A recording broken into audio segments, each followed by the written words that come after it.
On this screen, you see Amiga Guide. In AmigaOS 3.3, we introduce 3 levels of headlines, each with their own font, which allows you to structure content in a clear and logical way. We've also added literal mode to Amiga Guide, so now you can display code as it's meant to look. This is perfect for tutorials and documentation. And we have changed the way links are rendered. And if you hover the mouse above the mouse pointer will change into this familiar link shape.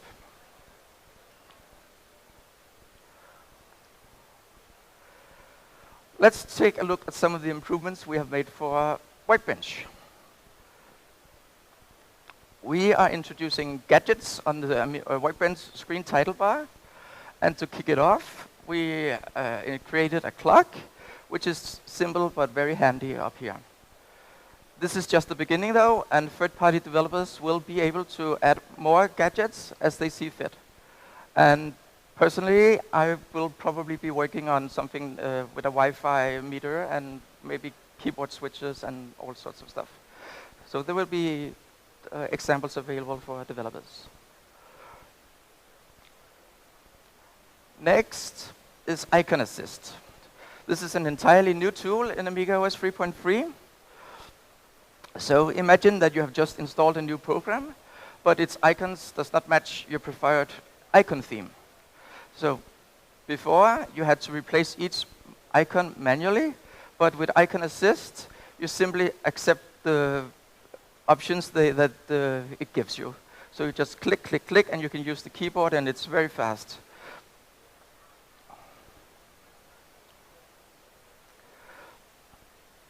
So this is the Workbench information requester. It had become a little bit bloated, so in 3.3, we have streamlined it. We are focusing on what really matters now, so we have you show clear and concise information about your files. No more clutter, just the essentials when you need them. Sometimes less is more, and this reduction makes the tool faster, simpler, and more efficient. Oh, sorry. I think I went right ahead there. So Amiga shell is hosted inside a console, and this is a new thing, and it has tabs and scroll bar, so you can have more than one window open at the same time, and you can watch back in your history. It also has menus, as you are accustomed to. Partition edit. Partitioning your hard drive is thankfully a rare event, but when you do, you want it to be super easy.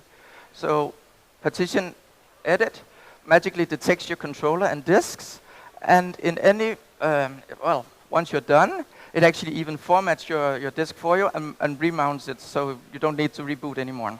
Although, probably you should in the not too distant future after you've done it, but it will do it so you can, like this. It's optional, of course. Some call menus that pop up, like we just saw, for context menus, but a context menu is actually something different. A context menu depends on what you are clicking on. So, for example, if you click on a text field, you can get up a small menu that can give you cut, copy, paste, and stuff like this. So we have also made that possible. Then we have introduced solid window movements directly into the OS. It's an option, of course, so if you click it and you have a fast RTG or emulator, this should allow solid window movements. Now let's take a look at some of the preferences that we have changed. So we have locale and time preference, which is a merge of 2 old preferences, locale and time. And one notable new feature here is the daylight time. So it will actually automatically change the clock for you when you hit summertime in the normal time. Just need to type in when. And it works if you have this network tool as well. It's, yeah. Intuition preference is actually a merger of 4 old ones. And if you don't know the name Intuition, it's, well, 40 years ago, it's been the name of the Amiga UI. So we thought, hey, what a good time to actually make it a name that is proudly set out to everyone. And as you can see on the left, it allows a lot of things to be changed.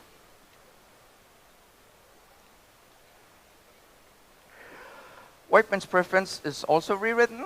And as you can see, it's now possible to easily configure the extra menus in Workbench. You can even specify shortcuts down here. And this includes Control, Shift, Amiga, and function keys, so you have a wide variety of ways to make shortcuts in Workbench.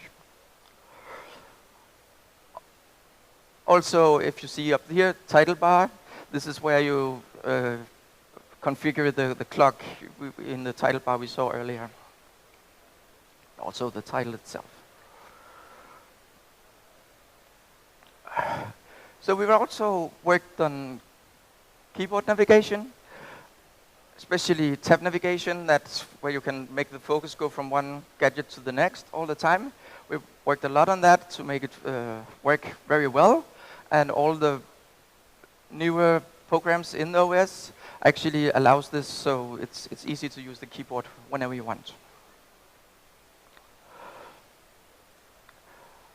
We've also updated and renewed some of the fonts.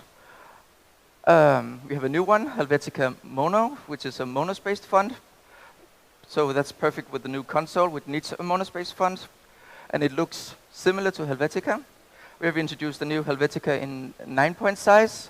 It's a very small one, but sometimes you need a very small font in order for things to fit. So we have provided that as well.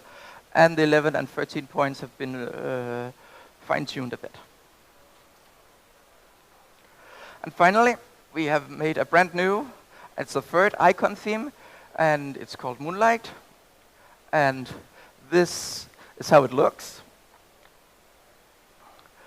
Debbie Harry once sang, "Moonlight's kind to me, I love the moonlight." This may not be made by Andy Warhol, but we like Moonlight just as much as Debbie Harry does.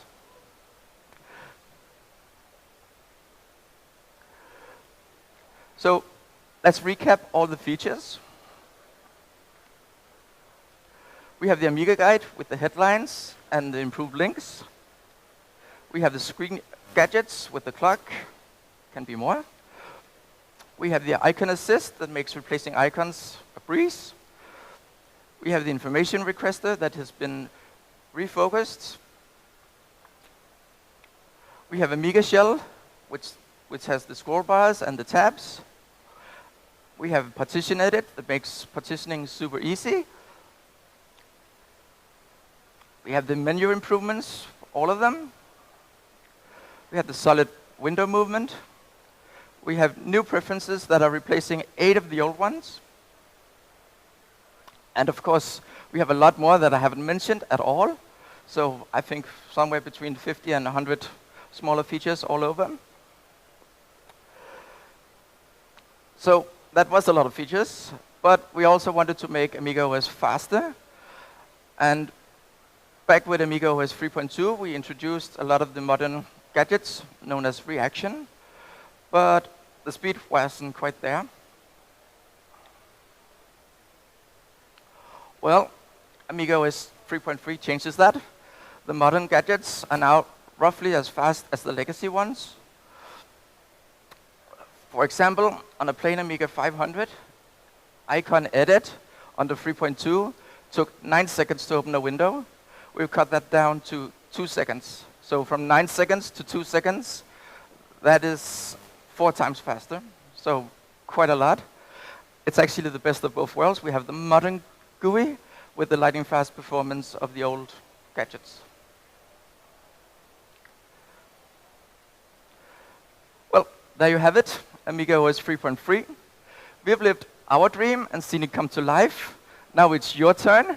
What will you do with AmigaOS 3.3? Thank you.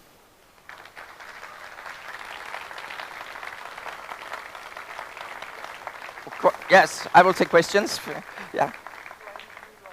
Huh? Yes, you need new EPROMs for. There will be new kickstart, so you need new ROMs. Yes. Other questions? No. Great. Oh, yeah. When is it available? Yep. So not this year. But we are working on it. We are in the beta phase. That's why I'm presenting the features now. So we're just making sure every bug is fixed. And as soon as we're ready with that, we want to release it. So it's ready when it's ready. I don't know. First half of the year, maybe, I don't know. Last half of the year, we don't really know. But as soon as we can. Other questions? No. Net? No, there's still no network. No. Okay. Oh, no. Okay. Thank you then.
Okay.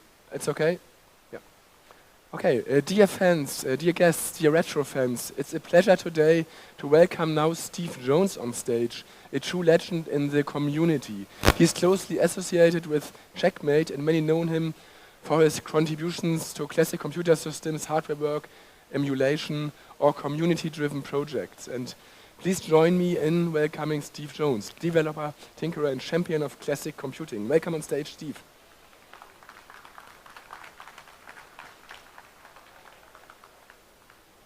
Can you hear me? Oh, look at that, yeah. Right, first, the legend status, let's drop that because he's sitting there. He promises he's going to heckle, which would be great. So I'm going to go through some bits that some people may already know. Some people will go, really? And then it might seem like it's a bit negative. Please don't. At the end, it gets positive. You'll understand as we go along. So obviously, I make these new monitors. There's going to be a little bit at the back about it. If it's time, I will do questions, but people know that I waffle. So if I'm waffling like I am now, tell me. Right. So thanks to RJ's company, I hide this. So I made him look a bit better looking than me and gave him a beard for some reason. So this was me during my original Amiga career. What have I got to do? So why was I thinking that? I believe I've got a disease. Okay? And I think an awful lot of people, especially developers, because we always forget the people at home that develop great products and then hope to sell it or give it away or whatever they want to do. And we all want this next one. I believed I could save the Amiga. I was naive. I was young. I honestly thought I could. Now, I'm going to show you some bits why I think and bits that some people may know. I love the German. This is going to sound like sucking up, but I mean it. This product, Germans bought this. In fact, one of the few countries that bought this product was Germany. In my home country, I think we sold about 6. Anyway, so what I'm going to, because I'll often go on, just as a plug for David's book, my story is in this book. So if you're interested, you want to read a bit more about it, or you got the book, have a look, and it explains it. So just go for that. Also, I suppose one thing I was going to do was put a timer. So if I do waffle, just have a quick look at the time. I don't want to overrun. If you have questions at the end, let me know, because I'll have a little bit at the end. So yeah, my story with AROS. How many people here know what AROS is? Can you put your hand up, please? Okay, yes, not bad, that's good. How many people use AROS? Good, well done, RJ. Yeah. Right, so my story. There you go. So, some of you may remember this product. I started my Amiga businesses in about 88. Now, unfortunately, Fuzzy's not here because he would correct me, so no, it's 89. It's around 8, so my times might be out. Some of you may remember this product. What we tried to do was sell Amigas to industry, to musicians, to all these different markets that they weren't, Commodore, I'm going to moan about Commodore quite a bit, that Commodore were not really addressing. And also that the 500 was a fantastic little machine, but the 2000 was very expensive, great machine, but it was very expensive. So we built this. I didn't design this, I manufactured it on license. And you put a 500 motherboard in here, you could put an accelerator card, flicker fixer, hard drive, and you had a Zorro slot. And you could build a nice system for a price between the 500 and the 2000.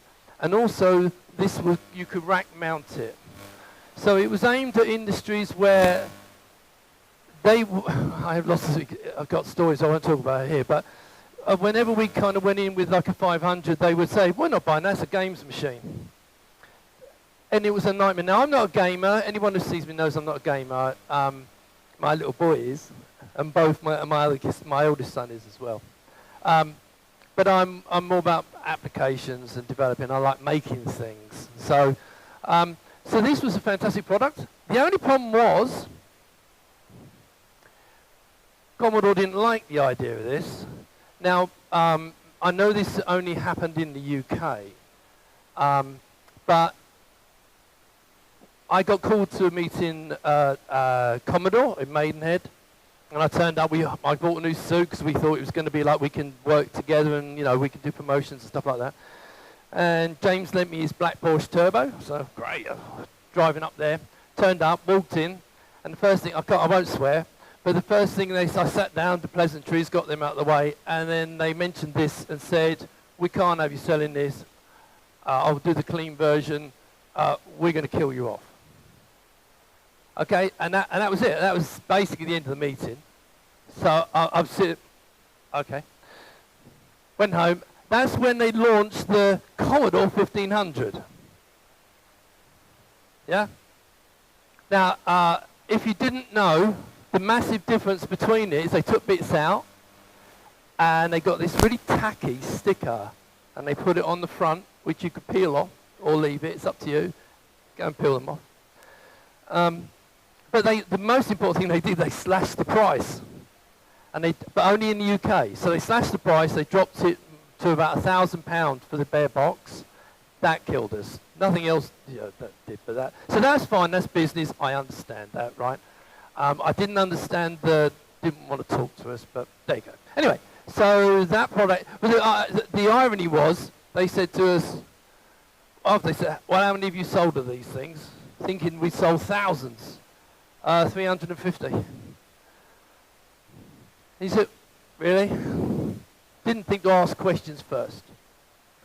So anyway, so that was a nice little product, and everyone knows my product's really strong. So we actually drove a car over it to show how strong it was. Now with my other cases, I stand on them, and so to show them how strong they are, I don't drive a car over it, but we literally drove a car over that one. So after that, what we did, and I don't know if we were the first, because I know what Germans are like, they probably did this maybe before us, but we developed this board, and it was going in a high-Q tower, and it had the Zorro slots, it had ISA slots, it had a proper video slot, and it had a CPU slot. And I took this to New York because people here know Innovatronics? Can do? Okay, right. So Innovatronics were going to be the distributor of this product, and Tim Jennison was really pleased because then he could get a lower cost or a better supply of machines for toasters. Unfortunately, they went bust. So that project sadly died to death. Anyway, that's when I met this guy who you should recognize, hopefully, Paul Nolan.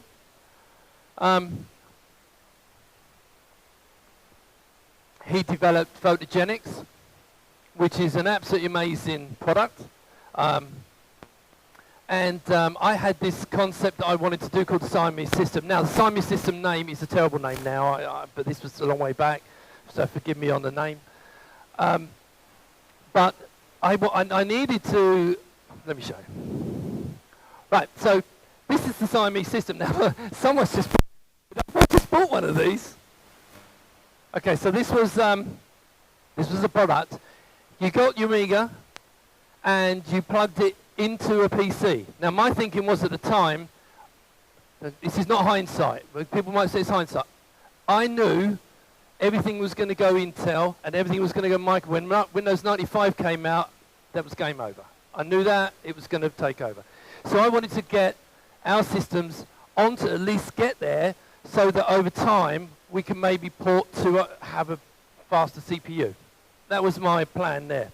So I developed this product. I didn't do the software, but we did the hardware. And it was basically, let's show this picture first. So you can see it was basically a switcher you put in the PC. You connected the video from the PC or the Amiga into it.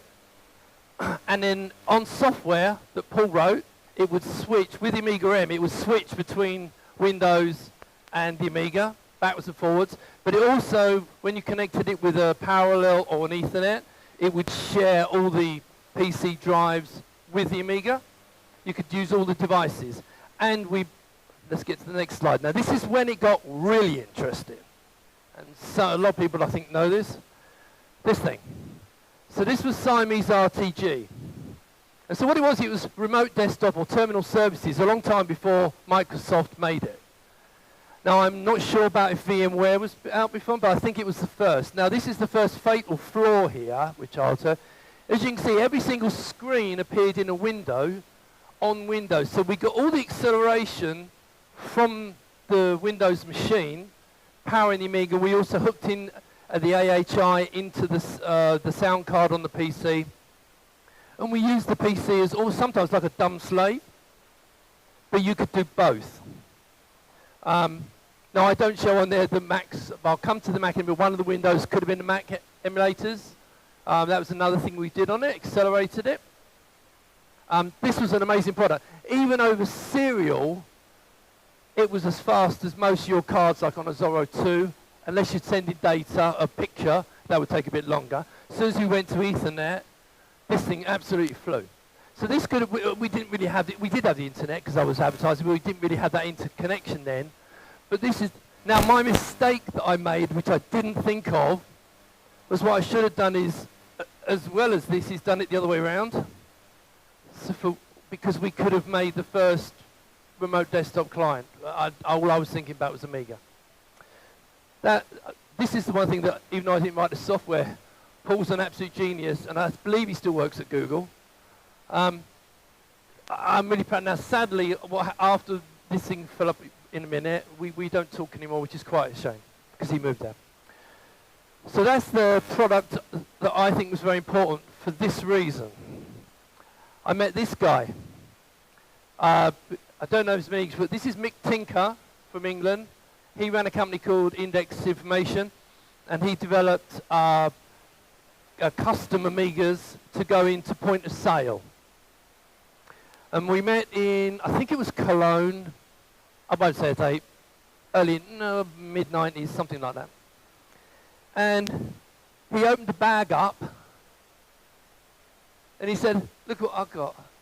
And as soon as I spotted the 6840, get it out quick, because I saw the PCI slot, a 6840, custom chips. So, between us, the plan was to build this. Now, nowadays, you don't need to. You can virtual machine all this stuff. But back then, you had to do it with hardware. So we would have a machine with Windows, Mac OS, which obviously runs better on an Amiga, and the Amiga, all coexisting. And I had this running on Siamese. We had this all working. So it was only a case of integrating the software. Then this happened. Gateway bought out. We got tickets sent to us. We flew to South Dakota. They took us to a nice bar with young ladies in it. I'm not sure why you do that to the first business meeting, but we went to Gateway and we had discussions, because what they wanted to do was they wanted to ship a Windows, their high-end Windows that's compatible with Mac OS at the same time.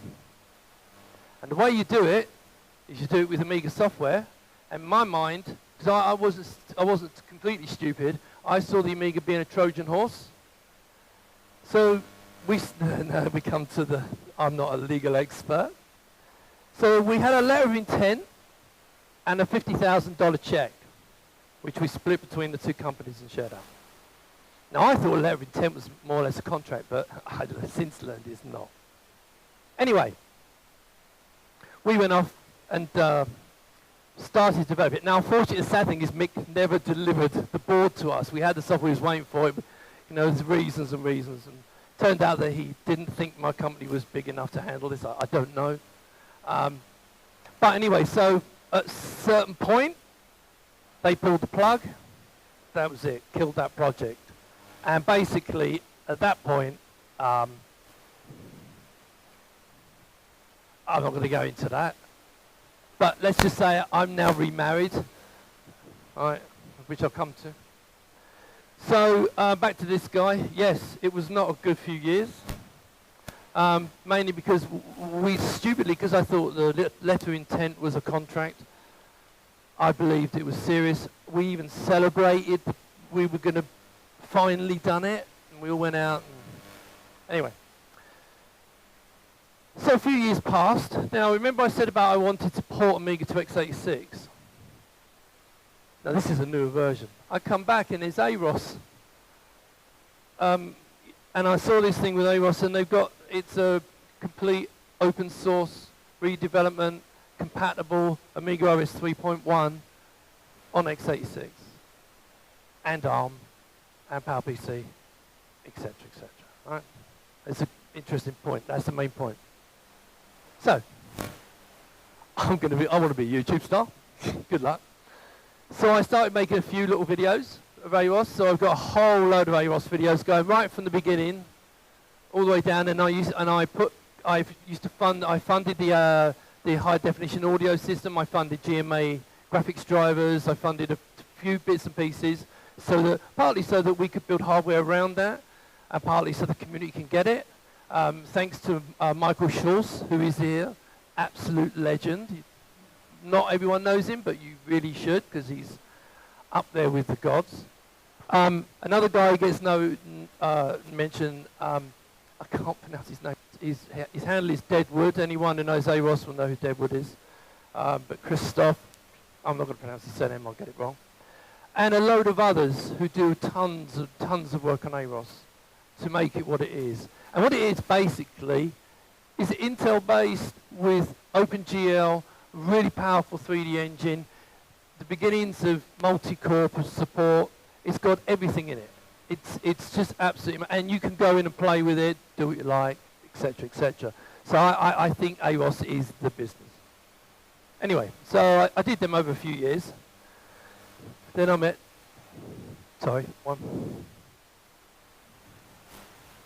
emotion. Then I met this lady.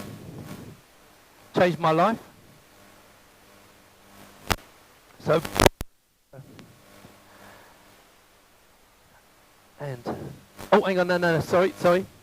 I hope they're ready for this. This little lad came along. Sound. No sound. Where's the sound? You need the sound for this. Because this lot will like this.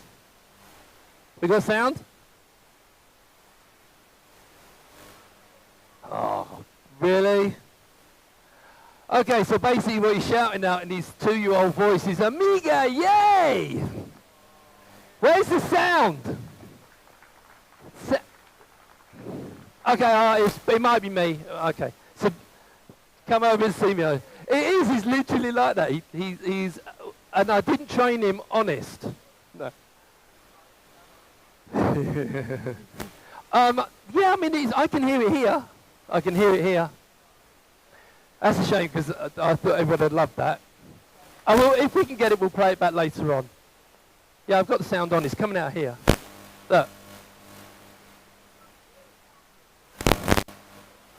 Yeah, I know. Yeah, okay. Maximum.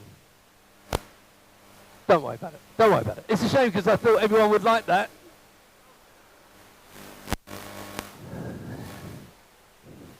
I'll tell you what, I'll come back to that, because it's worth it, because it is the cutest thing in the world. I'm not quite that cute. Right, so.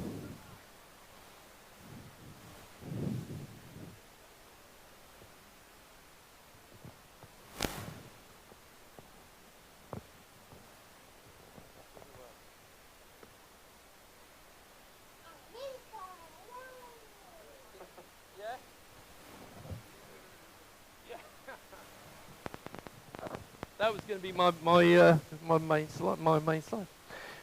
Right, so he's obviously lovely. I've got 2 older kids as well, much older, and I'm a granddad. And, you know. So anyway, do you remember this thing? This was great, but as I said, I didn't design this, and I have to remember that this was a product of its time. So, you know, a number of years later, a couple of decades later on, things have changed. And I always wanted to design my own one. I wanted to make a case. Oh, hello. Should we try it?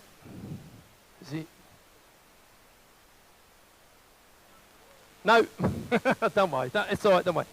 So I always actually wanted to design my own case.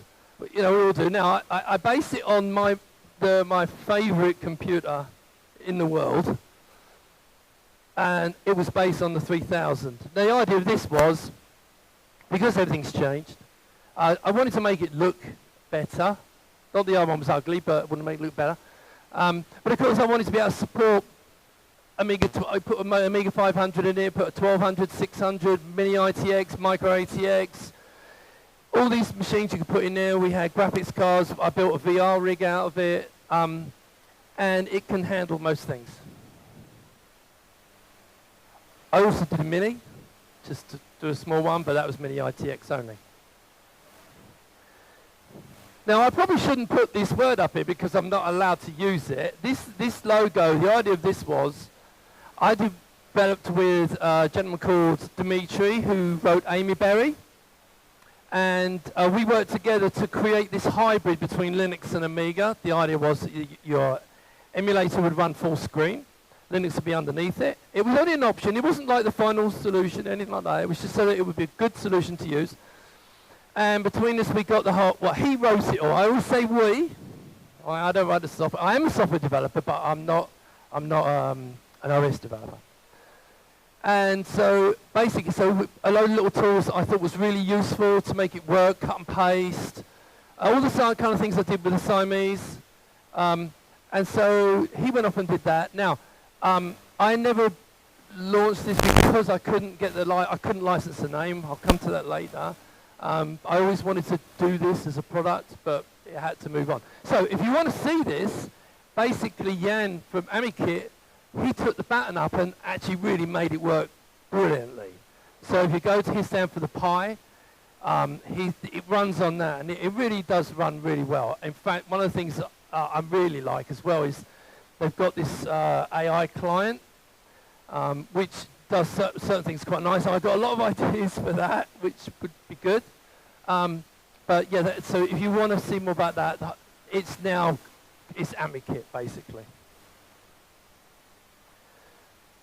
So now, my aim has always been, I'm going to create an Amiga with my own desktop, monitor, keyboard and mouse. I haven't done the keyboard and mouse yet, but lots of people are doing the keyboard, so I probably won't. I might do the plastic frame to put them in to make it look nice.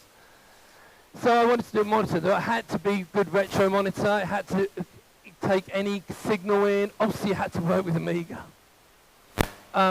So we designed this. We did a Kickstarter. It was successful, and it's now been selling. I sold a couple of thousand, and we're looking next year to make some more.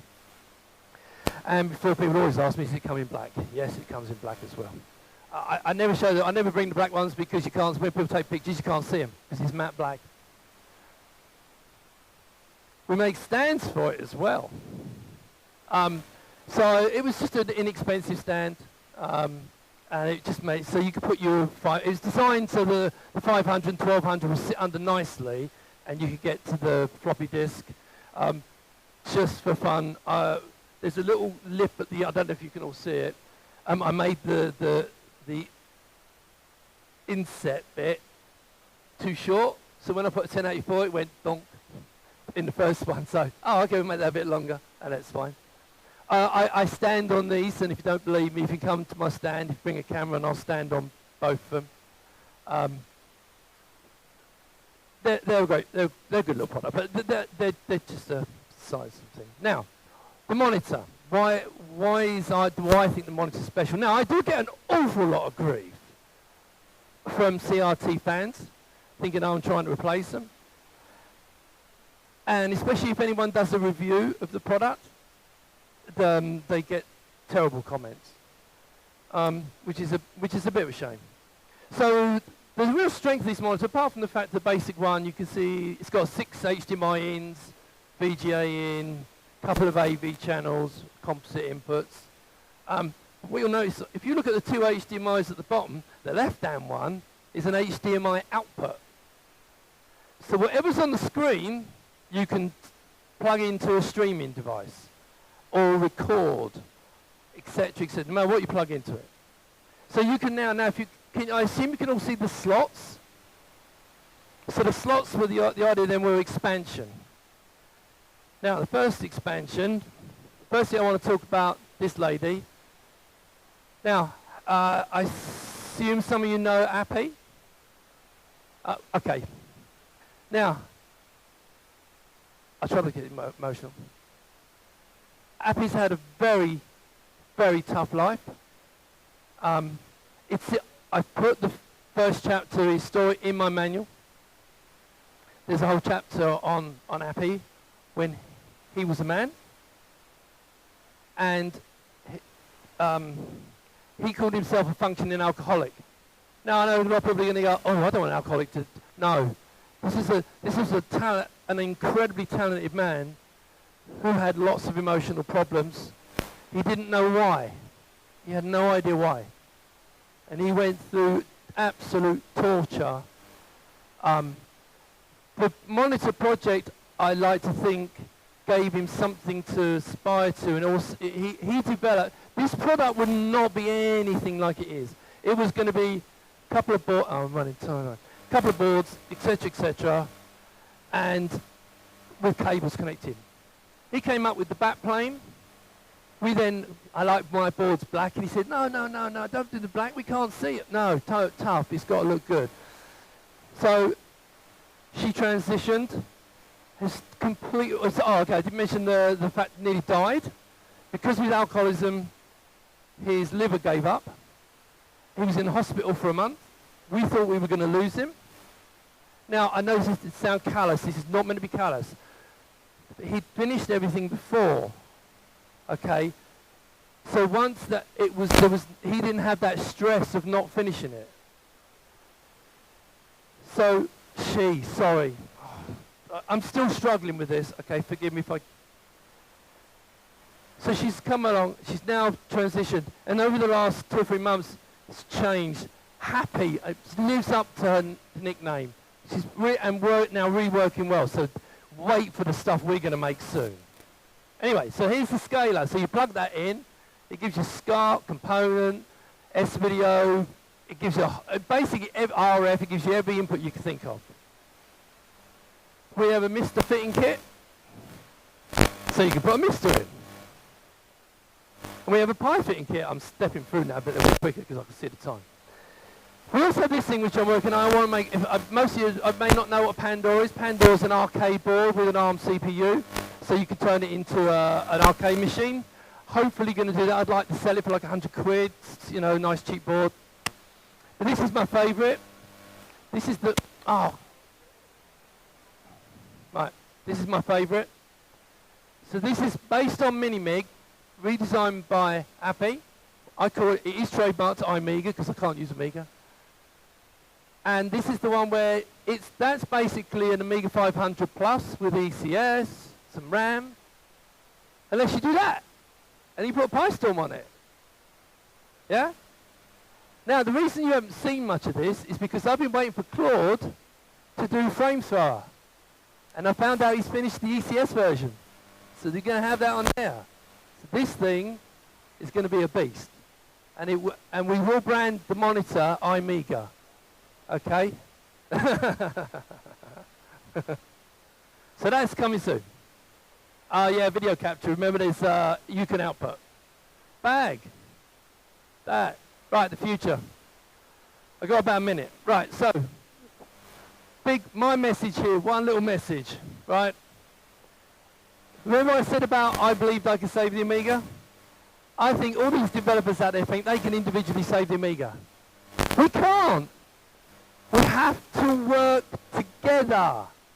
If everyone works together, share stuff, don't be precious about your bits. We have to get together and work together. Otherwise, we ain't going nowhere.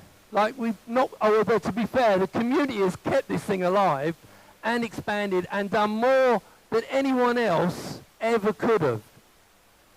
And we're not doing them justice. So, you all know I'm a big AROS fan. So I'm going to make this little pledge. Anyone in the AROS community that wants to work, I have got a little bit of money now, not a lot, I'm not rich, you know. I've got a little bit of money, so if you want to develop things, I want to port. Also want to look at potentially RISC-V and decide what's going to be a good way to go, and then improve everything. Just keep improving everything, and make AROS hopefully what it should be. One more thing. I'd like to call, I've been talking to the powers that be for years about this, but I want AROS to be able to use Amiga Research Operating System. That's what I want. Now, as I said, I've been doing this privately. I'm sick of doing it privately. AROS deserves that name. It's not affecting anyone else. Anyway. Anyway, while I'm waiting for all that, I'm going to go and play my motorbikes. All right, any questions? We ain't got much time. Thank you. Don't you get me going.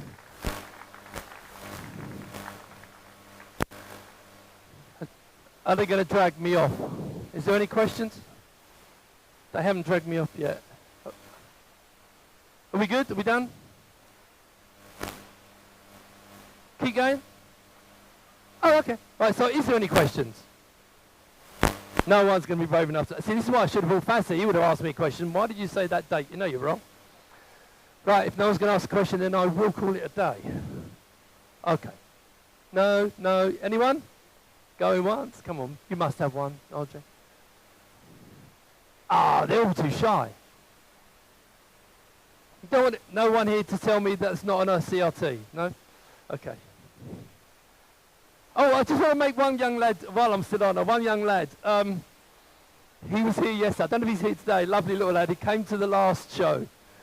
And he came to my monitor and he said, I want you to know I can't buy your monitor. I said, what?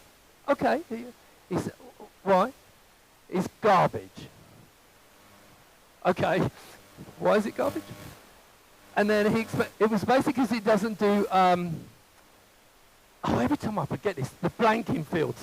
So it doesn't vertically blank after each frame like a CRT does. Yeah? And I didn't know quite what he meant at the time. And he said, oh, because it'll be terrible when you've got a big game, you've got stuff going across. Well, show me. And so he showed me, and we got a demo. We had to go for loads of games. But it was one with a great big block. And he said, as it was going across, yes, you could actually see the little twinkling as it was going across because it wasn't blanking between things. Anyway, so I put that story in the manual. He came yesterday, and I showed him, I gave him the manual. I said, look, there you go. And I was, but he had a good point. People think that this monitor is the end of it. It's not. I tried to get OLEDs, which everyone knows would be fantastic. Here's the issue. They were $500 each, and I had to order 25,000. Yeah? And also people say, oh, there's always better panels. Yeah, sure, and I always say to people, right, go to panellook.org, have a look on there, and as long as they're in manufacturing still, and they've got thousands available in the world, we'll have a look at it.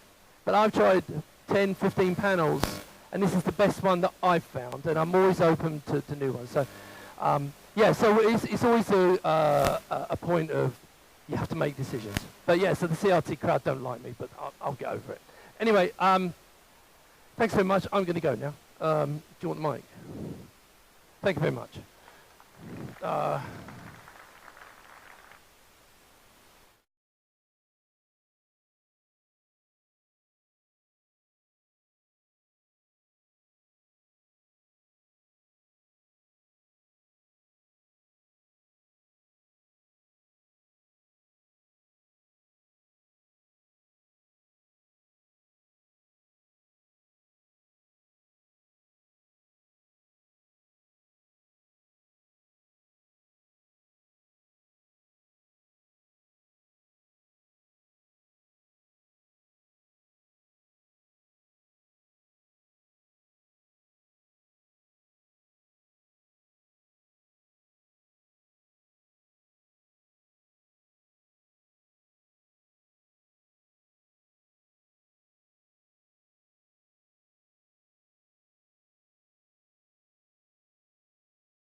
Ja, unser nächster Gast ist ein echter Pionier in der Retro-Computing-Szene.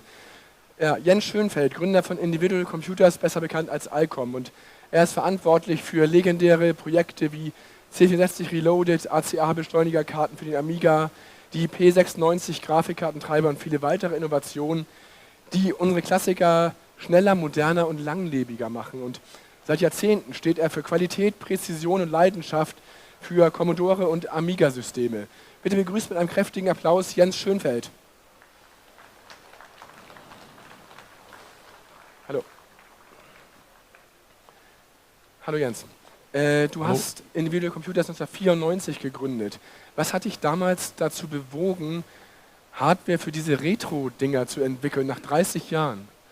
Ich habe ja 1994 die Firma gegründet, richtig. Allerdings bin ich da ja noch nicht mit eigenen Produkten auf dem Markt gewesen.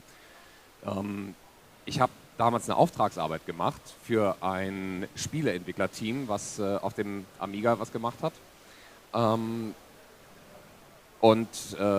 Die haben halt gesagt, ja, naja, wie bezahlen wir dich denn? Kannst du uns eine Rechnung schreiben? Ja, dann habe ich mich informiert, wie geht denn das überhaupt? Und dann hieß es, ja, Sie müssen ein Gewerbe anmelden. Na, und das habe ich dann einfach nie abgemeldet. Na gut, das hat dann ja ganz schön lange funktioniert. Und diese Retro-Geschichte ist ja eine Art Nischenbranche und es geht da ja nicht nur ums Geld und eher an den Spaß an der Sache, an Herausforderungen. Warum motivierst du dich immer wieder, so viel Zeit und Energie in diese klassischen Computer zu stecken? Also anfangs ist es so gewesen, dass ich Produkte entwickelt habe, die ich im Wesentlichen für mich selbst haben wollte. Das habe ich parallel einfach zum Studium gemacht und mir fehlte halt eine ISDN-Karte für den Amiga. Mir fehlte ein serieller Port und das allererste Projekt das war schon so ein bisschen spieleorientiert. Die Graffiti-Grafikkarte, vielleicht erinnerst du dich daran, das war wirklich das allererste kommerzielle Projekt, was rausgekommen ist. Und da hatte ich einfach die Motivation, ich möchte, dass mein Amiga ein bisschen mehr kann. Und die ganze Architektur, so wie der Amiga gebaut ist, offene Systemarchitektur hieß es damals immer, die hat das einfach möglich gemacht. Und das ist bis heute so, dass man über diese Mechanismen Funktionalitäten hinzufügen kann, die sich bei der Geburt des Amiga wahrscheinlich niemand gedacht hat. Ja, das heißt, du bist sozusagen ein Problemlöser von Dingen, die damals nicht gelöst werden konnten. Ja, wahrscheinlich wäre es damals schon möglich gewesen, wenn man etwas tiefer in die Tasche gegriffen hätte. Der Amiga ist ja immer auch ein System gewesen, was sich wirklich jedermann leisten kann. Ich meine, natürlich ist ein Amiga 500, ich glaube, der hatte einen Einführungspreis von 1300 Mark oder so, ja. Ist dann schnell runtergekommen, allerdings es ist immer in einem Preisbereich gewesen, wo es jedermann kaufen kann. Ist also nicht so ein unerreichbares Ding gewesen, wo du dir denkst, so, naja, Auto oder Computer, sondern das ist wirklich ein Hobby-Ding gewesen. Wieso warst du überhaupt in der Lage, technisch sowas hinzubekommen? Woher hattest du die Skills? Ich bin Autodidakt. Ich habe mich immer für irgendwelche Techniksachen interessiert. Ich habe als Kind viel mit Fischertechnik und Elektronikzeug gemacht und habe mir das selbst beigebracht. Und ich habe dann später Elektrotechnik studiert. Ich muss dazu sagen, ohne Abschluss. Also ich darf mich technisch noch nicht mal Ingenieur nennen, obwohl ich Ingenieurdinge mache. Das kümmert aber glücklicherweise niemanden. Und die Lösungen, die ich mache, die sind offensichtlich auch technisch so, dass sie am Markt standhalten. Und dass auch die Technikabteilung einer Produkthaftpflichtversicherung sagt, ist in Ordnung, da geben wir unser Siegel für. Ja, eines der bekanntesten Projekte von dir am Anfang war das C64 Reloaded, diese neue Mainboard-Geschichte. Das ist kein kleines Projekt. Was für technische Herausforderungen gab es da, von der Idee bis zur Fertigstellung? Der erste C64 Reloaded ist im Prinzip wirklich ein Nachbau des originalen Mainboards gewesen. Da habe ich so gut wie keine Änderungen gemacht. Insofern ist da nur überschaubare Arbeit drin gewesen. Im C64 Reloaded MK2 ist sehr viel mehr Arbeit gewesen, weil ich vollständig von den Stückzahlen überrannt worden bin, die da möglich gewesen wären. Der C64 Reloaded MK1 hat wirklich Schwächen unseres Shop-Systems gezeigt. Das war nicht in der Lage, so viele Bestellungen anzunehmen. Deswegen mussten wir das so in kleinen Wellen machen damals. Und diese Stückzahlen, die da möglich waren, die haben mich dann dazu gezwungen, moderne Bauteile einzusetzen. Wie gesagt, der MK1 war nur ein Nachbau des Originalschaltplans mit einigen Änderungen, die Chip-Bugs lösen. Geht ein bisschen tief, das jetzt zu erklären. Der VSC-Bug, VST, ich habe es noch nicht mal im Kopf, wie es heißt. Und der MK2, den haben wir dann in größeren Stückzahlen hergestellt und da war das Problem, dass wir allein die Speicheranbindung anders machen müssen. Und das waren dann schon ein paar Monate mehr Arbeit. Die technische Herausforderung an der Stelle ist immer noch vergleichsweise gering. Ich fürchte, dass deine nächste Frage der Amiga Reloaded ist, beziehungsweise A1200 Reloaded. Da ist die Herausforderung halt wesentlich größer. Ja, nimmst du die Fragen ja weg, dann kannst du gleich weitermachen. Was waren da denn zum Beispiel die Probleme? Keine unlösbaren Probleme, sondern es ist einfach die schiere Masse an Entwicklung, die da zu machen ist. Und was ich dann angekündigt hatte, vor 10 Jahren mittlerweile, das ist alles lösbar. Allerdings, wenn ich das alles nur in einem Mainboard gelöst hätte, dann hätte das viele Jahre gedauert und hätte wahrscheinlich zum Konkurs der Firma geführt. Und deswegen haben wir diese Entwicklungen relativ kleinschrittig gemacht. Dazu gehört natürlich ein HDMI-Ausgang. Das haben wir entwickelt in Form von Indivision AGA MK3. Und weil das Ziel sollte ja sein, dass so ein A1200 Reloaded eben nicht irgendwo im Man Cave, im Dungeon steht, sondern im Wohnzimmer. Und im Wohnzimmer steht heutzutage ein HDMI-Fernseher. Und über HDMI kommt eben nicht nur Bild, sondern auch Ton. Das war schon ein großer Brocken Entwicklung. Und wenn ich nur das nehme, das habe ich in ein Produkt gepackt, in Indivision AGA MK3, was sich sehr gut verkauft, schon seit einigen Jahren. Und das wirft dann auch schon Geld ab und finanziert weitere Entwicklung für andere Dinge. Netzwerk soll drauf, das eigentliche Netzteil, die Stromversorgung, hatte ich damals angekündigt, wird ein einfacher 12-Volt-Stecker. Und da haben wir dann weitergemacht mit einer Netzteilentwicklung für die alten Rechner, die dann allerdings wirklich alles anspricht, alle Eventualitäten abdeckt, die da passieren können. Und auch das gibt es als Produkt, die CA-PSU.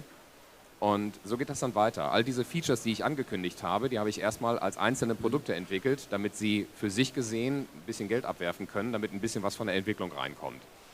Und so machen wir weiter.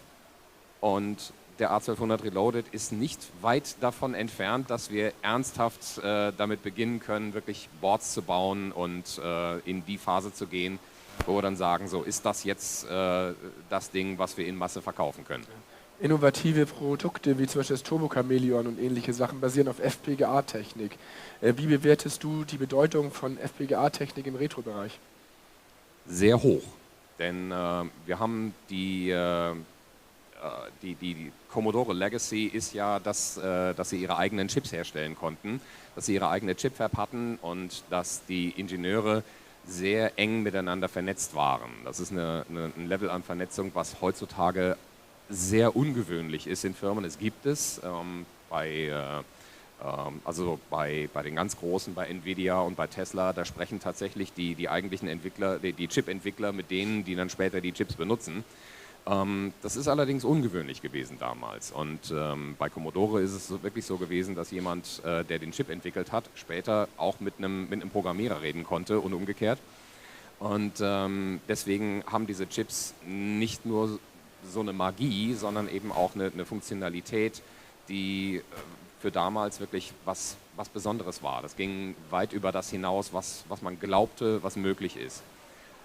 Jetzt ist es aber so, dass die Chips, die damals entwickelt worden sind, die sind nicht mehr herzustellen auf heutigen Maschinen.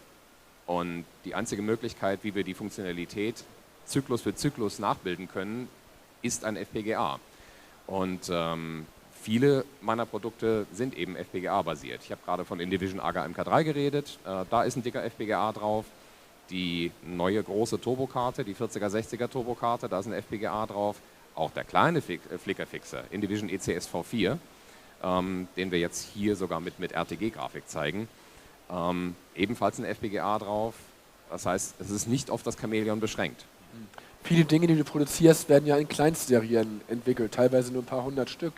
Wie kannst du sicherstellen, dass sich so eine Entwicklung, wie erwähnt, für eigentlich eine Nischenszene sich überhaupt lohnt? Ist das nicht immer ein sehr hohes wirtschaftliches Risiko? Ja, das ist es. Und wir haben gerade die Steuererklärungen 23 und 24 abgegeben. Das waren mal wieder Verlustjahre. Also Leute, kauft ein paar mehr ICOM-Produkte.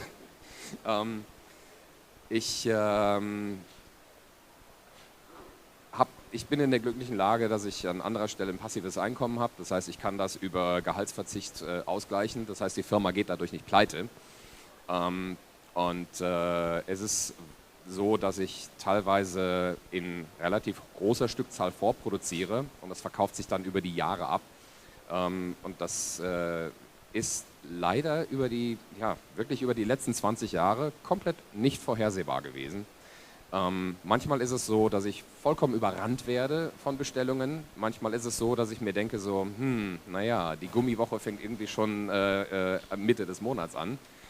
Kennst du den Begriff Gummiwoche? Ja, das zieht sich vielleicht müssen wir es erklären. Ich weiß nicht, vielleicht ist das was Lokales. Die Gummiwoche zieht sich wie Gummi. Das ist die letzte Woche des Monats, wenn am Ende des Geldes noch so viel Monat übrig ist. Ja, es gibt ja viele rechtliche Dinge auch zu beachten. Markenrechte, Lizenzen für Software, viele Dinge. Und du musst ja auch bei einigen Sachen Lizenzen verlängern, darauf achten, dass du es weiter nutzen kannst. Wie ist das im Augenblick da? Ich meine, Commodore ist inzwischen ja auch wieder verkauft worden. Die Geschichte dürfte bekannt sein. Wie ist diese ganze rechtliche Geschichte für dich zu bewerten? Ist das eher ein Hindernis? Ist das alles geklärt? Siehst du da Probleme in der Zukunft? Wie ist da dein Überblick? Da haben wir im Prinzip zwei große Bereiche. Da gibt es eben den 8-Bit-Bereich, den Commodore 64-Teil. Der ist meiner Meinung nach geklärt. Da gibt es zwar jemanden, der behauptet, der besitzt das, aber der kann es nicht belegen und kommt mit neuen Geschichten, wo er es denn dann mal gekauft hat. Und wenn man dann ein bisschen tiefer gräbt, dann weiß man ja, derjenige, der das angeblich verkauft hat, der hatte es selber nicht. Insofern ist mit diesem ganzen Gehampel, was es da gab, ist damit belegt, im C64-Bereich das Kernel, Basic und das Character-ROM, das ist im Public Domain. Da gibt es niemanden, der da noch Rechte dran hat oder irgendwas dran nachweisen kann. Und das heißt, ich gehe davon aus, dass die neue Commodore vollkommen sicher ist, dass es da keine Schwierigkeiten gibt. Im Amiga-Bereich ist es was komplizierter. Da habe ich allerdings wasserdichte Verträge mit Hyperion. Die sind auch so langfristig angelegt, dass ich wahrscheinlich das, was ich produziert habe, problemlos verkaufen kann. Und sollte das dann ausgelaufen sein, ist das Verhältnis zu Hyperion so gut, dass ich überhaupt keine Schwierigkeiten darin sehe, dass ich dann das OS, mindestens das 3.1.4 oder das 3.2 direkt lizenziere, um es zum Beispiel dann mit einer neueren Version der ACR 500 Plus auszuliefern. Aber schwingt da immer so ein bisschen Angst mit, dass sich wieder was verändern kann, weil die Lage war ja teilweise, wie du sagst, auch unklar oder undeutlich. Undeutlich ist es, solange natürlich wie jemand vor Gericht irgendwelche Dinge behauptet, die mindestens schwer belegbar sind. Wie gesagt, ich habe die Verträge mit Hyperion. Hyperion hat nachgewiesen, dass sie die Rechte, die sie mir lizenziert haben, auch tatsächlich haben. Insofern habe ich da keinerlei Angst. Und wie gesagt, wenn das ausgelaufen ist, sind natürlich zeitlich begrenzte Verträge. Und wenn das ausgelaufen ist, dann erneuern wir halt auf einer anderen Basis, die ebenfalls sicher ist. Wie stehst du jetzt zu der neuen Commodore-Firma? Siehst du da neue Chancen, neue Hoffnungen, dass sich da was durch die Zentralisierung verbessern wird? Ja, natürlich. Also die Leute, die jetzt Commodore gekauft haben, die wissen tatsächlich sehr viel mehr über die Firma Commodore als die vorherigen Inhaber.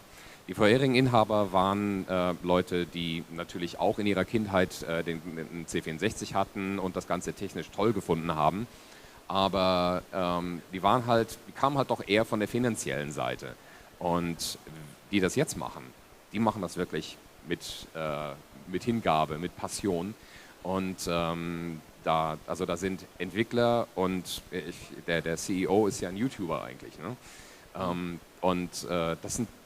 Das sind fähige Leute, das sind total sympathische Leute und ich habe mich natürlich schon mit denen unterhalten und die sagten auch, naja, wir haben nicht nur Anfragen für den C64, sondern ganz viele Leute wollen, dass ein neuer Amiga produziert wird und da haben wir auch nicht ausgeschlossen, dass der A1200 Reloaded unter einem Commodore-Label rauskommt.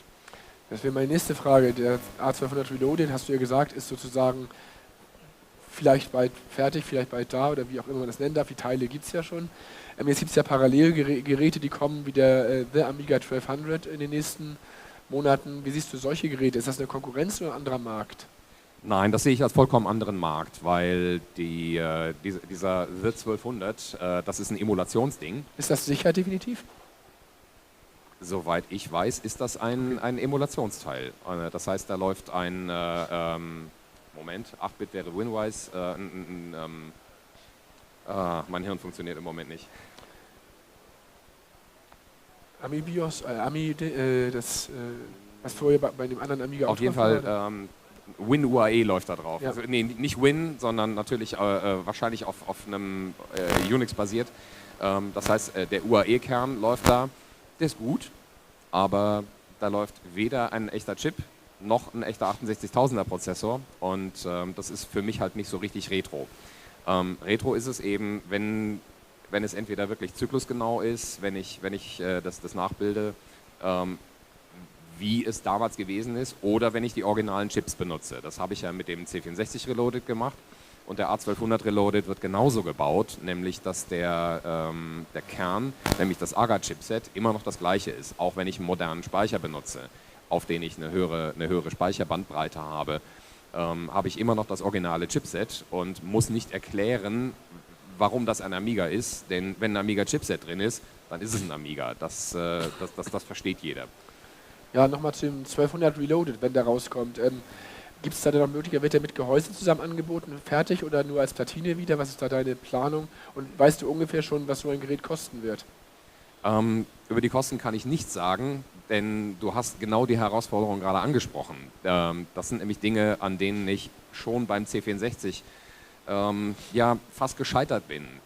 Ich habe zwar das C64-Gehäuse, ich habe ja die originalen Spritzgussformen kaufen können, die Commodore damals für den C64C benutzt hat. Und was mir dann zu einem kompletten Rechner noch gefehlt hat, das sind Tastaturen. Und das ist so ein aufwendiges Projekt. Ich habe das immer wieder mal angefangen und dann findest du einen Hersteller, der vielleicht gute mechanische Knöpfe hat und vielleicht auch noch einen Hersteller, der die Kappen machen kann. Und dann fehlt es an einem Dienstleister, der die Tasten nicht von oben, sondern auch von vorne bedrucken kann. Beim C64 ist das vollkommen offensichtlich, der will die Grafikzeichen vorne haben. Und diese billigere Variante, die erstmals dann bei Aldi verkauft worden ist, die dann nur von oben bedruckt hat, das wollen wir nicht. Das sieht einfach nicht aus, das ist für mich kein C64. Der Amiga hat die gleiche Eigenschaft. Beim Amiga sind ebenfalls die Tastenkappen von vorne unter anderem bedruckt, mindestens auf dem 10er-Block. Und die Amiga-Tastatur fühlt sich auch so natürlich für mich an. Ich will eigentlich genau das haben. Und an der Stelle wird es dann besonders interessant, dass ich mit den neuen Commodore-Leuten so gut kann, denn da können wir uns einfach zusammentun. Ich kann nicht alles alleine machen und mit den Leuten arbeite ich gerne zusammen. Hast du irgendeine Zeitvorstellung, wann das soweit sein könnte? Ja, die typische Amiga-Zeit, so vielleicht in 6 Monaten plus minus 2 Jahre. Aber das ist wirklich so der Bereich, oder? Ich denke mal, dass ich im nächsten halben Jahr mit dem eigentlichen Mainboard-Design anfangen kann.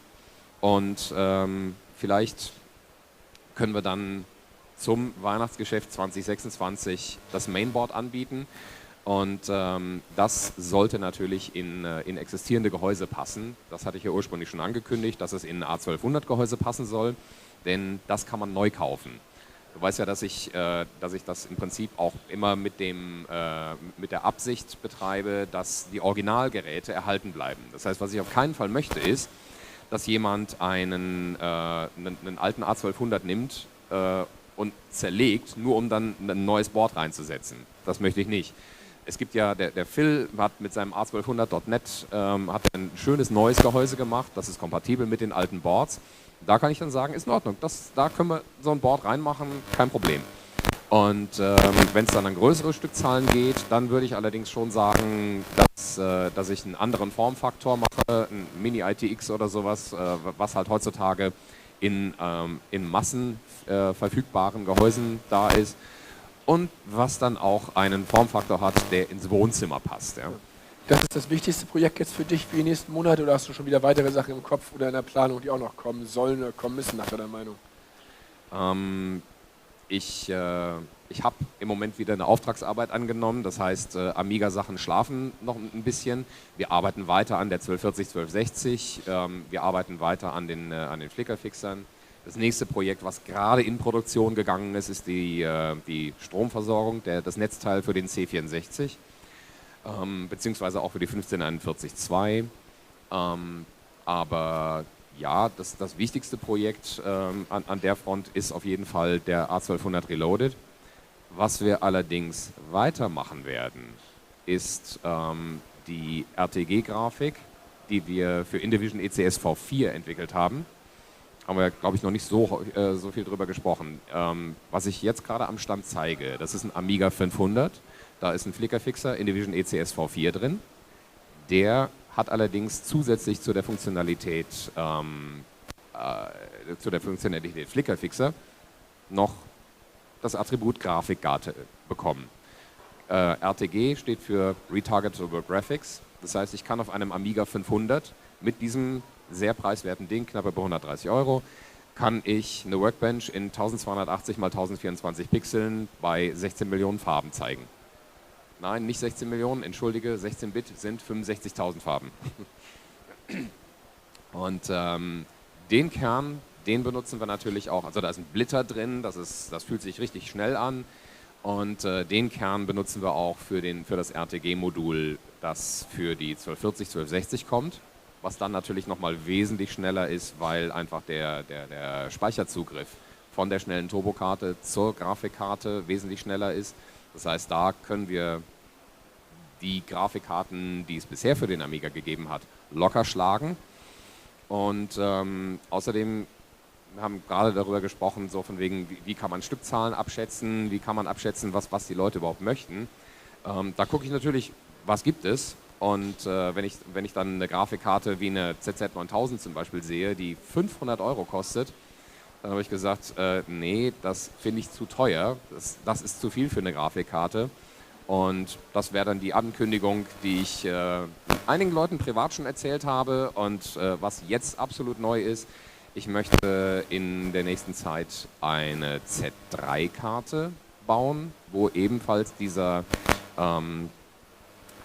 Kern, den wir für Indivision ECS V4 entwickelt haben, dieser RTG-Kern, der genau da drin ist, in dieser Z3-Karte.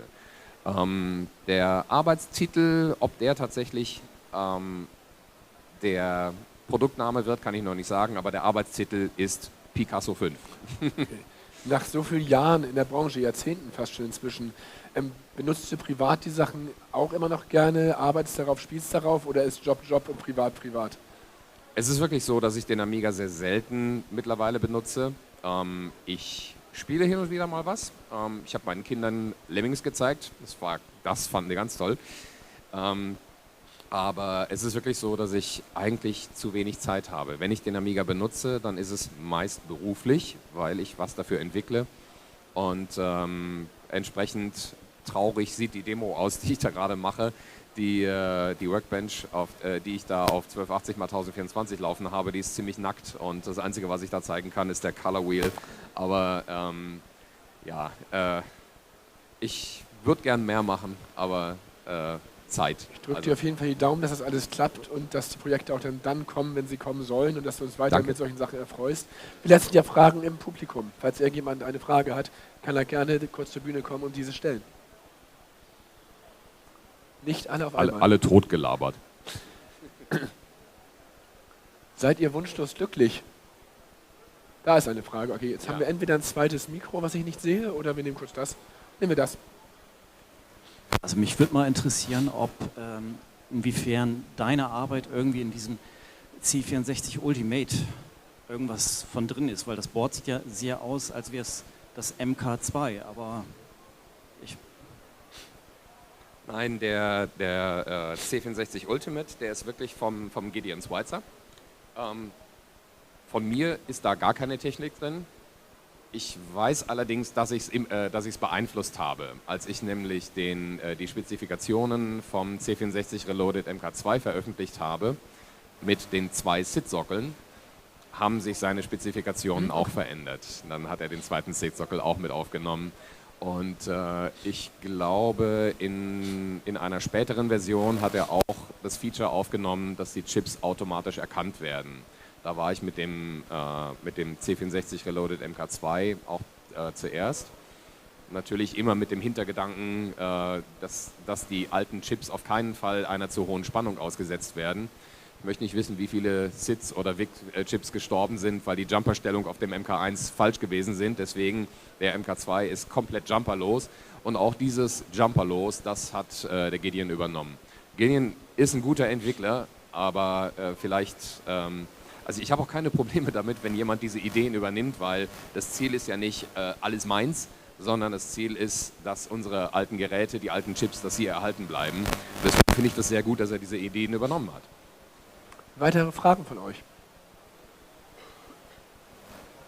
Wir schauen mal. Ja, wenn keiner mehr Fragen hat, dann bedanken wir uns bei Jens mit einem kräftigen Applaus und wie gesagt, hoffen, dass alle Wünsche in Erfüllung gehen. Vielen Dank. Danke.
Is everyone having an amazing time at Amiga 40 Germany or what? How awesome is this show?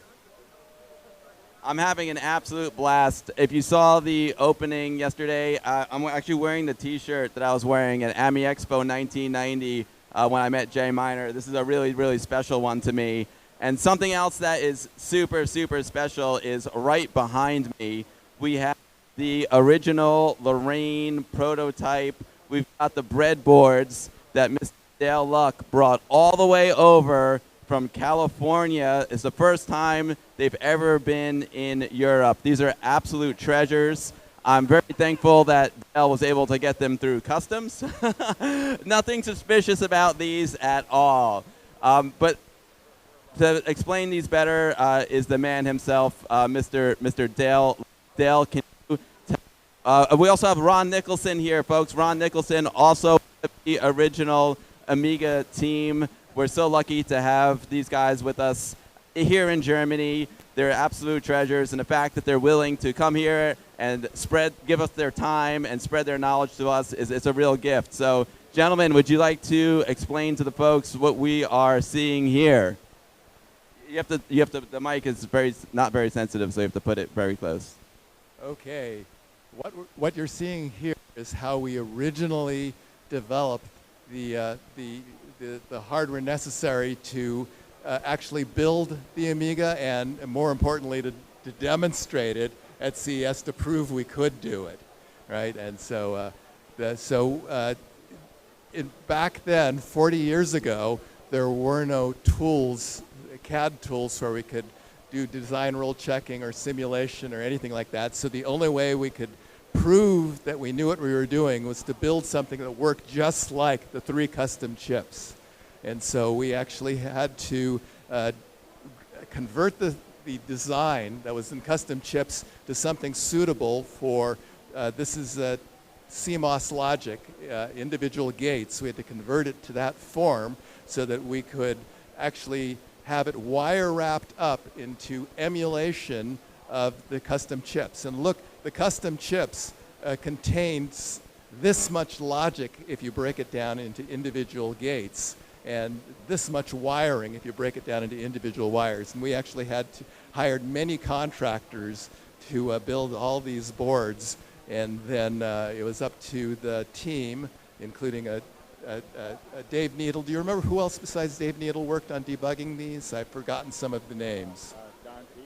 Don Peak. And Glenn Keller and Dave Dean. And those 3 brilliant engineers, you know, it only took about a month of debugging to get all these boards working to where we could demonstrate that the hardware actually worked and the software people actually could use it to show that their software worked. Do you want to say anything more, Del? Yeah, well, this is what we used to help develop the software before we got to custom chips, and that would then plug into the Amiga. Each one of these, this is Agnes, the Blitter chip, and this is Daphne, which became Denise, the display, sprite, and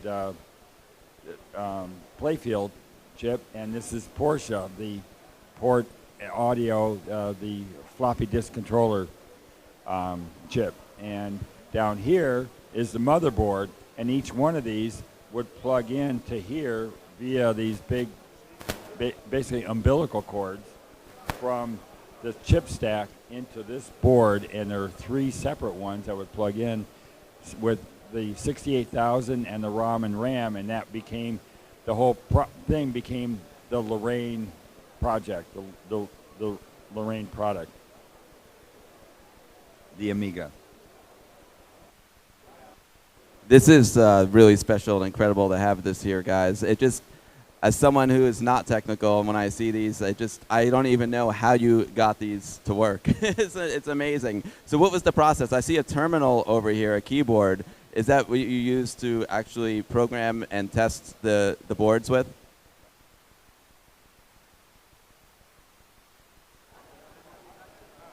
This keyboard is a prototype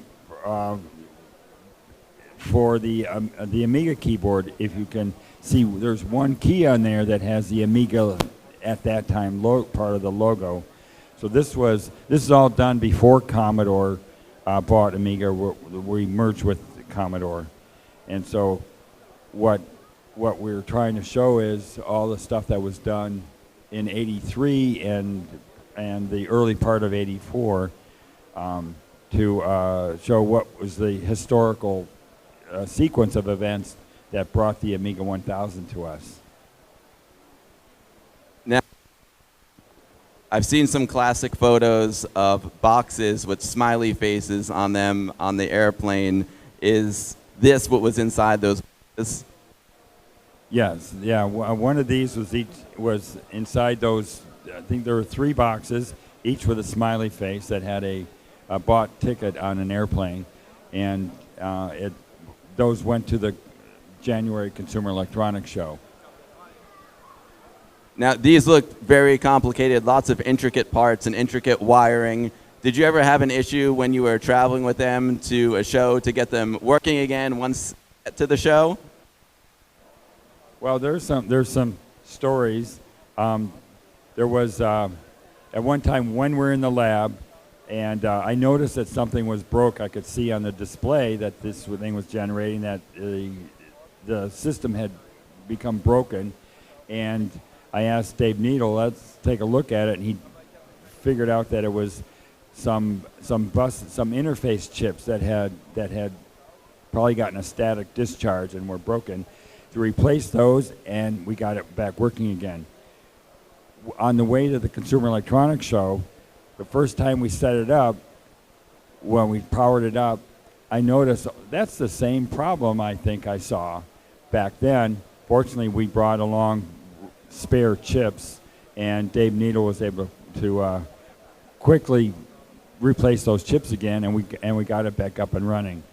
The executives were amazed that we could figure out what the problem was so fast. They didn't know that we'd actually seen that problem before, like a week earlier, and so knew what we had to fix right away. And I'm so glad that we had that problem a week earlier and spent like 3 or 4 hours to try to figure it out. Back then, we didn't have to figure it out again. Definitely some Amiga magic happening there. Now, I'm just a layperson like this. Curious, how do you go from these large boards down to the actual custom chips? Like, what's the process of making these into an actual Amiga 1000?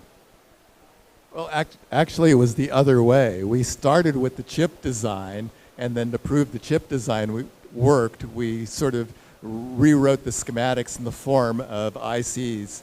It sort of needed to prove that we knew what we were doing before we spent the money for fabricating the custom chips. Now, the custom chips themselves, nowadays you have CAD tools that create all the masks needed to make a custom chip. Back then, all of them chips were designed in colored pencil on rubylith paper, gate by gate, poly by poly, metal by metal, and it was all drawn out. And the engineers had to get on these large printouts, which covered almost half the floor of the office, and crawl around to check to make sure all the colored pencil drawings were correct so the chips would work. It's amazing, guys. Unfortunately, we have less than a minute left of this little segment, but I appreciate you both very much for bringing these treasures here to Germany. I know all of the attendees are having a blast. This is definitely a highlight of the show, and yeah, thank you guys so much. Appreciate the effort here. And if anyone hasn't seen this yet, as you enter, the boards are on the left after you come through the entry in the main hall. You don't want to miss this exhibit. It's a possibly a once-in-a-lifetime experience to get to see these boards. So thank you guys so very much. Yeah, thank you so much for having us here. It's been incredible this weekend. Thank you all for watching, and I'm excited to see what's next on the stage.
Okay.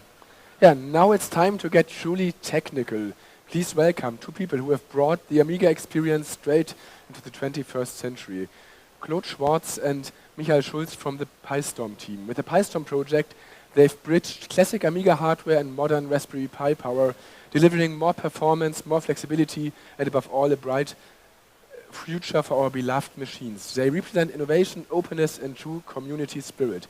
Give a warm round of applause to Claude Schwartz and Michael Schulz from the PiStorm team. Tot zuerst.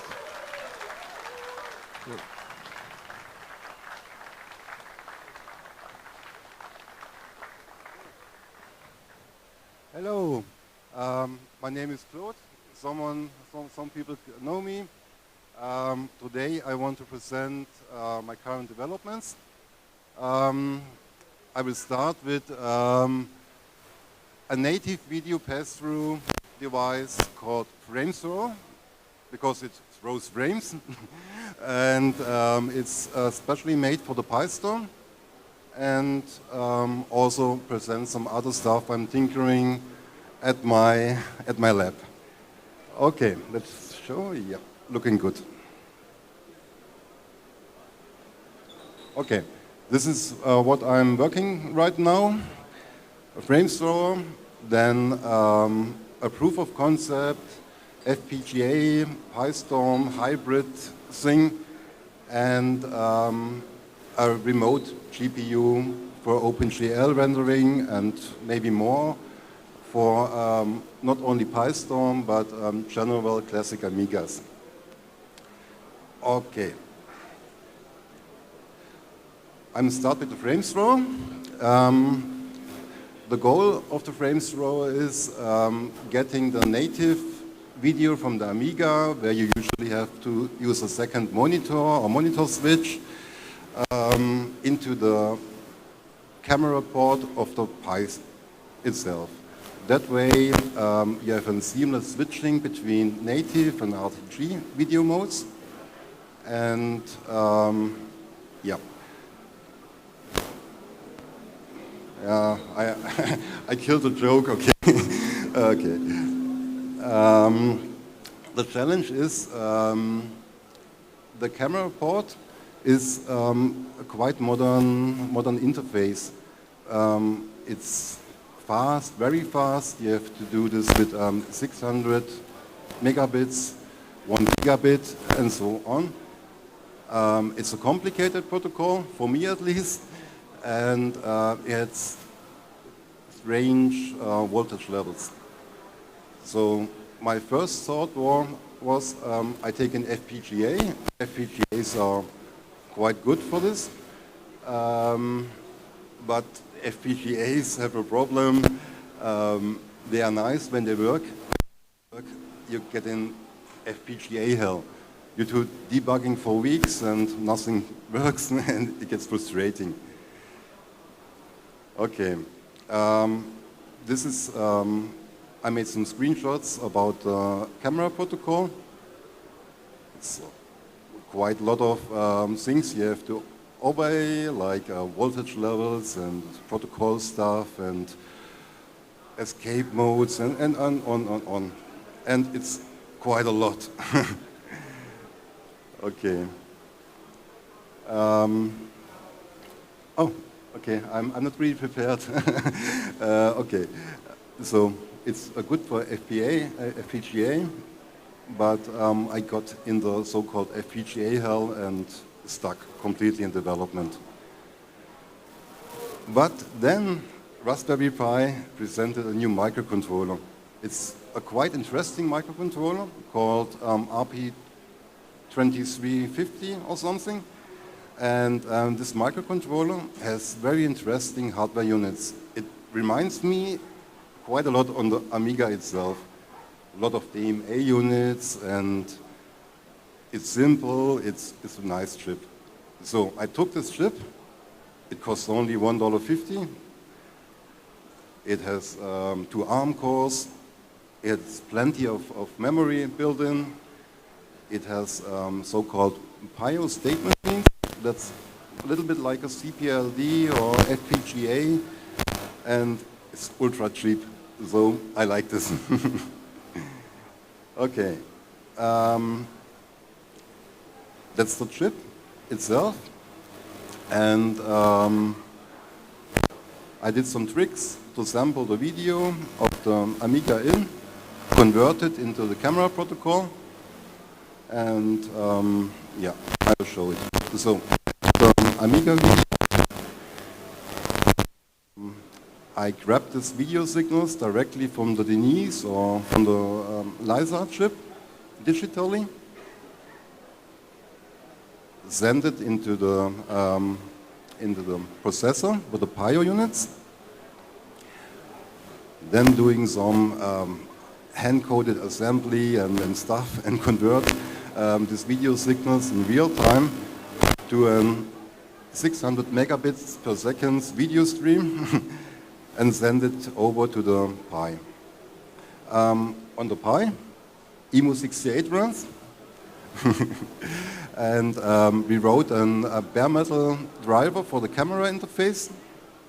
And the camera interface then copies this directly with DMA without CPU involvement into the HDMI port. So it's ultra low level lag, low lag, no buffering, it's almost direct. Okay, then I prototyped some hardware.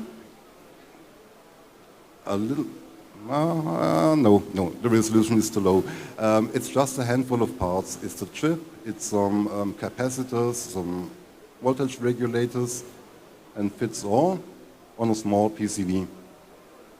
The PCB, like in all PiStorm projects, is open source.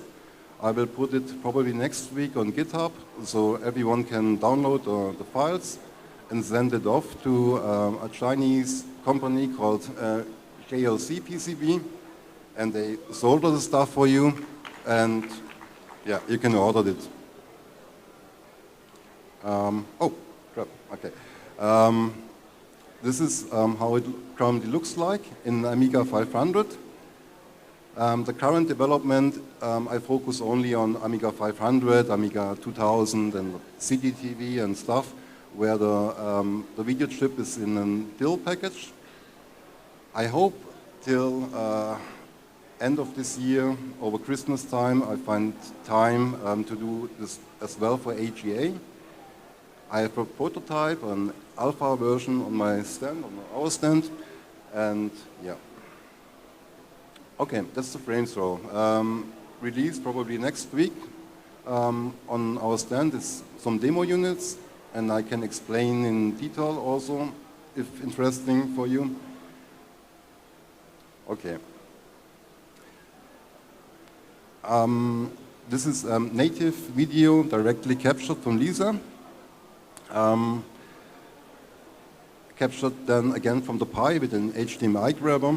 It's, I would say, pixel perfect. It's integer scaling, but you can also do smooth scaling to up to 4K resolution if you want. It has a built-in flicker fixer, so you can use interlaced modes up to high-res, not super high-res. Super high-res is better done with other products like InDivision. Yeah.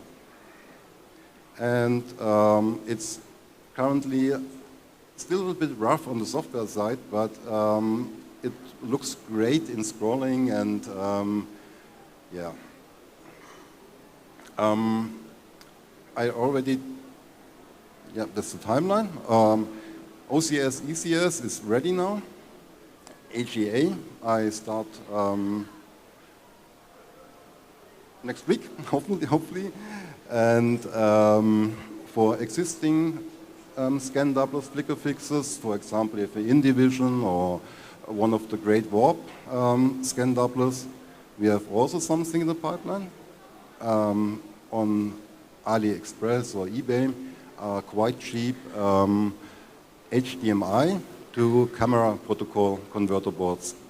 For this, we wrote a proof of concept driver, so can connect your existing scan doubler flicker fixer to to the PiStorm and have the same functionality like with FrameThrower, but you don't have to buy a new a new piece of hardware. You can use your old one just by using this cheap module. They start at 15 euros, 20 euros, around that.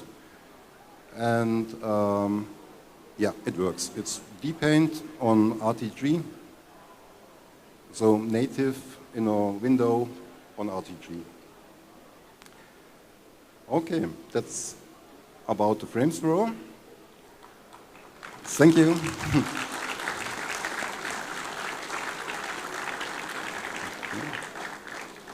I'm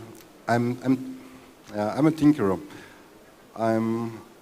I wake up in the morning and think, would be good, would be great if I can try this. I don't know if I can do this. So I had an idea. Amiga is getting rare and expensive. So if you want today an Amiga 300, look on eBay, you only have one kidney.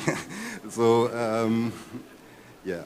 So I started a little bit tinkering. I like FPGAs when they work, and I like PiStorm. So I started to combine two of my hobbies. Let's build our own Amiga. I'm using for that an existing project, Mist from Till Harbaum, for example, or the Rock, or the Dennis. There are many developers who contributed to the Amiga course on FPGA. So I took this great work, cut it a little bit on the side, and connected it to a Pi. With EMU68, of course, and made my first prototype of this. This also, again, a cheap Chinese FPGA board called Tang Nano, cost about 30 euro. Put it on a Pi 02, and this thing I called a Pocket Storm. It runs an OCS, ECS, Amiga core, connected with the Pi 02. You get a quite okay Amiga 500 with ECS for about 50 euros, bill of materials. Okay, I'm tinkering, so I wasn't really satisfied with this because yeah, form factor, no USB and stuff. So I did a further prototype.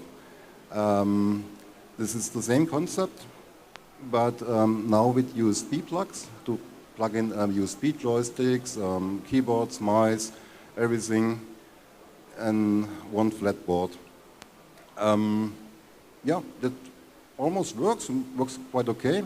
I have it also on demo on my stand, on the AROS stand, and yeah, but I don't like doing the mechanical stuff like putting holes in enclosures, so I will probably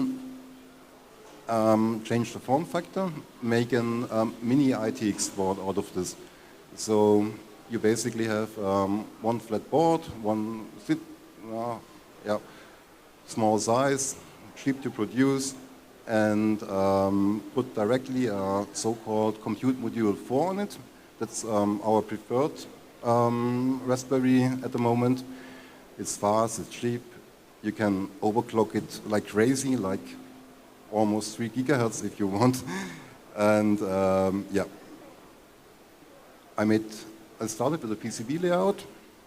It's ITX with 2 DB9 to connect the real joysticks. It's important for me. USB, HDMI, Ethernet, and so on and so on. This is currently on my bench. I'm tinkering it. Maybe in 1 year or 2 years, I can present something which will work. Okay. I think last project.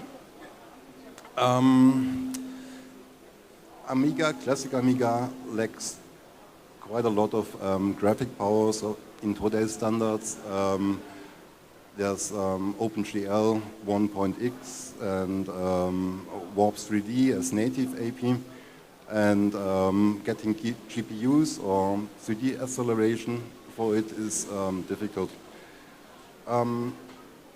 We have currently, as a side project, not our project, but Steffen Heuser and Gideon, maybe some know him, developing a native 3D driver for the GPU on PiStorm.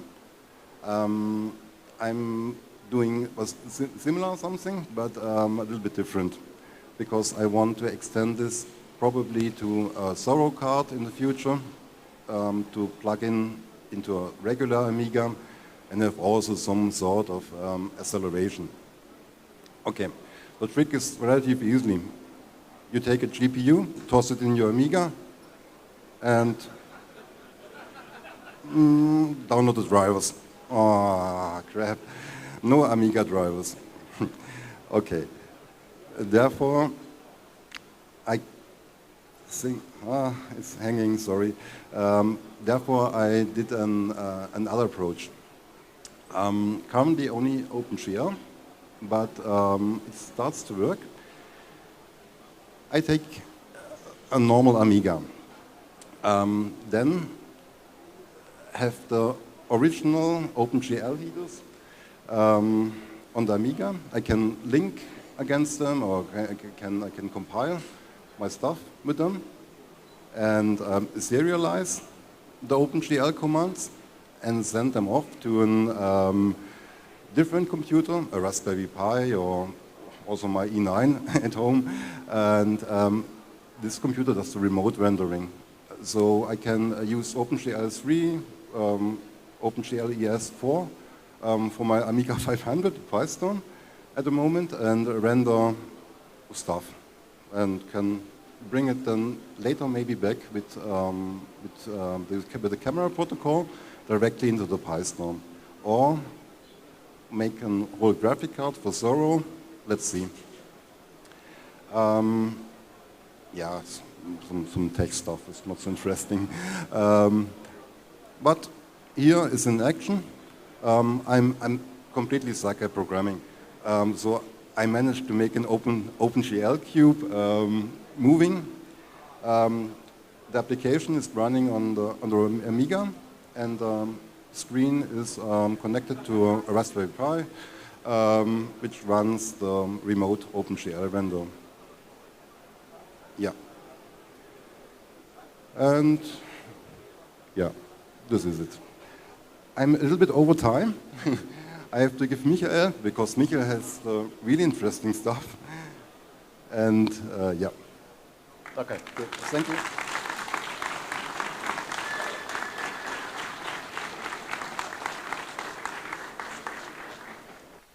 Oh, wrong slide. I'm sorry.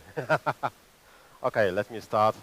Hi guys, nice to see you all around. So let me continue.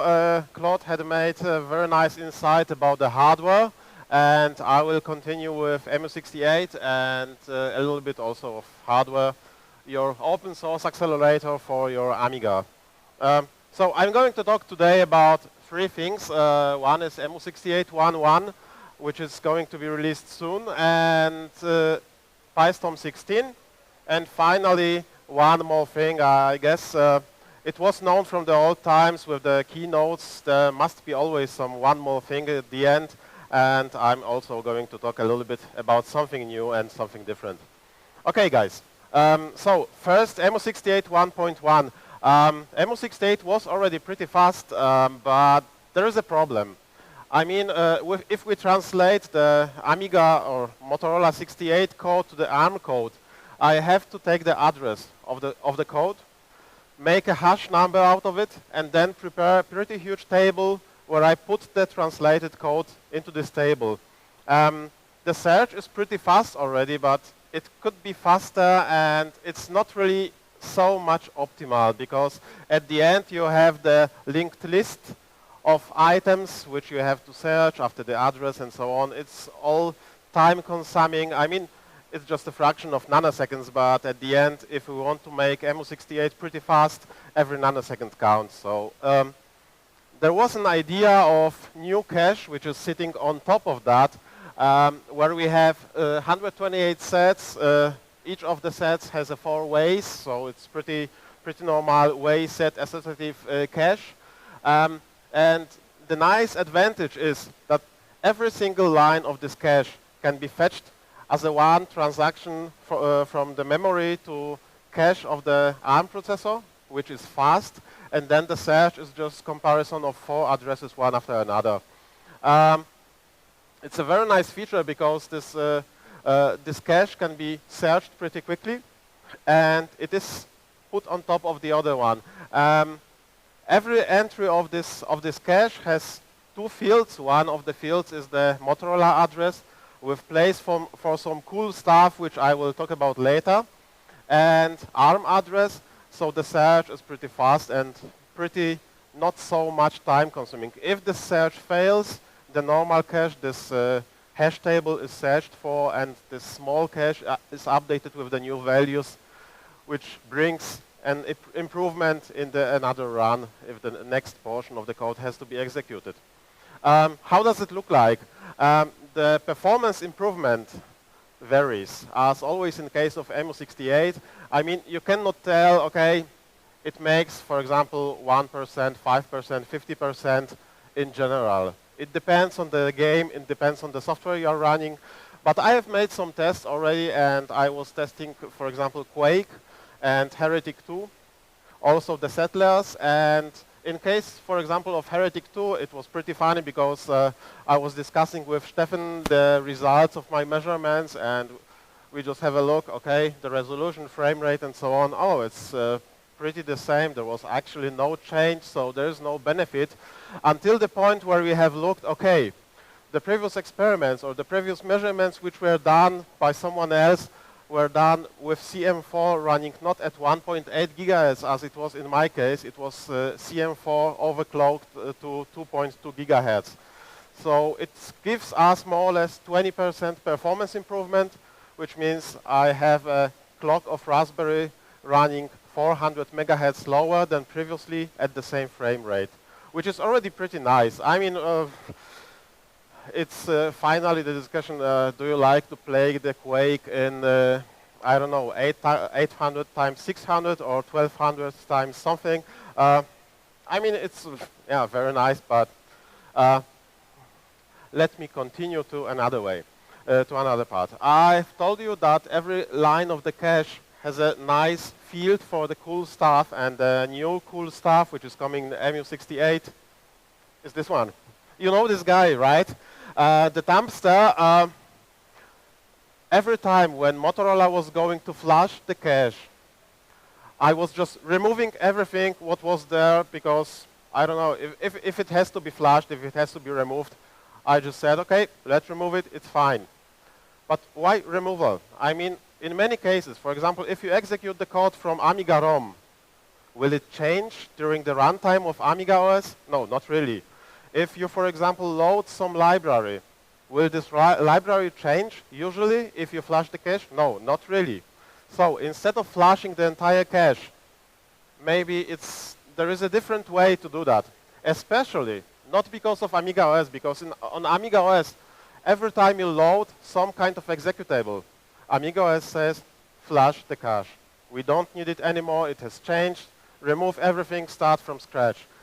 If you would like to run, for example, Shapeshifter, it's running a little bit different way. It's flushing the cache every 20 milliseconds, every 100 milliseconds. It's absolute overkill.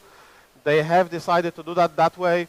It's painful for MU68. For normal Motorola processor, it's not really a problem because you have 16 kilobytes of cache. In case of MU68, I have 64 megabytes of cache. If you flash it 10 times, 50 times per second, it's really painful. It's removing all the gain from MU68. So the cool stuff field is the epoch. Every time I flash the cache, instead of removing everything, I just increase this number, which means the next search for my block, for my translated block will fail. because this number has changed. But then I look again for the cache, looking for the block without this number, ignoring the number completely. I can verify if the code has changed. I'm calculating the checksum. If it's the same, fine, we recover it, we update the fields, it's done. If it has changed for some reason, because, for example, the executable was loaded, it's removed, just like that. Two advantages. One, I don't have to recompile every time, which gives me a speed boost. The second one, if I flush the cache, no matter how full it is, it's just a single operation, increase the number. Not for every item in the cache, one number, which means the speed boost is doubled, so to say. What does it mean for us? For example, with MO68, the new version which will appear, I hope, I don't know, maybe 1-2 weeks from now on, the workbench is booting faster, something like maybe 2 times faster. macOS is starting now in seconds. What has took previously something like 1 minute to boot macOS 8 point something, for example, is now happening in 10 to 15, 20 seconds maybe. So the speed improvement is really huge, and this is something I really like. Okay, that's MO68 1.1. Yeah, thanks.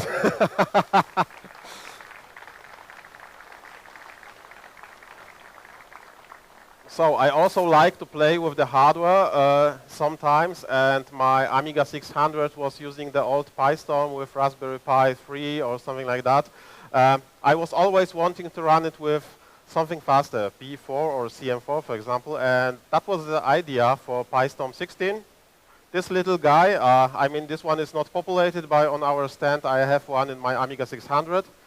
So it's the PiStorm, the new version, which is based in principle on PiStorm 32 Lite, with the same FPGA on board, designed for Amiga 600, where you can plug in your CM4, for example. You have also the outputs for the network interface, for the HDMI, and also the CSI camera input port, which is planned to be used with the frame thrower. Yep, you know the guy. And yeah, the development is in principle ready. The design, as everything we do, is open source, open for everyone who like to use it, who like to build it, sell it, whatever. Should be available on GitHub in few weeks maybe. There is already one company from Poland which is building this PiStorm and going to start with selling the PiStorm soon. Of course, it was pretty painful to start with because I have almost destroyed my Amiga 600. I've made a mistake, then I had to fix the mistake, check if the new design will work, but it was pretty a lot of cables and pretty a lot of sweat on my head and on my rack, on my behind, because I was just shocked if the Amiga will still be alive after removing the PiStorm with such a mistake. Okay, that was the hardware, that was the software. The one more thing. I mean, since the very beginning of MO68, people were asking me, would you allow to run, for example, ARM code on the Raspberry? Because you have CM4, you have the ARM processor, why not run ARM directly on it? The problem is, what ARM? Yeah, I mean, the family of ARM processors is pretty bright. You have ARM 32 bits, 46-bit, you have the thumb2 instruction set, then you have the A profile, which is application processor, you have the M profile, which is for mobile, you have the R profile for real-time. Finally, you can run ARM processor in big endian, little endian mode. Which one would you like? I mean, not everyone, because there are already some turbo cards for Amiga which have ARM processor, which maybe not support anything out of that. Maybe there are some limitations. Okay, I'm trying to do myself as fast as possible. But we had already some foreign architecture in our Amiga, which was not the 60K processor. We have something what was Xeno, what was using very, very funny instruction set with very, very funny instructions names like something like that or something like that. I don't know why it sucks. They just decided to name it that way. Okay, MO68 is going PowerPC. Sorry for that. There are a few advantages. I mean, the PowerPC alone is a RISC processor, which means the translation is much easier. The translation is straightforward. The instruction set is pretty similar. In most cases, it's one-to-one translation. Every single PowerPC instruction is every single ARM instruction. An example here, you have the code, which is already a little bit reduced because some of them were abundant. You see on the left side the PowerPC instructions, on the right side instructions translated by emu68 already. As you may see, the compiler has decided to unroll the loop 4 times. emu68 is repeating this procedure even more to gain the speed. Almost ready. Yeah, so what's the actual status of PowerPC for emu68? It's more or less 95% ready, the integer part. I'm missing, I don't know, something like 3 or 4 instructions. FPU is not yet started. It's planned for the future. Altivec is not going to be implemented because it gives another set of 32 registers, which are pretty huge. I don't have the space on the ARM processor for that. PowerPC library, which is going to be compatible with MorphOS, is work in the progress. It's already partially working. I've started on that. Interrupts are working. The PowerPC processor can communicate with Motorola processor and the other direction also. And very important also, both translators run on separate CPU cores, which means the Motorola 68K does not have any disadvantage because of the PowerPC, and on the other way around, PowerPC has no disadvantage that the Motorola 60K is working also in the background. And very nice feature of ARM processor, the cache, the whole data cache is coherent at all times, which means the problem which we had on the PowerPC Blizzard or whatever cards for Amiga 1200 is not existing in this case. We don't have to flush the cache all the time. The cache is staying all the time coherent. The last part, the numbers. It's pretty fast. So the first day, the tests gave me up to 1.8 PowerPC instructions translated in single cycle or executed in single cycle of ARM processor. This includes the whole loop of emu68, so it's not only the piece of code, it's everything together. And the performance can go as high as in case of my test. It was pretty shocking for me, 3,600 MIPS on my standard CM4. And this is not the last word because it was without any kind of optimization. I mean, I'm trying to first make emu68 with PowerPC running, and once it's running, I'm going to optimize it even more. Yeah, so this is how it looks like. If you like our work, use it. We love when you use emu68. We love when you use PiStorm. We are very happy with that. Our projects, all projects are open source, available on GitHub. If you like our job, you can support us if you like. If you don't like to support us, it's also great. Just be happy with whatever we do. And yeah, thank you for your attention.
guest is one of the key figures keeping the modern Amiga dream alive.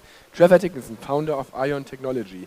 He's best known for continuing the Amiga philosophy into the 21st century, bridging the gap between classic and next generation Amiga systems. His dedication, passion and investment have been vital in keeping the Amiga spirit thriving today. Please give a warm round of applause to Trevor Dickinson from Ion Technology. Thank you. Right, am I live? Can you hear me? Great, look. I'm keeping the Amiga alive, apparently. Look at the color of the hair, right? It's you that are going to keep the Amiga alive, not me. Who was at the dinner last night? Hands up? Okay. Wasn't it great to be in a room with all those early Amiga developers?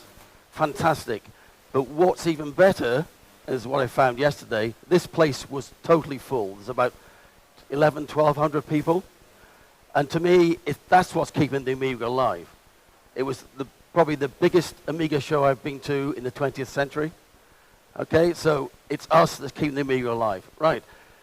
I've been involved with Amiga Germany since Marcus first introduced the idea back in 2014. And I've had the privilege and pleasure of sponsoring every show and being the gold sponsor.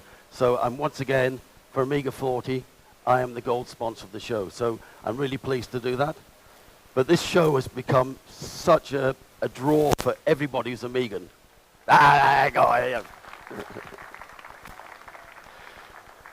Now, you probably wonder about my funny accent. First of all, I'm jet lagged. I came across from New Zealand. I arrived on Friday afternoon. I think I had 2 hours sleep on Friday night, and I had 3 hours sleep last night, not because I was drinking, which is unusual. I usually do drink, right? But it's because I woke up. So I woke up and I thought, I know, I'll work on my presentation a bit more. So anyway, so is there any mistakes? Remember, I did this about 4 in the morning, okay? And we've lost it again. Yeah. Oh. Okay. Now, back in 2015, when I was so much younger, there's a lovely picture with R.J. Michael, who was here then, and we can see the iconic picture of Andy Warhol painting the gorgeous Debbie Harry. I must admit, I was younger then. I did have the hots for Debbie Harry. Not so much for Andy Warhol, okay? But Debbie Harry. But we learned in this show, and I learned in Amiga 40 in the States, that picture's fake. It's not the picture that was actually produced. But we'll talk about a bit more of that later. Look, this is the 6th Amiga Germany. If it wasn't for that man and his team, we would not have Amiga Germany.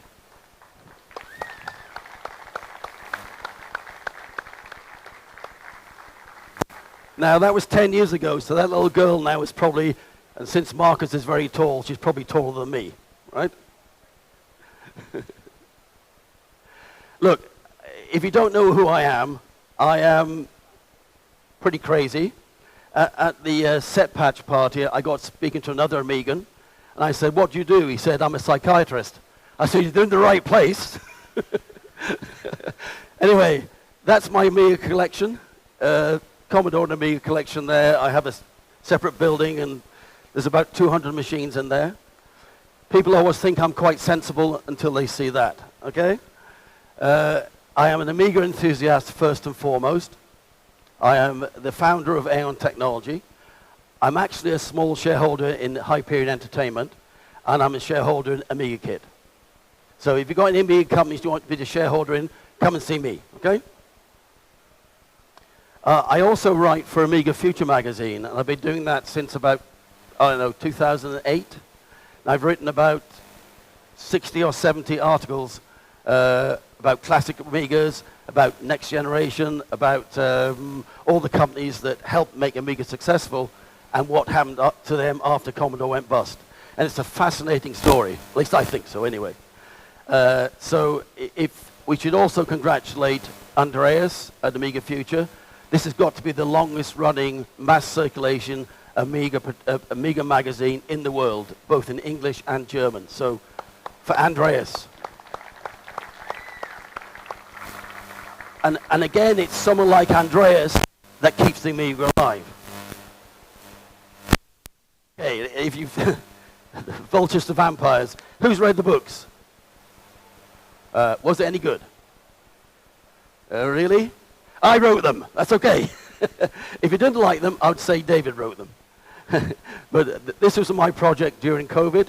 I spent the time researching and writing the books. David looked after all the administration, which is the boring side. I had the fun of actually working on the stories, contacting the people for their input, and I really enjoyed it. There's not going to be a version 4. 3's enough. Now, we talked about that Andy Warhol painting. The one on the top is the actual painting created at the Amiga launch. The one on the bottom is one created afterwards. And that's the one that was sent around with all the publicity material and videos.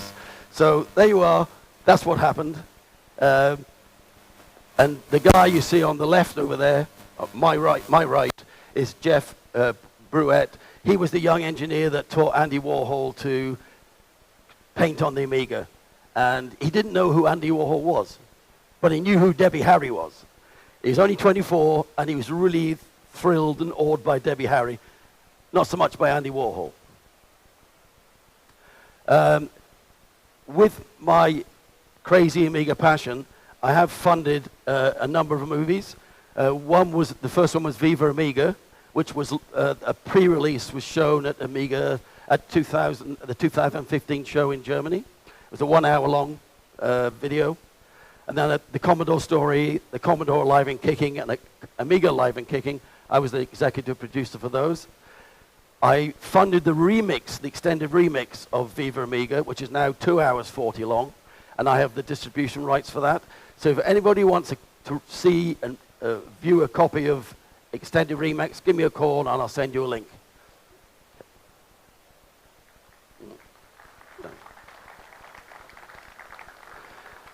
Now, in the Amiga world, we're all crazy, and there's so many people doing some fantastic things, hardware, software, and most people give their time free, and they work really hard to keep the Amiga alive.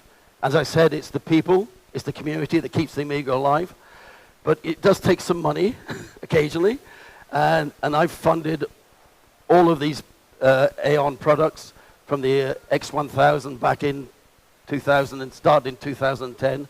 Delivered at the start of 2012, and that's where my partnership with Matthew Lehman from Amiga Kit came from.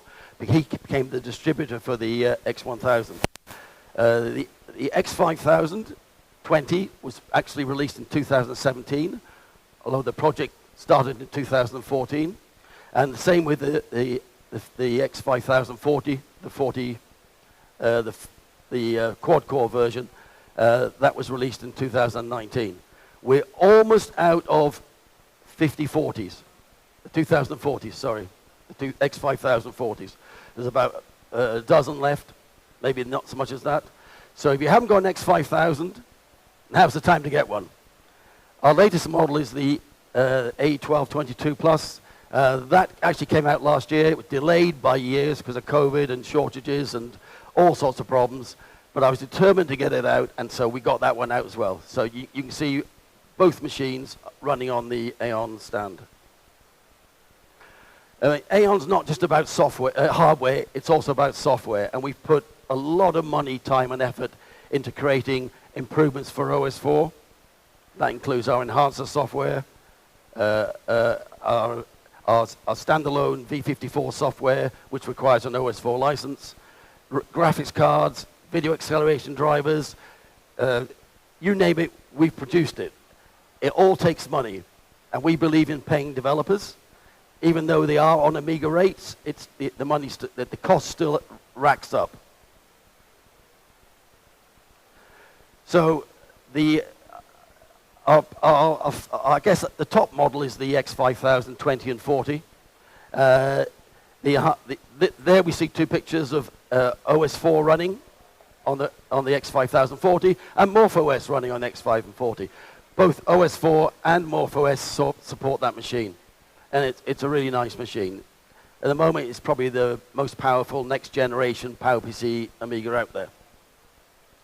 In Enhancer, we spend a lot of time and money enhancing the experience for our customers. So in the Enhancer with version 2.3, we were going to release it, but there's a new version of OS 4 just come out, update 3. OS 4.1, final edition, update 3. I think I got it right? So it's better to let that get out first and then make sure AROS is compatible with it, since it's the underlying operating system. If you are one of our customers, you know that we have an AMI store for software, drivers, productivity tools, you name it, games. It was originally developed for the PowerPC, but we always thought there'd be a 68K version. That is now about to be released. Matthew's over there. You can ask him all about it. Put your hand up, Matthew.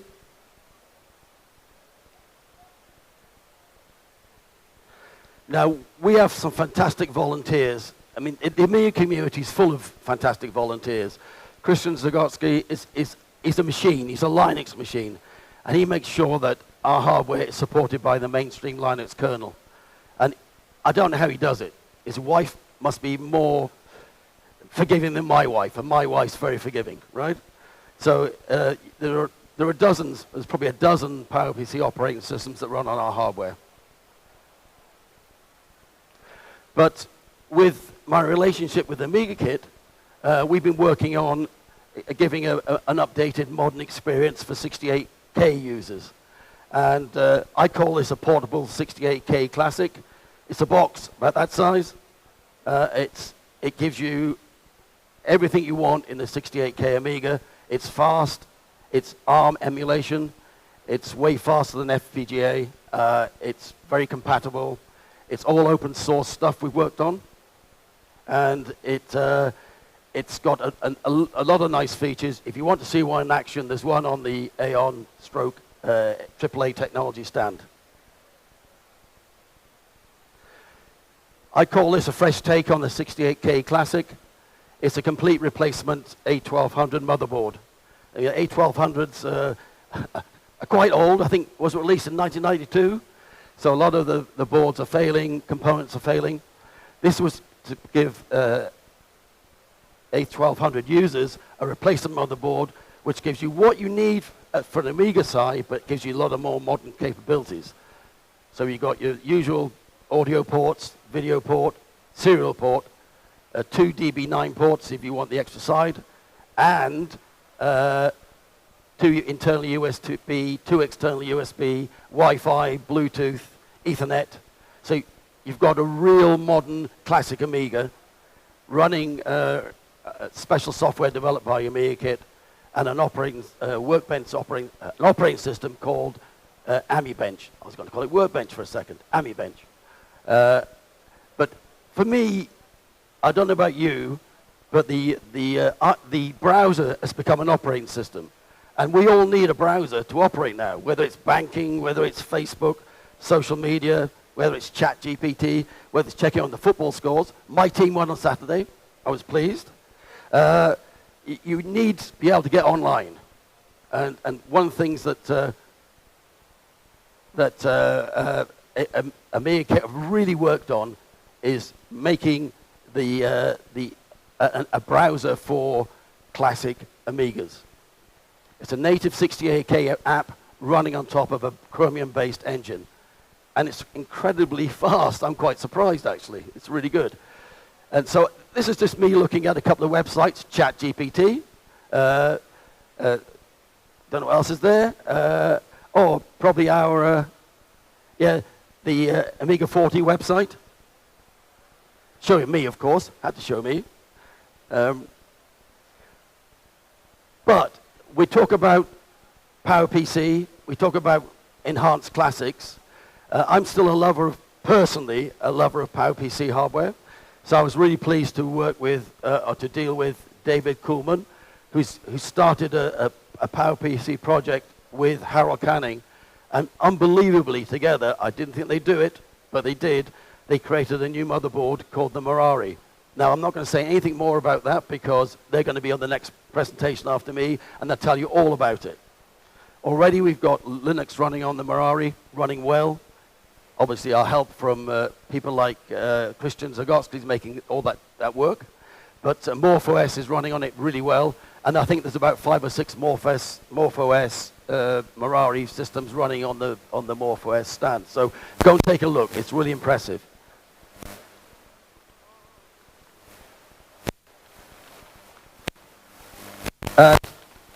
This is my Marari board.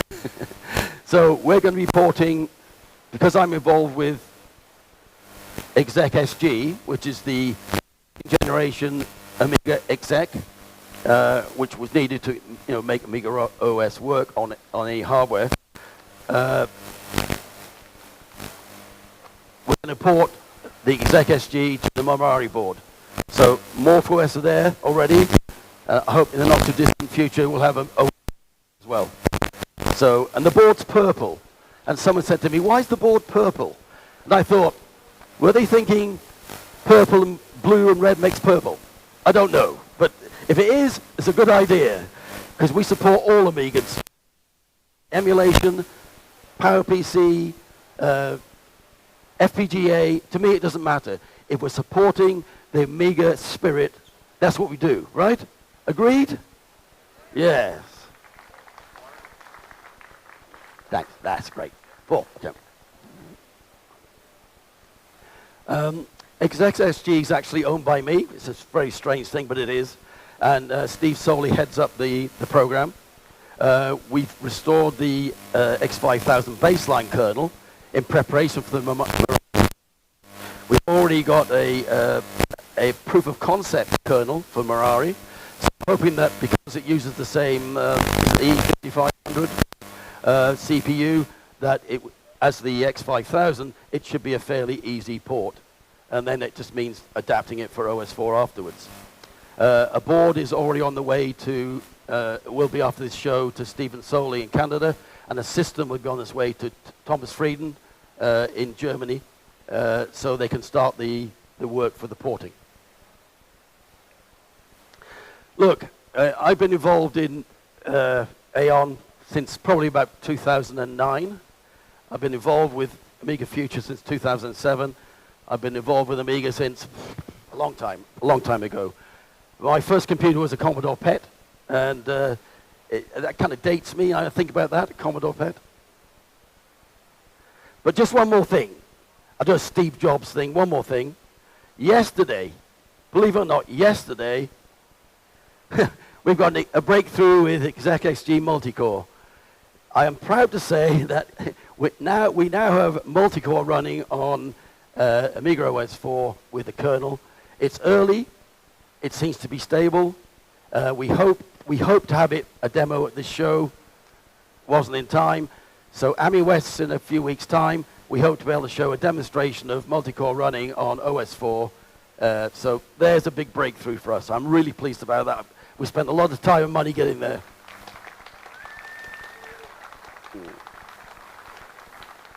The email from Steve Soley says, it seems stable. I can compile programs with it. The compositing engine's enabled and working. I can even play Twickler X Spencer Warp 3D Nova game.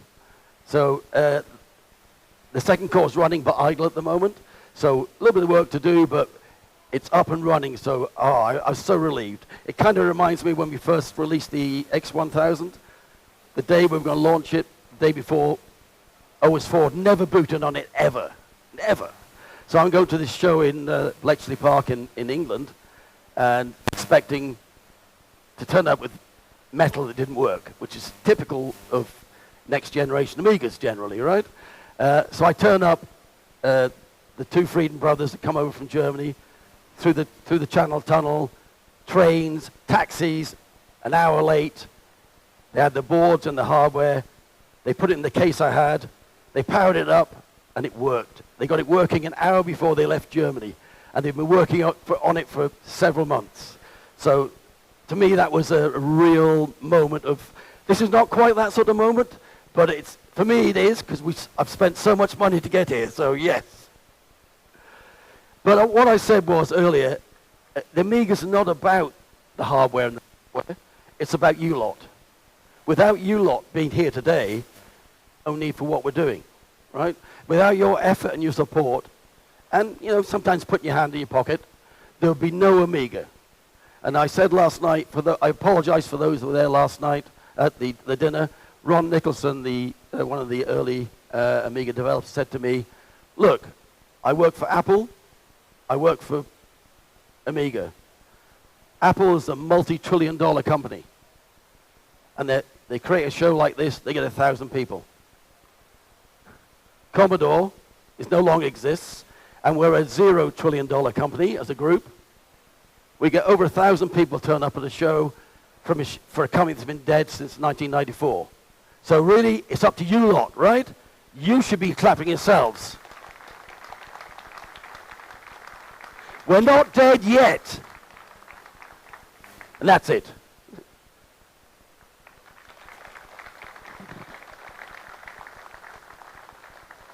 Yep. Any questions before I disappear? Sure. Yes, you can still buy the X5000s. We have a company in Europe called AAA Technology, which is in association with Amiga Computers, and they can still supply you with X5000s at the moment. And as they're in Europe, there's no problems with shipping from the UK or anything like that.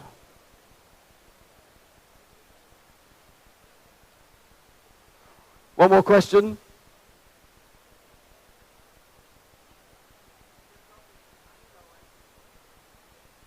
Developing AmigaOS further, like you mentioned, the enhanced package and everything. Are all issues solved regarding the copyright or court issues? Okay, from an Aon perspective and an Amiga Kit perspective, right? We develop clean books software, so we own it and it's ours. So there's no issues there. If you're asking about other things, you need to speak to the people that produce the software. Yeah.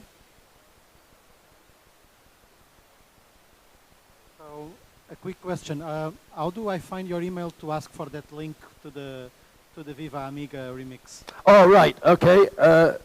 Come and see me afterwards. I'll give you my email address. Yep.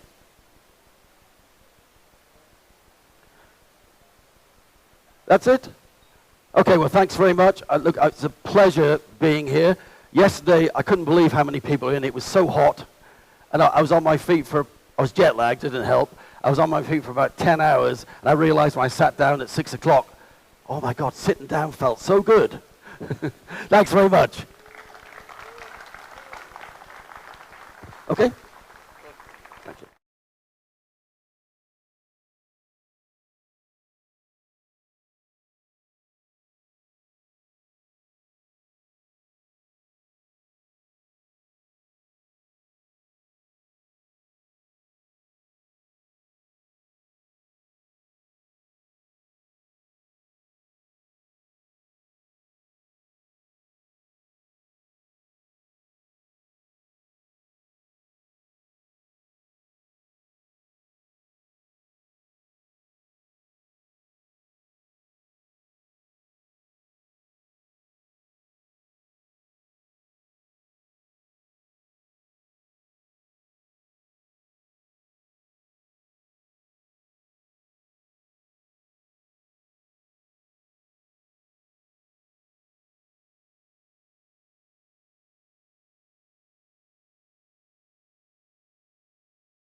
This? Yep.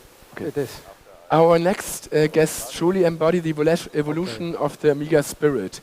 Frank Mariak from the MorphOS team and Dave Coleman from the Marari team.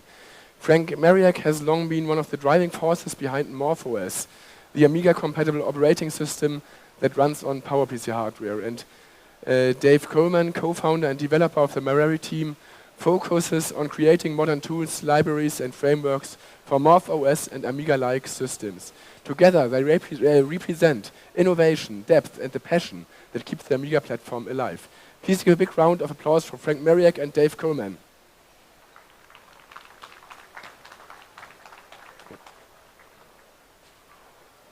Welcome.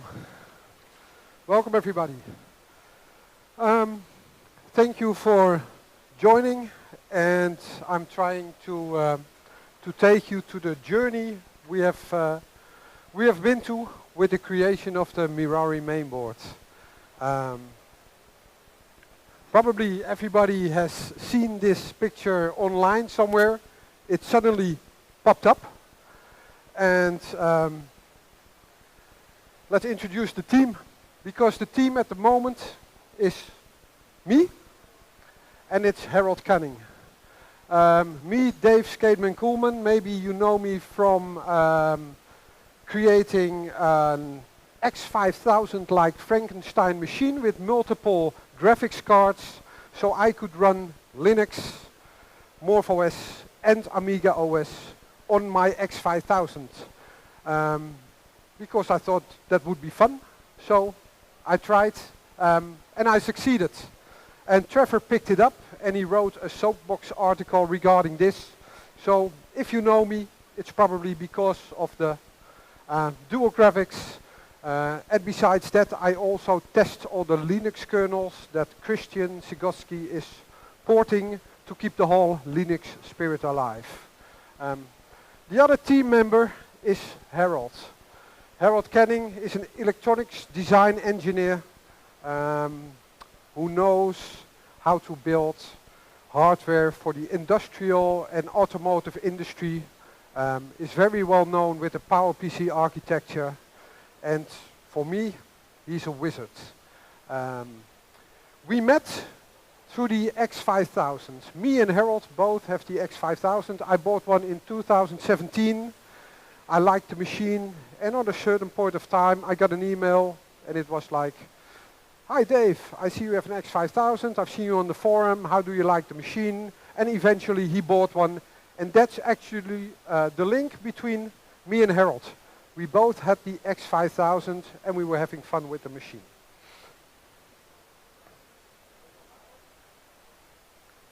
But when I knew Harold was capable of creating hardware, I was getting eager and teasing him in 2021 and 2022. "Harold, could you please create a mainboard, an entry-level mainboard, because the Tabor back then was not yet released, and it took a while," and I was like, "Why not? Eh? Maybe we can try." And so I start bashing him until a certain point in May 2024, Harold told me, "Dave, I'm looking at KiCad. KiCad is an open source platform where I can design PCBs, and I need a project." I said, "You need a project?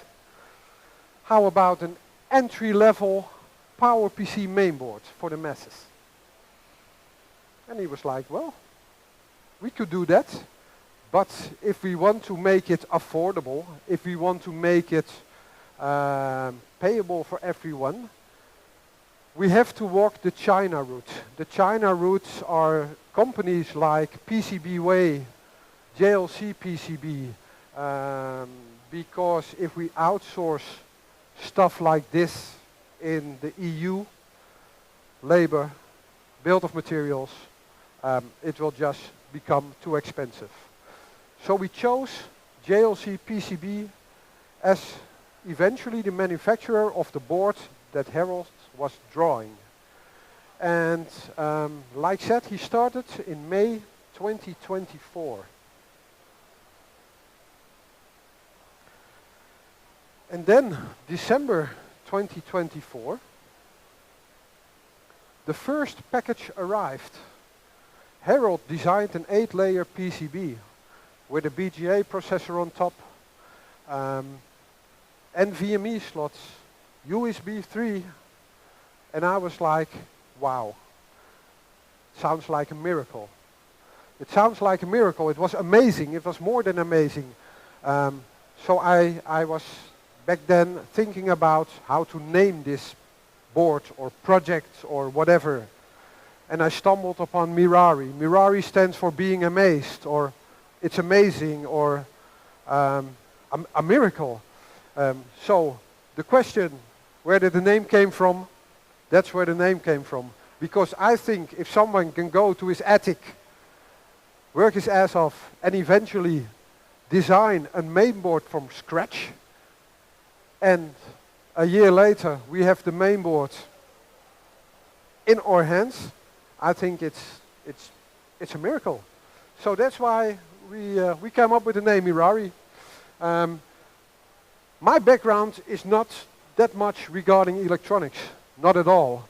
If I would have had that board being shipped to me, I would probably take the ATX power cable and plugged it in. And I probably would have burned the board or something. So Harold said, no, no, no, no.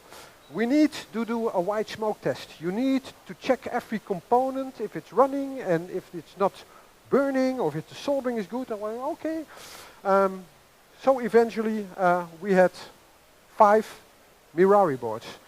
And we shipped 4 of them to developers of our team, and we had 1 left. I'm not going to talk about the 1 left in very detailed, but eventually the board came to Frank from the MorphOS team. We will dive into that in a minute. But like I told you, I'm not very familiar with designing hardware. I would put in the ATX power plug and probably nothing would have happened, because a mainboard needs an operating system, a BIOS, something that can trigger the components to do what they need to do. And in the X5000, the U-boot version they are using was a 2018 version. Harold was like, I want something newer. I want something more up to date. We want NVMe support. We want USB 3.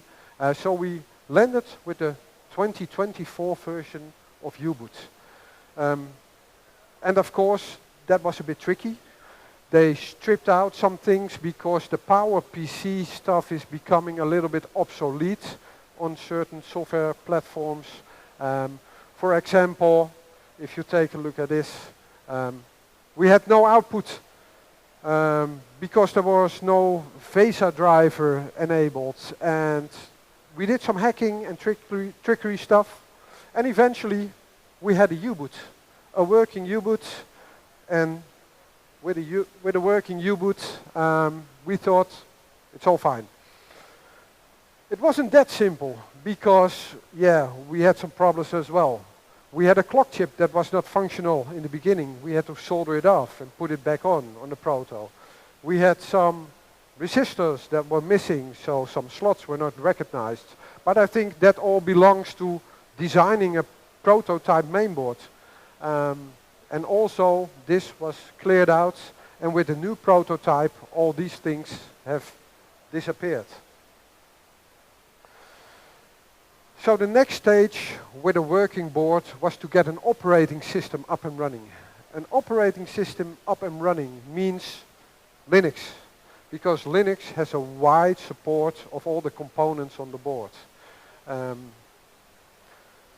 And there we have Christian again, just like in the presentation of Trevor. Christian has been porting these kernels all time already for the X5000. And due to us using the E5500 core, it has a lot of similarities. So that core actually just booted. And in a very short time, we had several Linux distributions up and running. Again, incredible. So it was up to the next stage because we wanted this Amiga-ish system running on our board. And I had one board left, and that board landed in Dortmund with Frank. And Frank started to do his magic, his coding magic, and we don't know how he did it, but he did it, and he did it fast. Because he got the board at May 17th, and every now and then he sent me a screenshot what he was doing. But May 23, he started sending me pictures like this. And I was like, is that ambient running already? That's impossible. But it was not. He actually ported the operating system, MorphOS, onto the Marari board. And if you take a look at the boot now, you can see the machines running. They work perfectly. So, yeah. Our journey keeps on continuing every step by step. Another thing to know is we are not some commercial company. We are just two guys, me and Harold, building a board. And now we have Frank with the MorphOS team getting an OS up and running. So far, so good. And there we have it. MorphOS on the Marari. A big step in our journey. And maybe Frank can tell something about porting MorphOS. Not yet. Hello, hello. Maybe someone can... Go on. You can take my... Is there someone who can turn on the microphone? No one? Okay, take this one.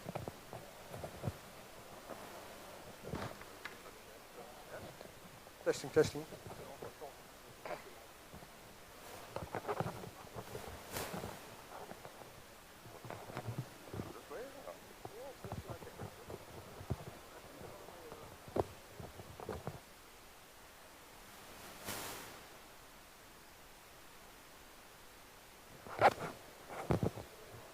Does it work?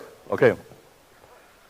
So now that we've seen what happened in the last 2 years, I want to backtrack a bit and talk about MorphOS, because I noticed that a lot of people still don't know about it too much. They know the name, they know it's somehow affiliated to AmigaOS or Amiga, but don't know much of the history. MorphOS has a rich history in Amiga, actually, because the people who started it started with AmigaOS. Myself, I started with an Amiga 1000 maybe around 1987, and had a lot of fun with it, and got into programming and into AmigaOS, and did a lot of things with it. Time went by. We were in the 90s, and companies like Phase 5 started, built 68K accelerator cards and more stuff.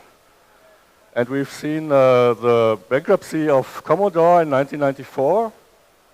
So the company, Phase 5, decided, I was in talks with follow-up companies to build a PowerPC computer machine for the Amiga, or an Amiga replacement, or a new Amiga computer. But eventually, it didn't work out. So Phase 5 decided to build another accelerator card with a PowerPC processor on it as a sort of co-processor. And that was the birth of the PowerUp system.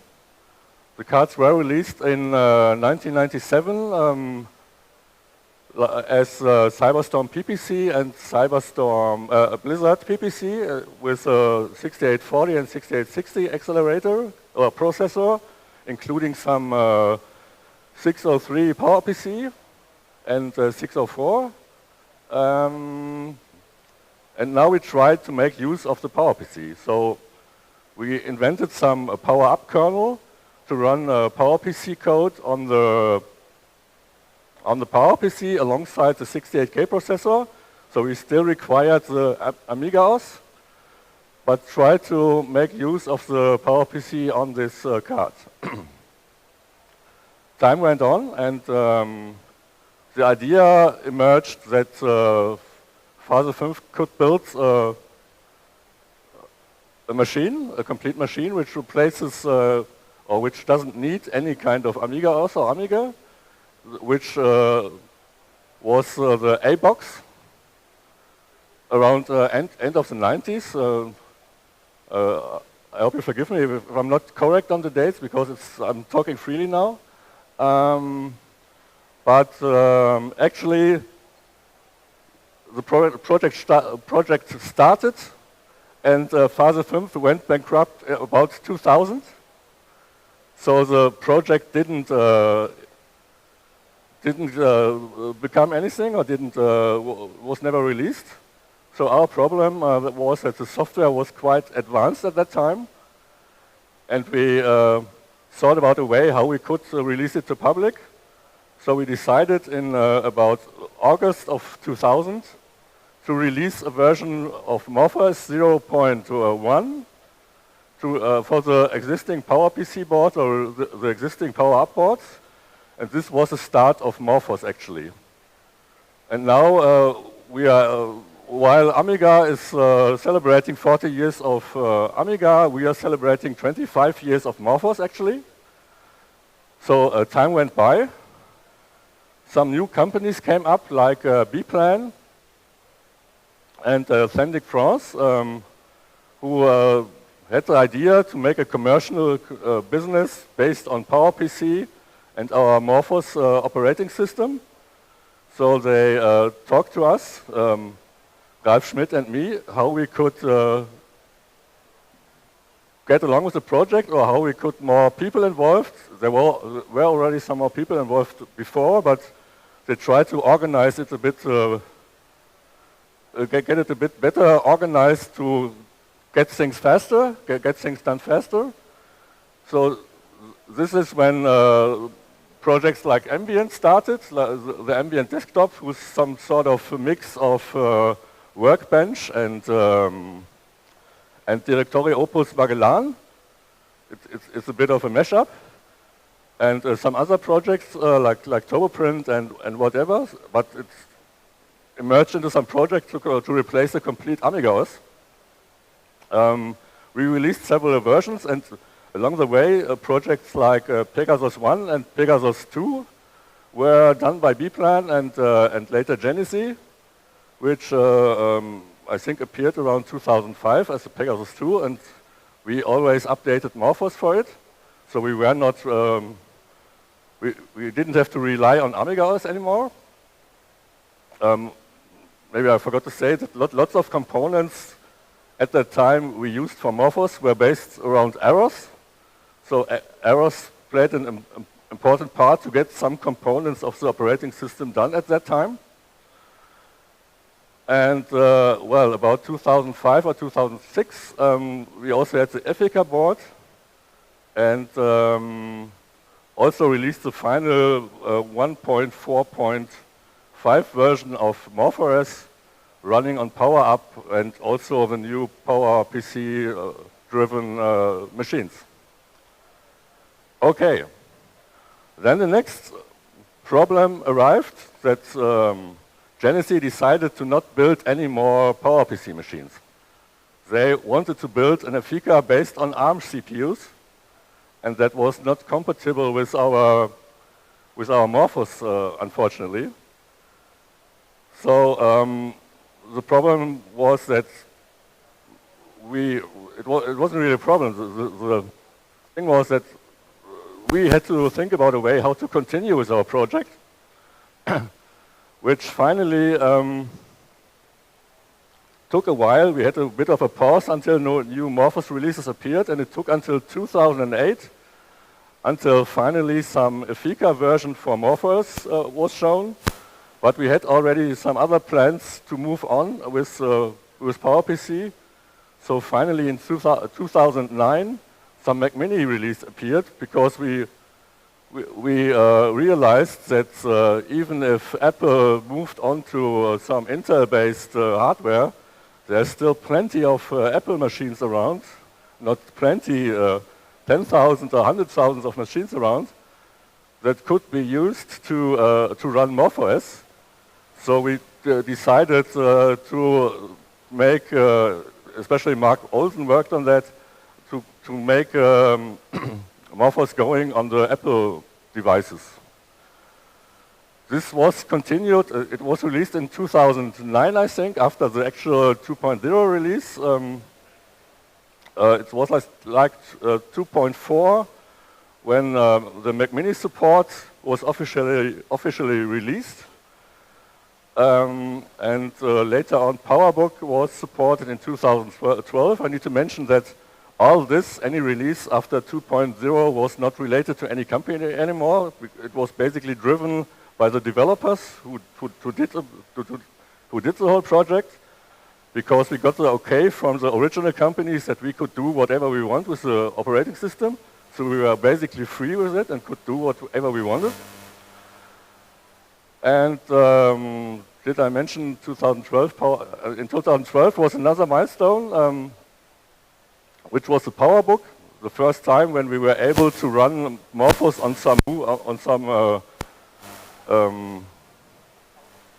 some laptop or on some movable device.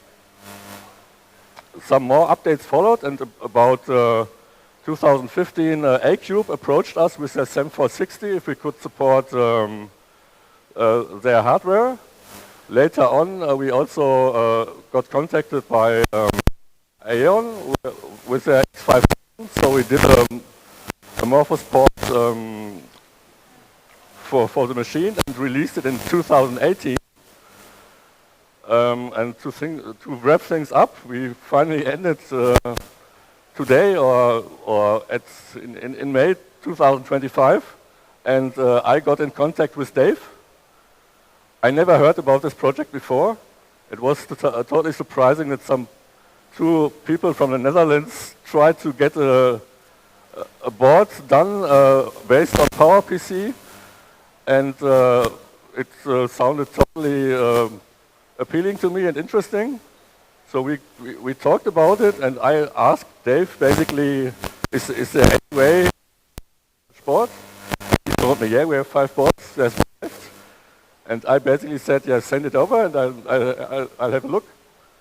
Because I knew it was compatible, somewhat compatible or similar to the E5500 thing we already did for the X5000. And so I started the porting, and that's basically how we got here.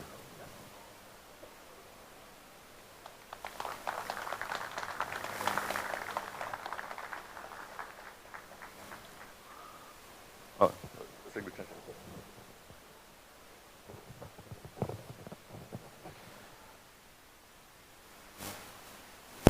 Hello? Yeah.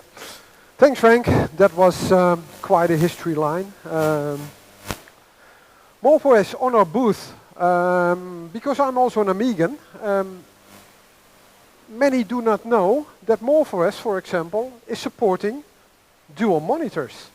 You can, at the moment, click an application, say jump to a specific screen, and the application will open on a specific screen, which is, I think, something worth mentioning. Having dual screens, Wayfarer, the browser, on the left side, and the applications you're working on the right side. So yeah, and this is all in the new 3.20 version, I think. Yes? Okay. Still needs to be released. Not released yet. 1 slide more? Yeah? A little teaser. Yes, Frank told me 5 minutes left. Okay. It's a bit of an outlook. We all know the situation with graphics drivers. Graphics drivers are very complex, and MorphOS is still relying on a lot of older graphics cards. But work has started. Work has started on the RX line of graphics cards. And we already have a 2D driver running. So hopefully in the near future we can also benefit of the RX line of graphics cards to be more compatible and pave the way to the future. I think that's, yeah. Thanks to Marari. Marari is just a piece of hardware. Any piece of hardware without an operating system can do nothing. So we all need each other on this. Yeah, that's about it. For people who want to know more or follow the progress, you can check our site. But I would also say scan the QR code and join the Discord server of MorphOS. So me and Harold are very active there. Frank and the rest of the team is also very active. You have short lines. You can ask us the stuff you like. We're there. We're not a huge company. We're just a few Amigans trying to make something work. And anyone can go over to the table and just ask anything you like. That's it for now. Yes.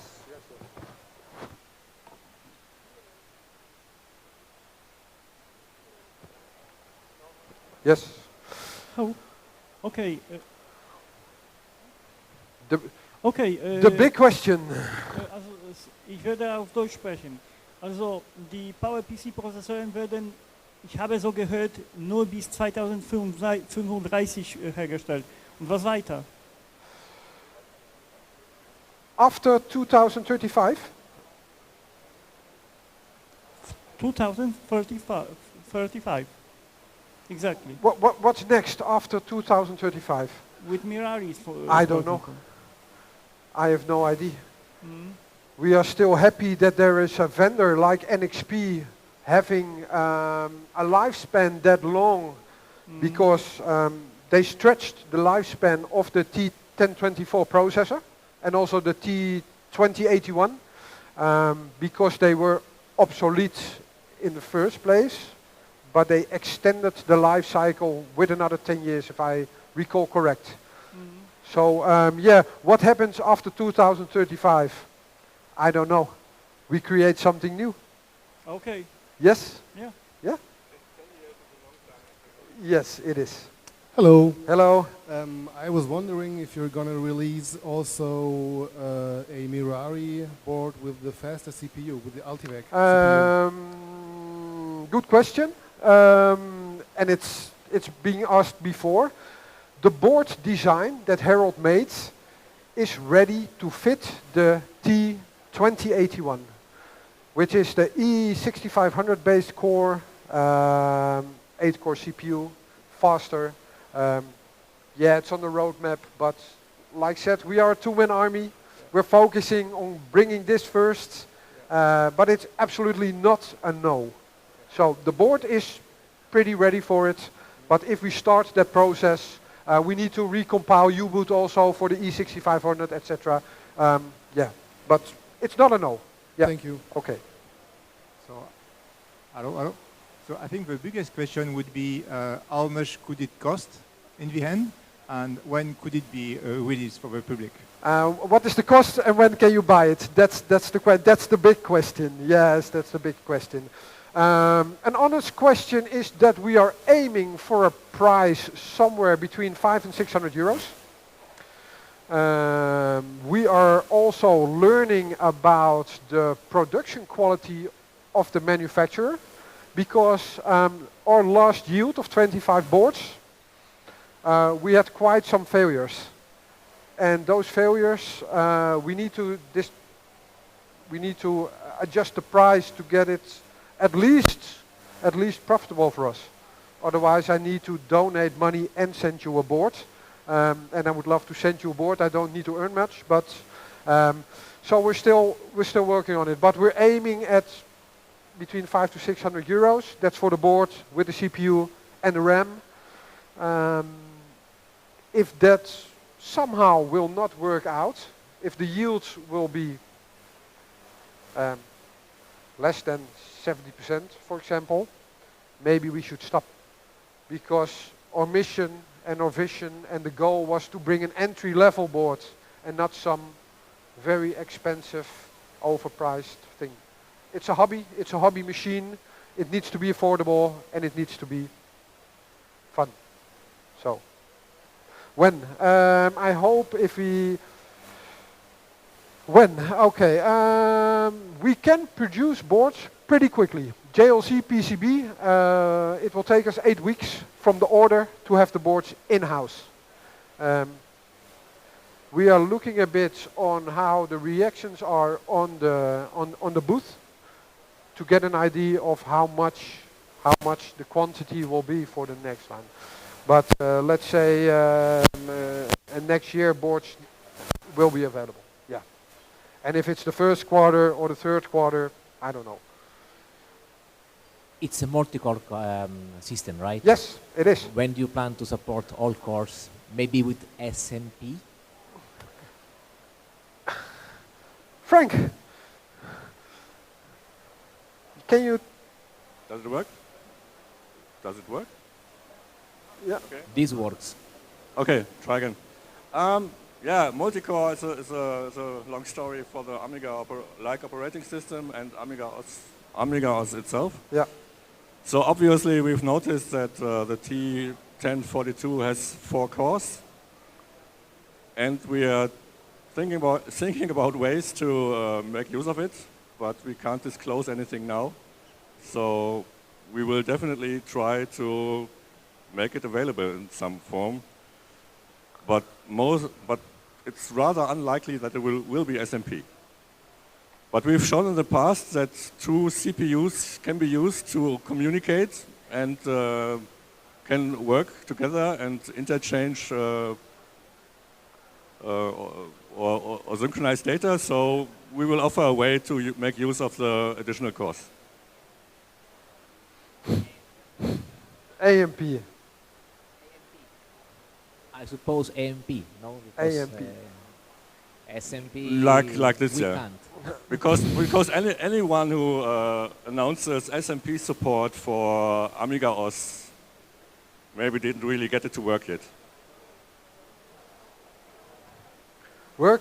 Maybe work in process, maybe a future project. Time will tell. But what I definitely can say is that any board sold, whenever it's ready, will be able to run MorphOS right away. Yeah? Any other questions?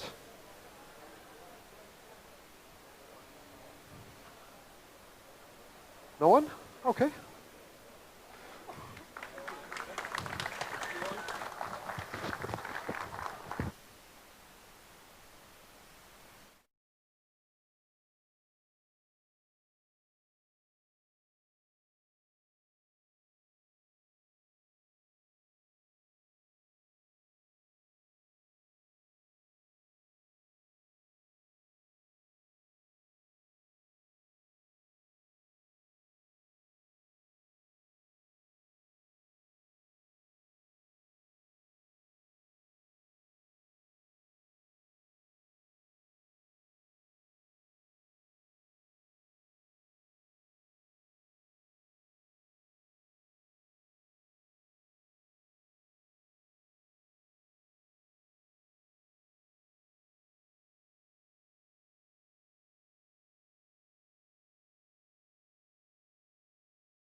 Check, check. There we go. That sounds better. Yeah, I hope everyone's having an amazing time here at Amiga 40 Germany. It is just an unbelievable event. There are so many incredible people walking around, so many projects. The community is thriving. And I'm here with Raven Lourdes, and this is an incredible outfit. Who are you cosplaying today? Today I'm a 90s alternative lemming. He's alternative lemming, amazing. I love the outfit. Do you have a favorite Amiga character that you like to cosplay? I think LeChuck has to be my favorite. LeChuck, is that because The Secret of Monkey Island is your favorite game, or because you just love the character? I just love being LeChuck. I can be all mischievous and growl at people and walk like a zombie. It's just so much fun. When I look at many of the costumes, I'm just absolutely blown away by the amount of work and talent and that it takes to put something like this together. Like, where do you start when you have an idea for a costume? First, for references, so I check out the sprites, box art, that kind of thing, and then I start planning how do I put that together, what kind of parts are involved, and how do I make it. How long does it take to make an amazing costume like this, or LeChuck? This one was very fast. This was only 50 hours, but LeChuck, for instance, that was, I believe, 350 hours. The one from yesterday was 980 hours. Wow, that is an incredible amount of effort and dedication, but it's worth it because you look amazing. Have you been getting a lot of great feedback? Everyone wants to take your picture here. Yeah. Yeah, it's been lots of fun. The Amiga crowd is the best, really. I couldn't agree more. And you to the event, it's so nice to see like a character walking around. It's great for photo ops, and it's a real pleasure to have you here. Speaking of the Amiga community, we're going to walk around for a couple minutes and check out some of these bits. You can join me if you want, or we're going to walk around. I mean, I can't help but notice this one. This one is really special to me because that is actually my turntable. That is a turntable that my dad rescued from the trash, and we turned it into some Amiga wallpaper. And it's here at this amazing exhibit. I see vacuum tubes on amplifiers. I see LED lights going crazy. My man Jan, what is going on here at your exhibit? Yeah, it's awesome as always. I really love it. It's the greatest event in a couple of years. And yeah, it's all of my stuff. I try to show as many things as possible, and Sunday fun day. Today certainly is a Sunday fun day. Is there anything here in particular you'd like to show us? I'm really curious. Is that a headphone amplifier that you have there, or just a speaker amplifier? Yeah, this 4000 is having the new AmigaOS sound card. There's an optical out, and I'm running it into this hybrid amp.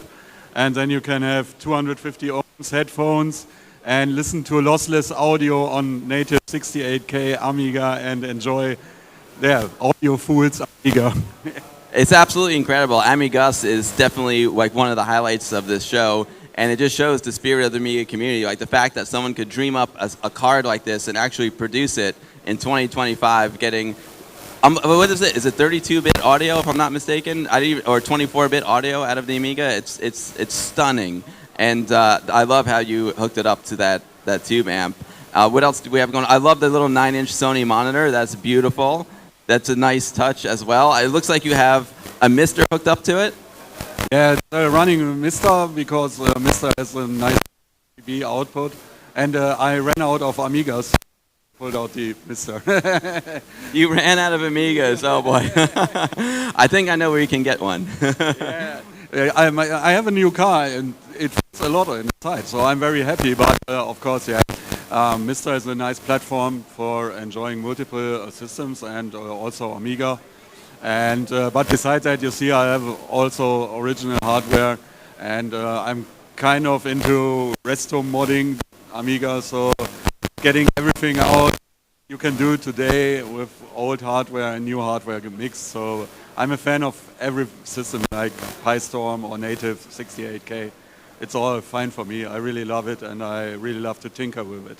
Yeah, I totally agree. I mean, there's nothing like the real thing, baby, as I always say. But the real thing is getting more expensive these days. And for someone who's never been into Amiga before, I think other alternatives like the Raspberry Pi, you got the Mister, A600 GS. Pick, there's so many options now. The A6000. It's just great that we have so many options. People can experience Amiga, even something as simple as Amiga Forever, on their Windows machine. It's just there's so many ways to get into Amiga. But if someone came here for the first time, they don't have an Amiga, they're getting interested in it. There's no barrier to the entry, which I love. Yeah, that's awesome, and it's awesome to see how alive it is, and even by modern standards. So we are online with all these Amigas. We are hanging out every day in a tool. It's called Infinity Music Player, IMP3. I guess Ewan gave you this little inbox, so you can come online with any Amiga. It's an awesome piece of software. You can play mods, stream it from the web. You can access demos, and of course you can join the Amiga Germany channel and hang out with us. It would be awesome. So that's something I'm very happy and I'm very thankful for his work, because it's amazing work and he's doing this in his spare time, and it's 52K. I mean, it's awesome. It's assembler art. Wow, I don't even think you can type one character in Microsoft Word in 52K. Well, I can't wait. I'm going to cancel my Spotify account as soon as I get home, because I'm plugging that sucker in, and I'm just going to be streaming all my music on the Amiga from now on. Thank you, Jan. It's a pleasure to be here. Thank you. Great job with your exhibit. I don't even know. I didn't even get to see. That's the problem with the show. There's so much cool stuff. I didn't even get to see.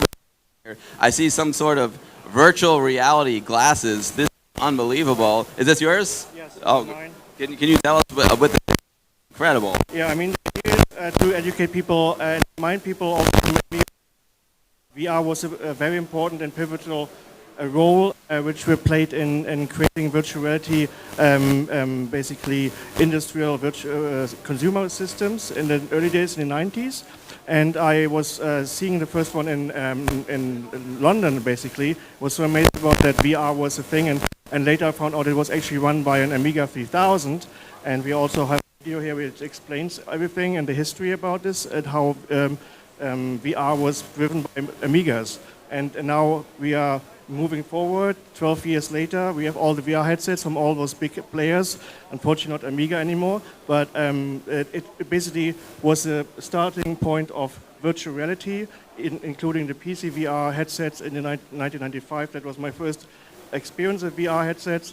And now we show also a custom-made pinball machine we have here, where people can experience like a little bit of take, the old Amiga flippers and pinball machines you remember. You can play here and you have good old vibe feeling of playing those. This is one project, and the other one is the Draco, which we bought after 20 years. We switched on today and it still works. You can have a look at it when you ask my friend Gunnar about it. Oh, that's amazing. This is the spirit of the Amiga community is incredible. I mean, look at all these incredible projects. I never really even realized Amiga had VR. The closest thing I remember was AR, augmented reality, with something called Mandala. And so this pinball machine, can you hook this up to like Pinball Dreams or Pinball Fantasies or Slam Tilts? I mean, we built our custom version of it, our own take.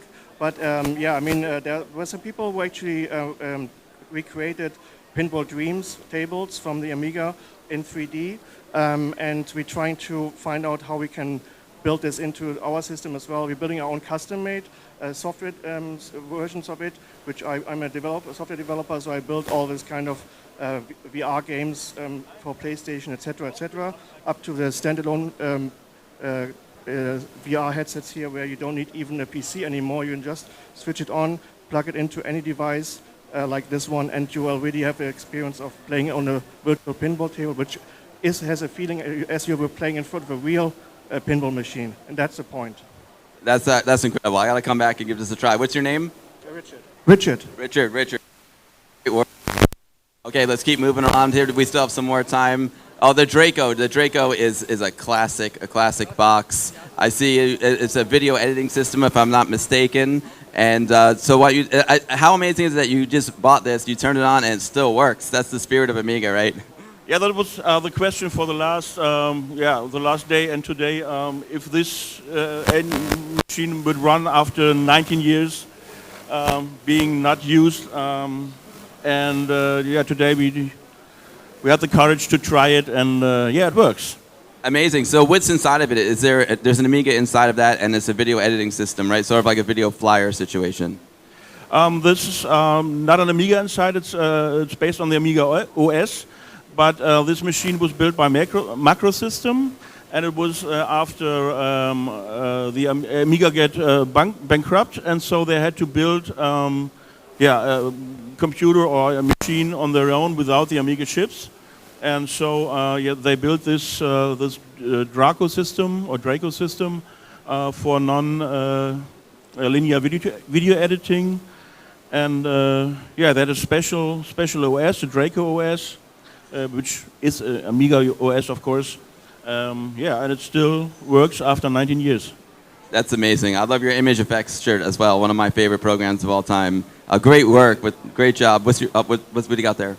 Yeah, I wear this T-shirt because I did the German manual image effects, and I did the German support for image effects at Hagen Partner. Amazing, amazing. What's your name? My name is Gunnar Gertzen, and perhaps somebody recognize me. Come over and have a chat. Thank you, Gunnar. There's so many exhibits I want to get to. I've got less than a minute. But check it out. Let's just get a wide shot of all these. We have an amazing Amiga party machine over there. If you're throwing a party, you gotta come check out that party machine. I see a great red telephone here. There's so many cool exhibits. The creativity in the Amiga community is second to none. All these projects, to me, this is the spirit of the Amiga community right here. Like everyone who takes the Amiga does something really cool with it, modifies it. I see an Amiga in a suitcase over there. I don't even know what's going on, but I love how people can express their creativity in, whether it's programming a new game, making a new piece of software, or actually making something physical with your Amiga, a party station, a suitcase, a virtual reality setup. It's unbelievable. I say that this is a golden age of Amiga right now, and it's a better time to be an Amiga user and an Amiga fan, and I'm just having an amazing time here at Amiga 40 Germany, and I hope all of you are as well. Enjoy the rest of the show. Thank you very much. You're welcome.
Through floppy disks and DOS delight, the retro magic shines so bright. Pixel dreams from days gone by bring us joy that'll never die. We're the Digistars, keeping it real, sharing retro love with timeless zeal. Friends who cherish the past, let's make sure the memories last. We're the Digistars, keeping it real, sharing retro love with timeless zeal.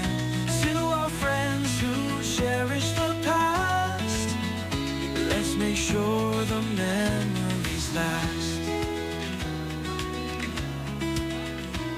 Amiga, Atari, C64, these classics we'll always adore. From buzzing screens to startup chimes, they take us back to simpler times. clash with IBM's might. Windows and OS to wage their fight. Jobs and gates, a fleeting dream. Their rivalry shaped the tech extreme. In Germany, 2 battles were fought. Phobos and Escom, rivals who sought. TV stations embrace the theme, with computer show and computer club on screen. And thanks to those who build museums with care and host great shows for us to share. You bring the past to life anew and inspire what we love to do. We're the Digistars, keep it real, sharing retro love with timeless zeal. To our friends who cherish the past, let's make sure the memories last. Thank you, friends, for all you do. You're the heart of this retro crew, with joy and pixels shining through. We're Digistars, thanks to you.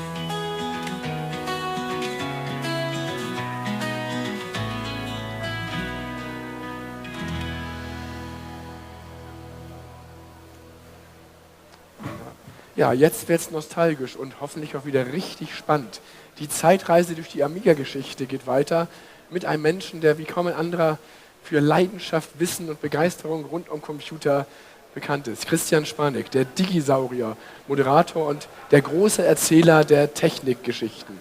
Er blickt zurück auf die goldene Ära der alten Zeiten und wird auch heute wieder viele Anekdoten und sein Wissen und viel Spaß in dieses Gespräch bringen. Und vielleicht hat er ja noch Gäste, wir gucken mal. Weiter geht's mit der Zeitreise und Christian Spanek, herzlich willkommen. Danke dir. Danke, Patrick, danke. Ja, jetzt weiß ich, was ich tun muss und wir starten. Ton.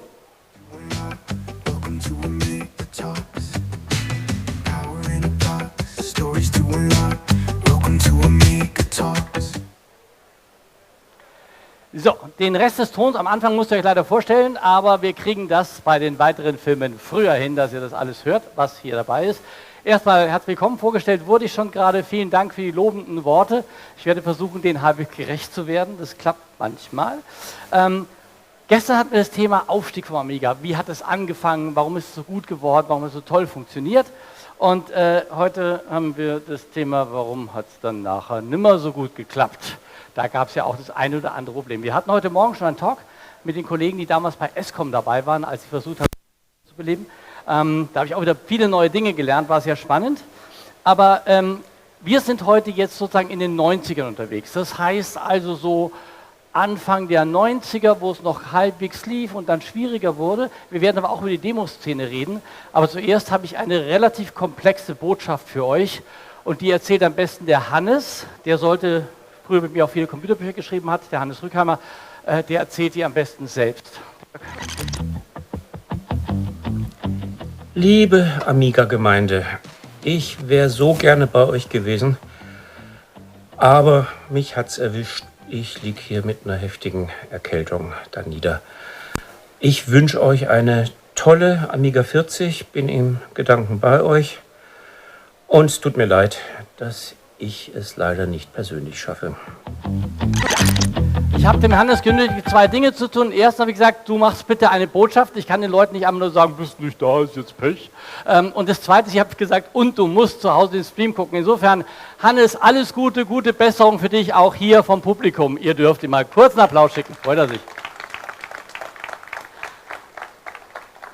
Jetzt ein wichtiger Hinweis. Im hinteren Teil dieser Sendung machen wir ein kleines Rätsel. Es gibt Gummipunkte zu gewinnen, das ist ganz toll. Mehr können wir uns nicht leisten, weil die Sau ist ein ehrenamtliches Projekt. Aber achtet mal auf die Einspielfilme. Ich werde dazu am Ende oder gegen Ende eine Frage stellen. Nur, dass ihr schon mal vorgewarnt seid. Da müsst ihr etwas rausfinden, aber ich verrate noch nicht was. So, jetzt erstmal kurz zu sagen, was ist Digisaurier? Die schlechte Nachricht, wir machen nicht nur Amiga. Digisaurier hat im Prinzip mehrere Säulen. Das eine ist Computergeschichte. Wir reden mit Leuten wie ehemaligen Microsoft-Chefs, Leuten von Willy Sönk und von Lotus.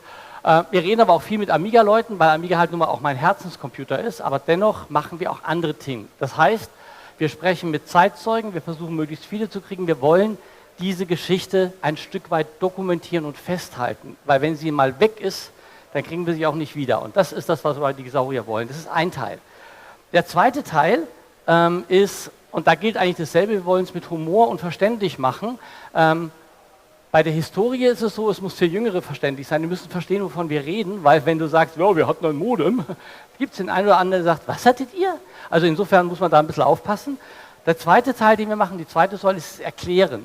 Wir machen Beiträge, jetzt können Sie auf der Webseite sehen, wo wir versuchen, in der Art, wie wir früher Anwenderkurs gemacht haben, unsere Bücher geschrieben haben, mit Humor, mit Bildern und verständlich und mit Ruhe zu erklären, wie geht irgendwas, wie kriege ich diese kostenlosen Updates für das Windows 10 auf meinem alten PC. Solche Dinge vernünftig erklärt, mit ein bisschen Spaß, ist die zweite Säule. Das dritte ist für uns das Thema Einsortieren und Einordnen. Was heißt, wenn plötzlich überall eine KI-Zusammenfassung kommt, anstatt irgendwie ein Google-Suchergebnis. Wir kennen die Suchergebnisse, jetzt kommt eine KI-Zusammenfassung. Was heißt das für uns? Oder was passiert eigentlich, wenn ein chinesischer Investor Mediamarkt kauft? Was wird das für uns bedeuten? Über solche Themen reden wir auch. Also ihr seht, das sind die drei großen Bereiche, in denen sich die Digisaurier bewegen. Wenn ihr Lust habt, dann könnt ihr den QR-Code oder den QR-Code scannen, dann könnt ihr euch beim Newsletter anmelden, ist natürlich kostenlos. Und wir freuen uns, wenn ihr bei uns vorbeiguckt. Dann gibt es natürlich noch einen Tipp, und zwar, wir haben T-Shirts und Tassen mitgebracht, nicht sehr viele, muss ich ganz ehrlich sagen, weil wir gerade erst angefangen haben. Und ich habe gestern von jemandem gehört, eure Tassen sind echt viel zu billig. Ich sage euch das jetzt mal so, ich glaube, wir haben noch 8 Stück da. Also die Tassen scheinen relativ günstig zu sein. Wenn ihr also ein hübsches Digisaurier-Logo auf eurer Kaffeetasse haben wollt, ist jetzt die Gelegenheit, dieses zu tun, oder T-Shirts oder Kappen oder was auch immer ihr gerne möchtet. So, grundsätzlich versuchen wir möglichst alle Inhalte in mehreren Varianten zur Verfügung zu stellen, als Text, als Podcast und als Video, immer der Form angepasst, sodass man, wenn man sagt, ich habe gar keine Zeit zum Lesen, den Podcast hören kann, oder wenn man sagt, ich will lieber gucken, das Video gucken kann. Das sind die Digisaurier und wie gesagt, wir freuen uns, wenn ihr Lust habt, uns zu besuchen. Jetzt kommt ein schwieriger Moment für alle Jüngeren unter uns. Also das ist der Jüngste, glaube ich, den ich da gerade sehe irgendwie. Solltest du dich jemals fragen, warum dein Papa so ist, wie dein Papa ist, das hat Gründe. Er wird sie dir nicht verraten, du wirst sie auch nicht in den Fotos im Familienalbum sehen, genau. Aber Papa hat Gründe, warum er so ist, und Mama hat auch Gründe, warum sie so ist. Und ich will dir zeigen, warum, und euch allen auch. Wir gehen in die 90er Jahre. Was hat uns geprägt? Was war das, was uns ausgemacht hat damals? Was hat uns gefrustet? Was hat uns gefreut? Und das wollen wir uns jetzt anschauen. Wisst ihr noch? Die frühen 90er. Irgendwie war alles anders geworden. 1990 ging Formel 1 für immer vom Bildschirm. Stattdessen kam MTV und 1993 dann Viva. Musikfernsehen rund um die Uhr. Irre für damals. RTL 2 startete und nicht nur das, plötzlich gab es 10 Sender statt 3.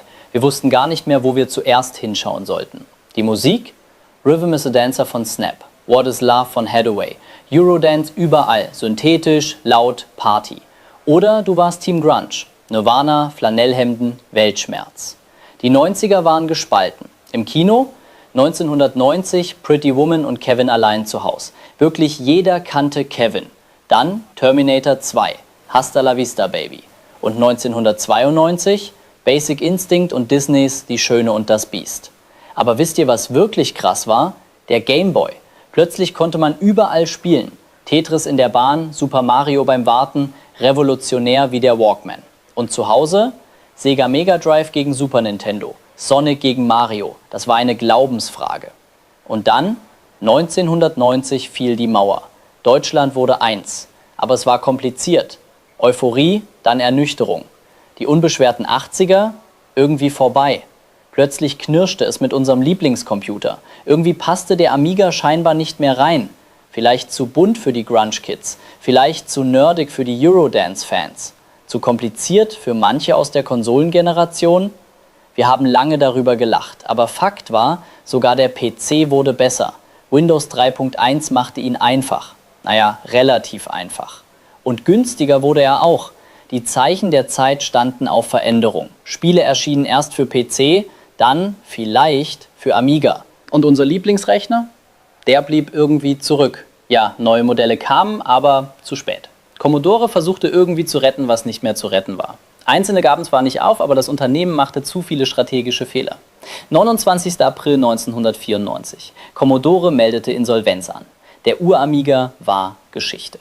Aber ehrlich, für uns, die wir dabei waren, wird er nie Geschichte sein. Er war unsere Jugend, unsere erste digitale Liebe. Und auch wenn die Welt sich weitergedreht hat, in unseren Herzen läuft er immer noch. Klack, klack, klack. Nicht zuletzt dank der Community rund um den Amiga. Den Machern, Entwicklern und Tüftlern hier. Danke, Amiga. Es war schön mit dir. Und es bleibt schön. Willkommen zur Digisaurier-Zeitreise auf der Amiga 40. Ja, so war das. Und dieser Avatar übrigens, den haben die Kollegen in den USA extra angefertigt. Das ist ein Bild aus den frühen 90ern. Das war eine Autogrammkarte, wo ich tatsächlich mit so einem Amiga dastand. Und wenn ihr genau hingeguckt habt, das ist nicht das Rätsel, dann werdet ihr sehen, dass dieser Amiga-Monitor in der Lage war zu schweben. Ich habe den manchmal losgelassen, das Ding blieb oben hängen. Also in der Realität, beim Fotoshooting kann ich euch sagen, das war nicht so, das Ding war schwer. Ich musste fröhlich gucken und sollte diesen Monitor halten. Also das war jetzt nicht alles nur einfach.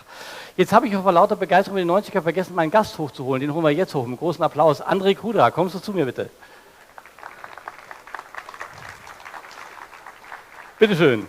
Hallo Christian. Da ist dein Kreuz, also ich bin auch dein Kreuz, aber du hast ein eigenes. Man muss kurz mal sagen, der André ist einer aus dem Bereich der Demoszene, aber eigentlich ist er Unternehmer. Es gibt ja eine Reihe von Leuten, die noch andere Dinge machen außer Amiga von uns und ich glaube, bei euch sind auch einige da dabei. André, du hast heute ein sehr erfolgreiches Softwareunternehmen. Und bevor wir diese Demoszene reden, wie bist du denn in die Computerei reingekommen? Das war in den Ferien, oder?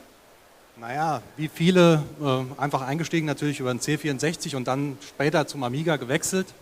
Ja, da ist man dann auf die CompuCamps gekommen, man hat die Zeitschriften gelesen und da war dann die Werbung für die Feriencamps, wo man Computer quasi ununterbrochen erleben konnte und da wollte ich natürlich mitmachen. Ja, und da habe ich dann erst am 64er natürlich und dann aber später Amiga-Camps besucht und das hat mich natürlich nachhaltig beeinflusst, sodass ich jetzt heute auch in der Computerei tätig bin. Also CompuCamps, wer kennt CompuCamps? War jemand von euch jemals in einem CompuCamp? Ja, ne? Aber das gab's. Es gab eigene Camps, war wie eine Art Pfadfinderlager, nur mit einem Haufen IT. Ihr kriegt aber auch was zu essen, ihr musstet nicht nur IT machen. Ne? Ja, gab's auch, aber war nicht so wichtig. Für mich vielleicht als Geschichte, was beim Amiga eine Rolle spielte, war tatsächlich, und das passt ganz gut zu dem Thema mit der Veränderung, ich habe Gail Wellington gesehen in Frankfurt, die hat den Amiga vorgeführt. Einige von euch haben vielleicht schon gehört, dass das eine ganz tolle Frau war, die leider jetzt verstorben ist. Und die Gail war irre, die sah aus wie eine englische Lady, die gerade vom Rosenschneiden rauskommt. Und dann kommt sie rein und führt dir den Amiga vor, dass dir die Spucke wegbleibt.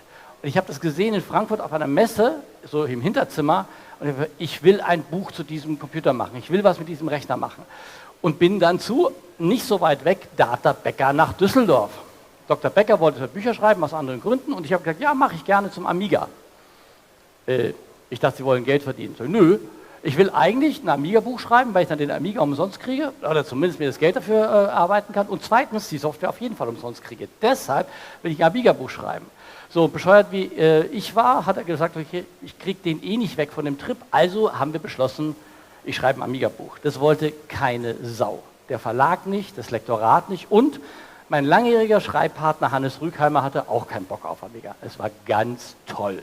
Ich musste selbst den Amiga Basic-Teil selber schreiben und wer mich kennt, weiß, Programmieren ist echt nicht meine Welt. Ja, habe ich gemacht. Wer das erste Amiga für Einsteiger hat, jeder Fehler ist von mir höchstpersönlich. Den Rest, da war Hannes da wieder dabei. Aber Hannes sagte, nö, Atari ST wird ja viel besser und überhaupt, ich weiß gar nicht.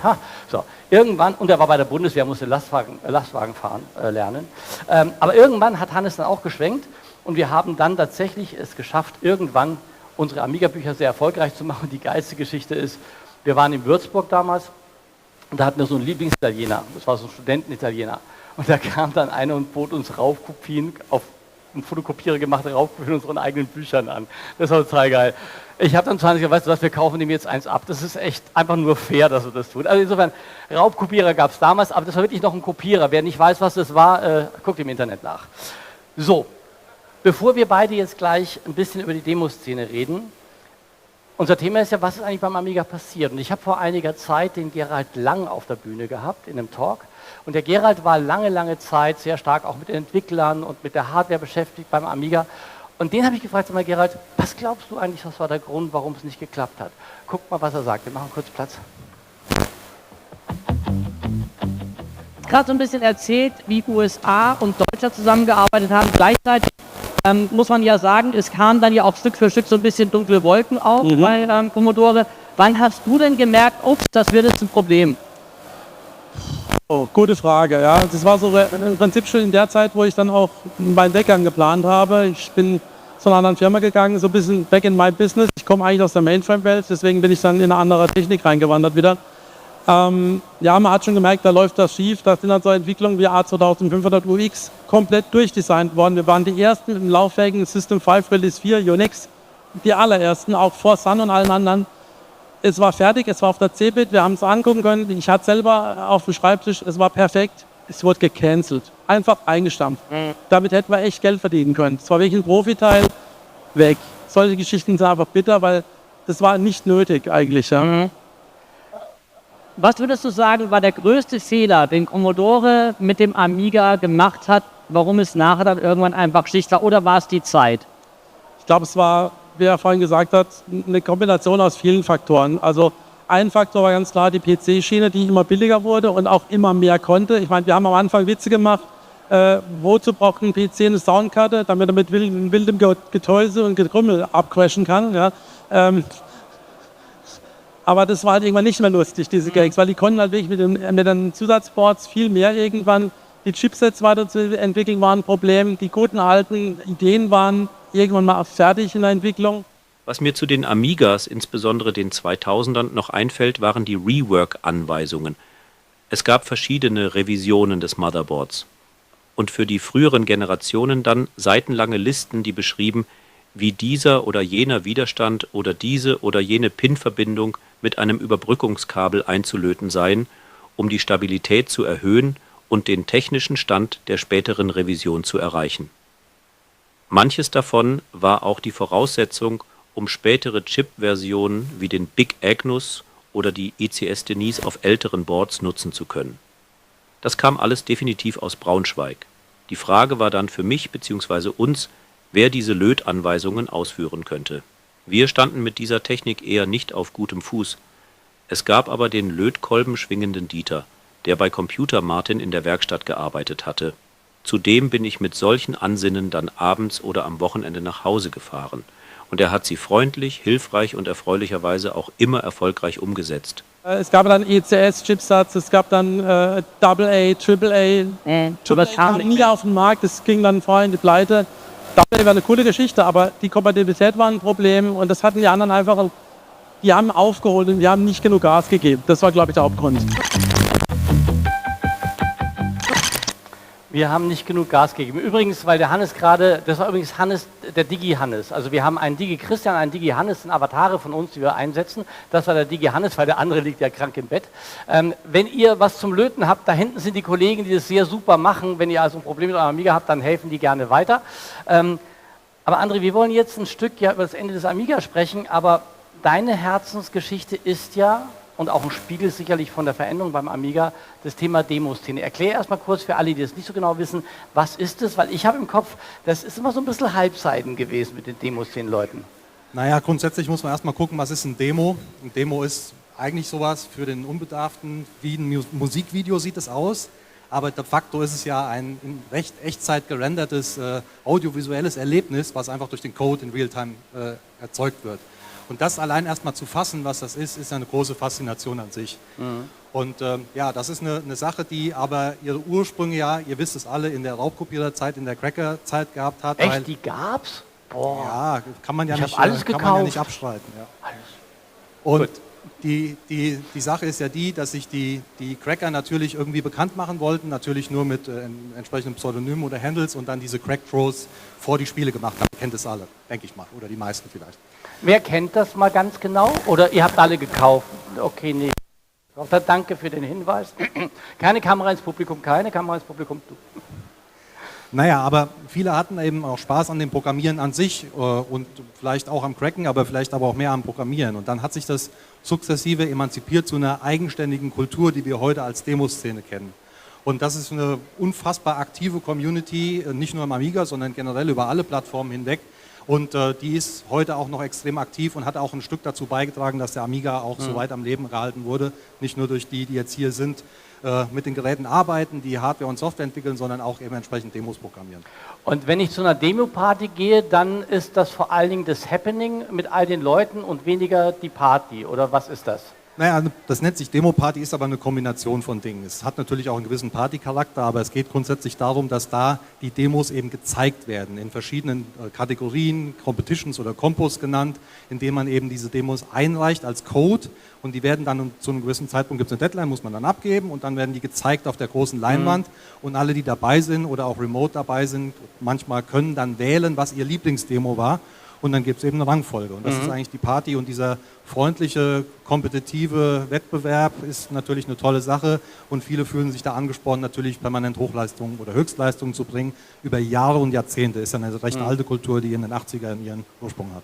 Also ich muss ja ganz ehrlich sagen, als ich das erste Mal bei einem Freund, also nicht bei mir, so gecrackte Software gesehen habe mit diesen Openings, mit diesen Demos, ich war völlig geflasht. Ich habe dann eigentlich vor allen Dingen die Demos geguckt und nicht die Software, weil die habe ich tatsächlich meistens gestellt bekommen, weil ich ja darüber berichtet habe. Aber was hast du denn selber im Rahmen der Demoszene so gemacht? Was treibst du da? Ja, ich bin ja ein bisschen später zugekommen. Ich bin jetzt eigentlich erst seit 10 Jahren dabei. Also 2015 war meine erste Demo-Party. So eine Art Youngster. Ja, ja, gut. Also dem Thema natürlich stark verbunden gewesen, schon immer, aber dann in 2015 bin ich zu der ersten Demo-Party mitgegangen und das war die Revision. Revision ist die größte Demo-Party der Welt, findet immer über Ostern statt in Saarbrücken, über 4 Tage, absolute, nerdigste Kultur und mega cooles Erlebnis insgesamt. Es sieht so ein bisschen aus, als wäre man auf einer LAN-Party, aber es hat damit eigentlich gar nichts zu tun, weil die meisten Leute sitzen eigentlich da, weil sie an den Demos arbeiten, weil sie eben die Deadline noch halten wollen. Und das ist ein mega cooles Erlebnis. Es gibt überall Demo-Partys in der Welt, fast überall, natürlich stark auch in Europa. Und das ist ein Community-Treffen, wo sich alle hinsehnen über das ganze Jahr hinweg und da quasi wie zu einer Familienfeier kommen. Und das macht unfassbar Spaß, aber es ist ja auch der Wettbewerb im Vordergrund für einige, aber auch das Miteinander und das Partymachen und das Austauschen. Und du machst im Kontext was?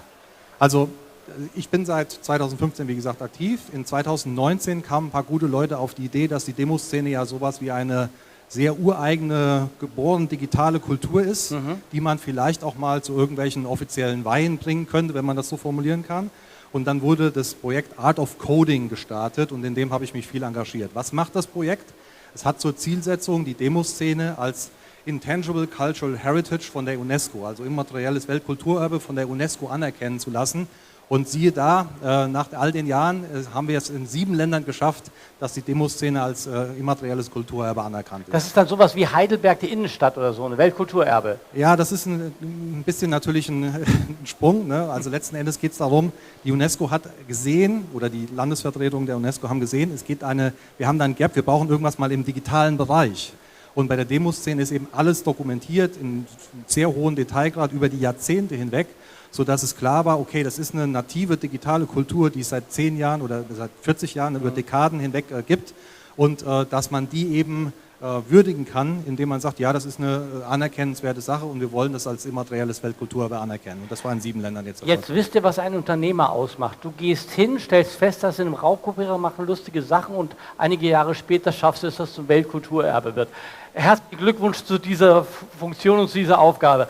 Großen Applaus für euch und für die Demoszene. Ich bin nur Mithelfer gewesen. Das ist ein Community-Thema. Also das geht nur dadurch, dass die Community euch echt gekümmert, also muss man arbeitet. sagen. So, jetzt kommen wir zu deinen schlaflosen Nächten, die du gestern und heute hattest. Weil ich habe ganz unschuldig, wie ich war, gefragt, du bist ein Kenner dieser Szene, sag mal, habt ihr den Aufstieg und den Niedergang vom Amiga in der Demoszene sehen können? War dann Schluss plötzlich? Was ist passiert? Und dann war André etwas, was ich selten erlebte, nämlich relativ still. Dann verschwand er. Und was hast du gemacht, André? Naja, ich hatte es eben schon gesagt, die ganzen Werke der Demoszene sind sehr gut dokumentiert. Es gibt Online-Datenbanken wie zum Beispiel Demozoo, wo man eigentlich alle Releases, alle Partys, alle Gruppen über die Jahrzehnte angucken kann. Und die hat natürlich dankenswerterweise von den Entwicklern auch eine offene API bekommen, sodass man da entsprechend ein bisschen Abfragen machen konnte. Und ich habe dann mal ein bisschen Analyse betrieben, was denn eigentlich mit den Demos so über die Jahre, respektive Jahrzehnte in der Amiga-Plattform speziell passiert ist. Und das war ziemlich spannend zu gucken, was man da Zum so einen muss man gesehen sagen, du hast sogar den Bouncing Ball gefunden in dieser Datenbank. Ja, ich habe das total cool. Ich habe die Daten analysiert und habe dann die Jahre geplottet und habe geguckt und habe dann gedacht, das muss ein Datenfehler sein oder irgendeine Anomalie, weil ich einen Release von 84 gesehen habe. Dann habe ich gedacht, irgendwie, da gab's noch irgendwie keine komisch. Demoszene. Und dann habe ich mir den Datensatz mal rausgesucht und dann habe ich gesehen, okay, die Coder waren Dale Luck und RJ Michael. Und es war das Boeing-Demo von der CES. Und es hat natürlich irgendjemand dankenswerterweise auch in die Datenbank eingepflegt, aber die Daten haben dann auf jeden Fall Sinn gemacht. Lass uns über die Daten reden. Was war denn dann die Hochzeit und was heißt Hochzeit? Was war da? So späte 80er, frühe 90er war absoluter Peak. Mehrere tausend Demo-Releases inklusive Intros, da macht man eine Unterscheidung und Crack-Throws, aber wirklich tausende von Releases in den Jahren und das hat man wirklich gesehen in dieser Boomzeit vom Amiga, OCS, Chipset logischerweise, mega krasse Spike in der Kurve und da sieht man, da war einfach die Blüte.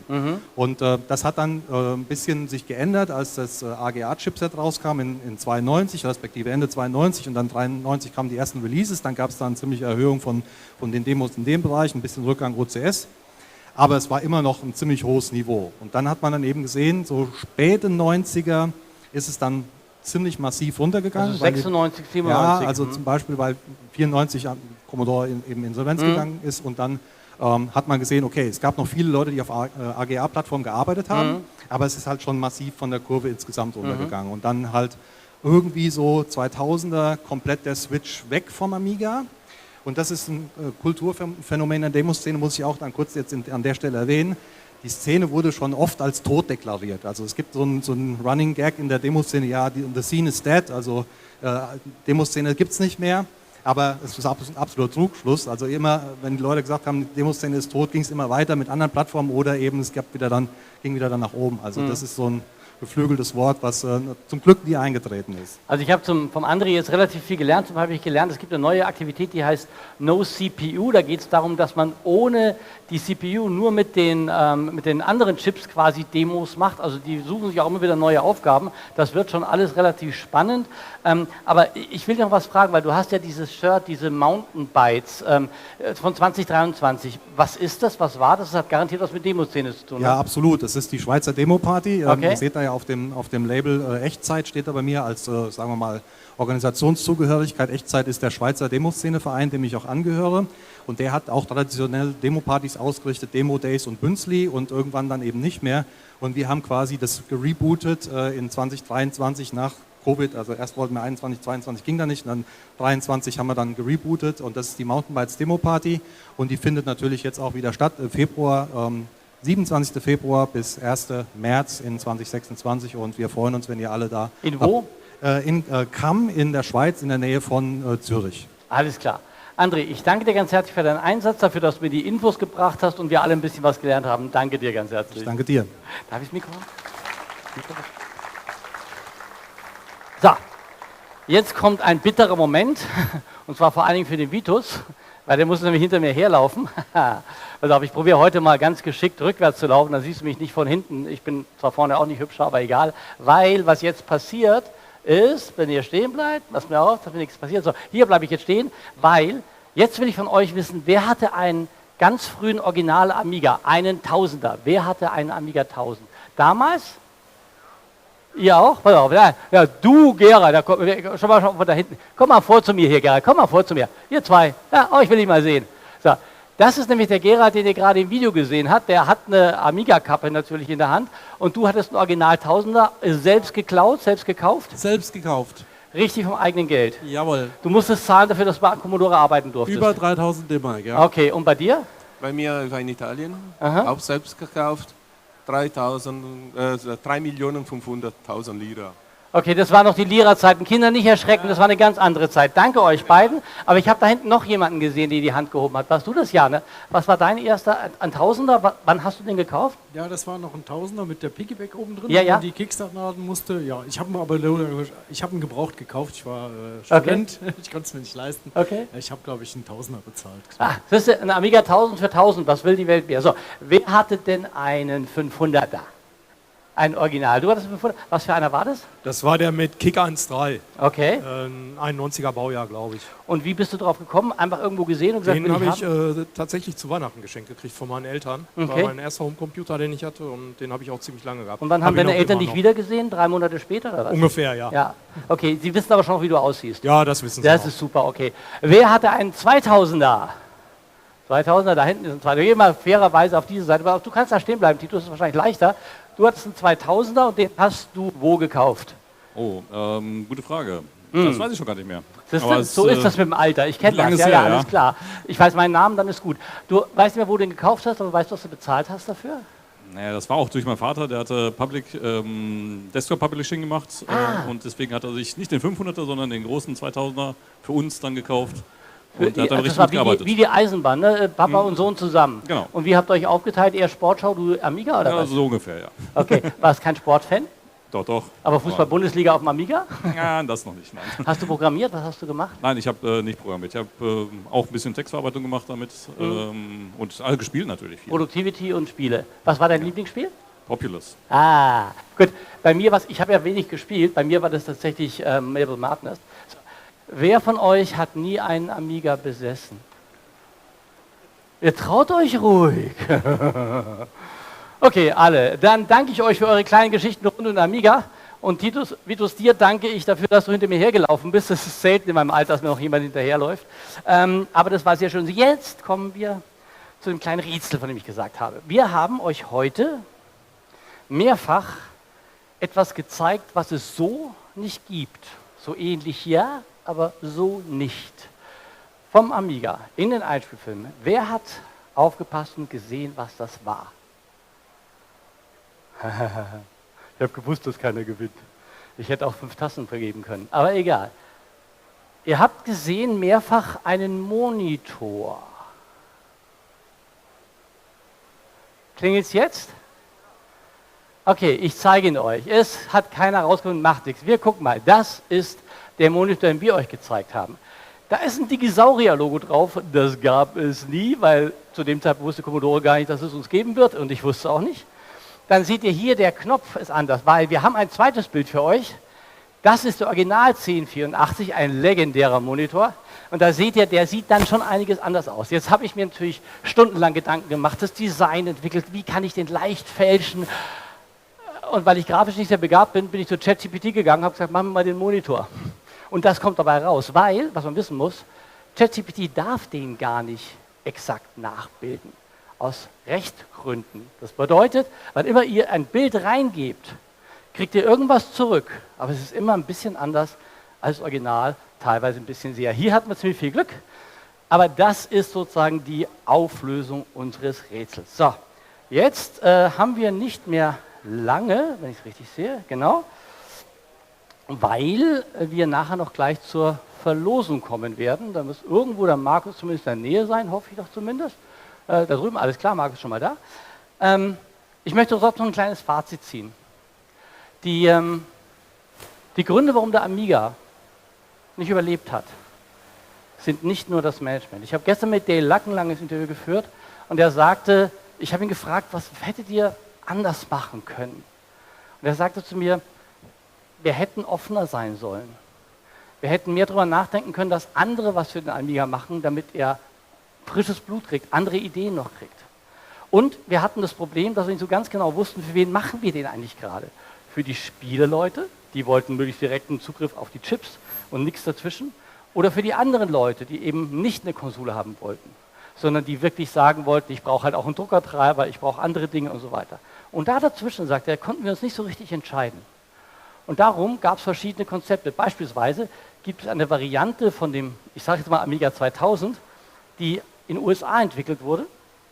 Und diese Version war schicker, Aber Dale hat gesagt, aber die Braunschweiger haben das schon ziemlich gut gemacht und darum hat Braunschweig letztendlich dann diesen Bereich gemacht. Also es wurde viel richtig gemacht, es wurde auch viel falsch gemacht. Es war nicht nur Management. Und gleichzeitig, das sagt auch der Dale, kamen natürlich die Konsolen. Da kriegten die Spieleprogrammierer den Zugriff und da gab es keine Tastatur, das brauchten die alles nicht, es kamen die Konsolen.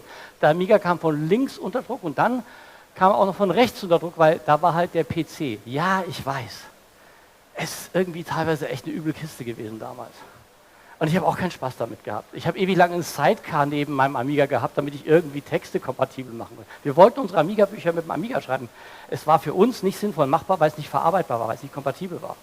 Also haben wir halt Sidecar genommen. Und damit waren wir sozusagen am Tropf von Microsoft, IBM und Co. Ob wir wollten oder nicht, nur damit wir kompatibel waren, damit die Bücher überarbeitet werden konnten und lektoriert werden konnten.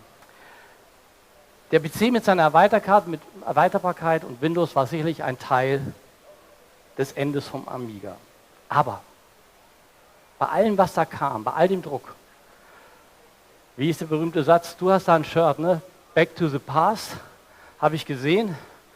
Ich denke jetzt gerade an eine meiner Lieblingskinoserien und ich rede von Star Wars.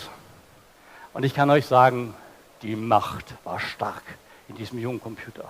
Und weil das so war, darum seid ihr jetzt hier.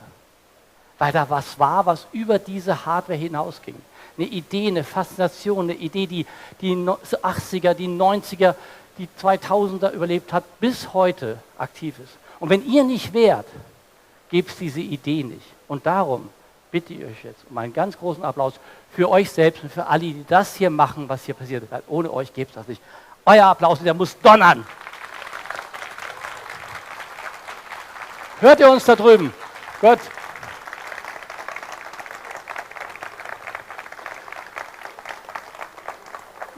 Wenn ihr nicht so treu gewesen wärt, wäre das nicht da. Ich für meinen Teil muss mich bedanken bei meinem treuen Team. Ohne Dirk, der da in der Ecke sitzt, ganz still und leise, und ohne die Barbara, die irgendwo mit der Kamera rumsäuft, da wäre das hier nicht möglich gewesen. Sie haben mich sehr unterstützt, ohne sie hätte ich es nicht geschafft. Euer Applaus, danke für eure Arbeit und euer Engagement. Wir haben den Vitus, die Alicia, den Gabriel, der vor 3 Tagen noch nicht wusste, dass er da hinten Ton machen wird. Lauter liebe Menschen, den Patrick, der heute die Anmoderation gemacht hat, lauter Menschen drumherum, inklusive dem Marco und seinem Team, ohne die es das auch nicht geben würde. Und die haben jetzt einen ganz besonders lauten Applaus verdient, dass man es bis nach draußen hört.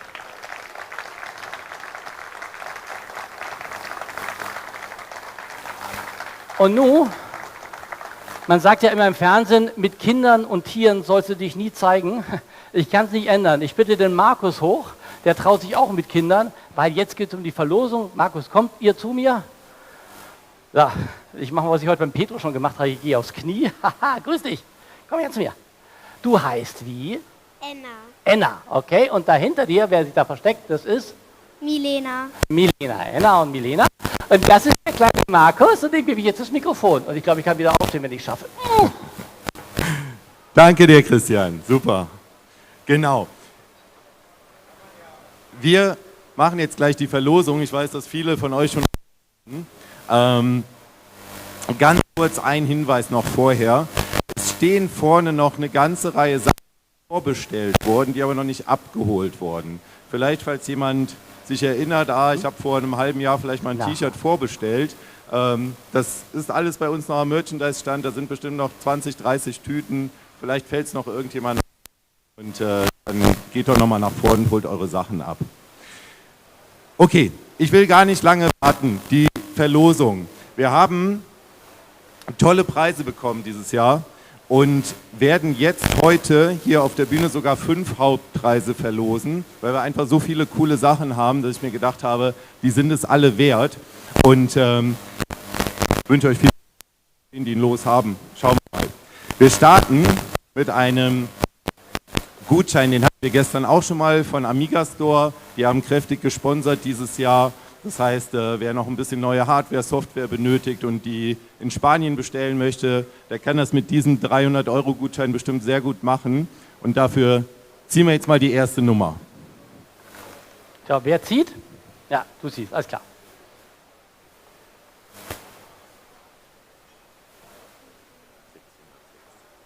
606.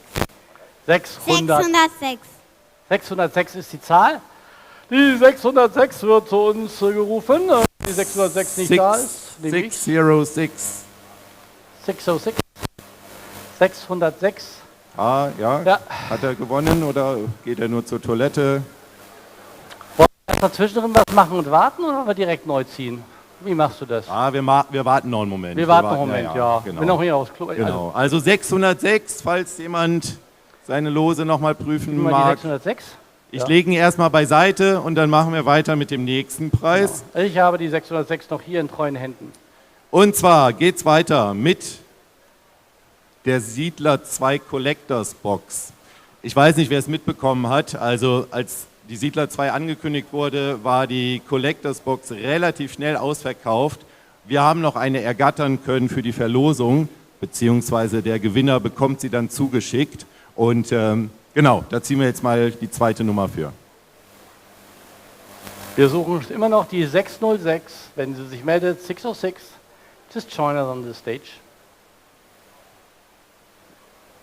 176. 176. Oh, der Tobias hat gewonnen. Die 176. Die Collectors Box. Applaus. Super, perfekt. Ja, kann ich mir geben. Da.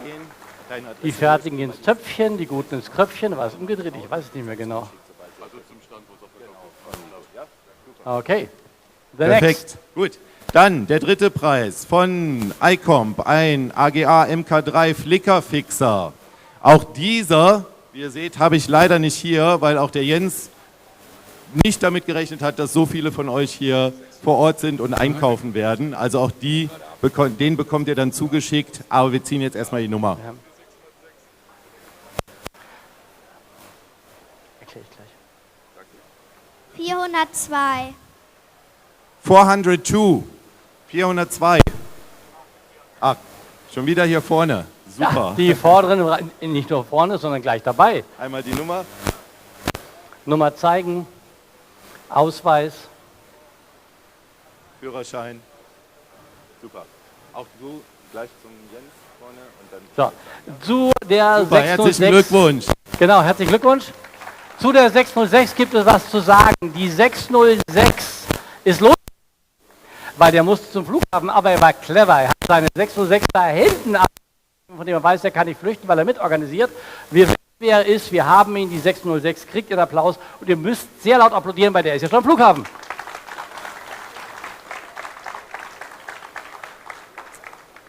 Perfekt. Der vierte Preis. Jetzt habe ich endlich mal was in der Hand, was ich auch überreichen kann. Von Amiga Kit, ein A1200 NG.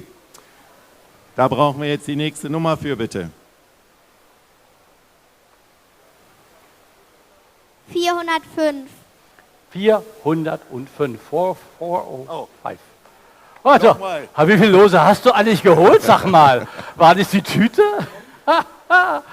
Wir gratulieren zum zweiten Mal und sind überhaupt nicht neidisch. Das ist super. Wir freuen uns für ihn irgendwie. Herzlichen Glückwunsch.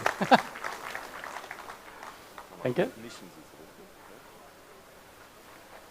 So, Genau. und der letzte Preis, da muss ich jetzt kurz noch ein bisschen was zu erzählen. Und zwar sind ja die Jungs von Retro Games hier auf der Amiga 40. Das war eine Aktion, die auf der Gamescom sich gegeben hat. Und wir sind da ins Gespräch gekommen. Und auf der Gamescom konnte man ja schon den ein oder anderen Prototypen mal sehen, ein bisschen antesten. Und es sollte hier auf der Amiga 40 eigentlich eine Ankündigung geben. Die hat es nicht gegeben, wie ihr gesehen habt. Es gibt auch keinen Prototypen hier. Und der Darren, der aber trotzdem hier vor Ort ist, am Stand vom Look Behind You, am Stand vom Nico Barbert, hat sich sehr, sehr geärgert, dass er noch nicht mehr sagen darf und kann. Und es wird in Kürze da sicherlich noch spannende neue Informationen geben. Er hat es sich aber nicht nehmen lassen, als kleine Entschädigung uns schon mal ein Gerät zur Verlosung zur Verfügung zu stellen. Und er hat versprochen, dass der Gewinner der Erste sein wird, der das Gerät zugeschickt bekommt. Das heißt, wir haben jetzt noch einen A1200 Maxi in der Verlosung Und jetzt nochmal ganz gut durchmischen und dann ziehen wir nochmal den letzten Hauptpreis. Ihr wisst ja, auf die Branche ist Verlass. Die Siedler kamen ja auch praktisch direkt. Kann also eventuell 2, 3, 20, 30 Jahre dauern, bis ihr ihn kriegt. Aber wir sind soweit. Wir haben den Trommelwirbel.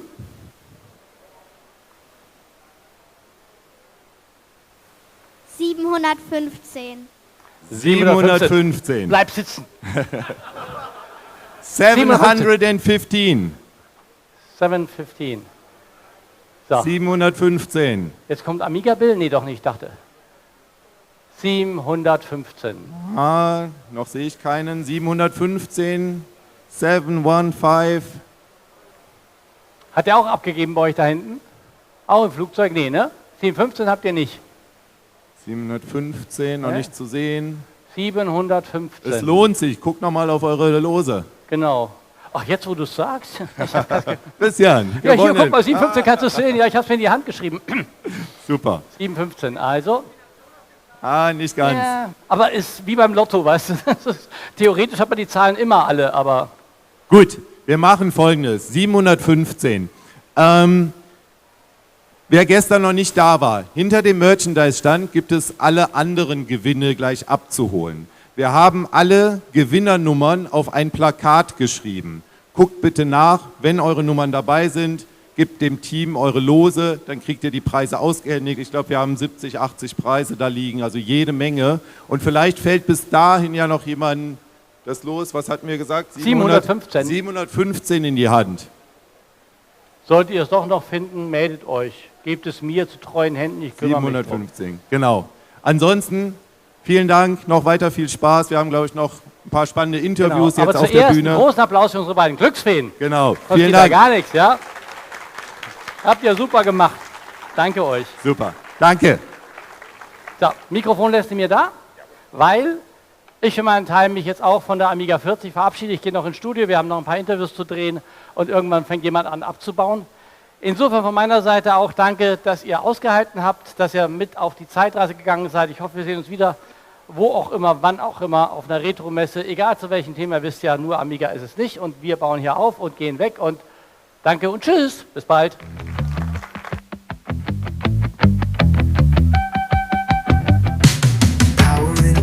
Stories to unlock. Welcome to Amiga Talks. Power in a box. Stories to unlock. Welcome to Amiga Talks.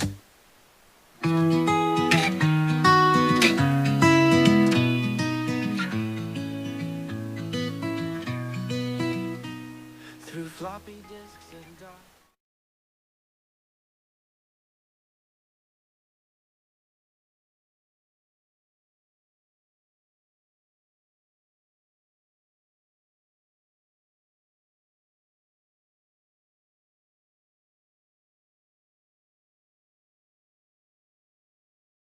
On to change the world.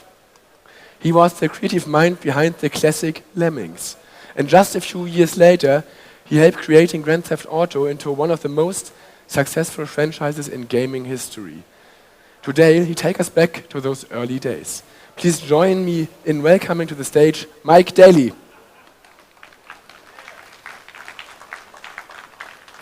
The mic? Yeah, take this. Yeah. As DMA's first employee in 1989, I think, how did joining the team at such an early stage, how was this company at this stage?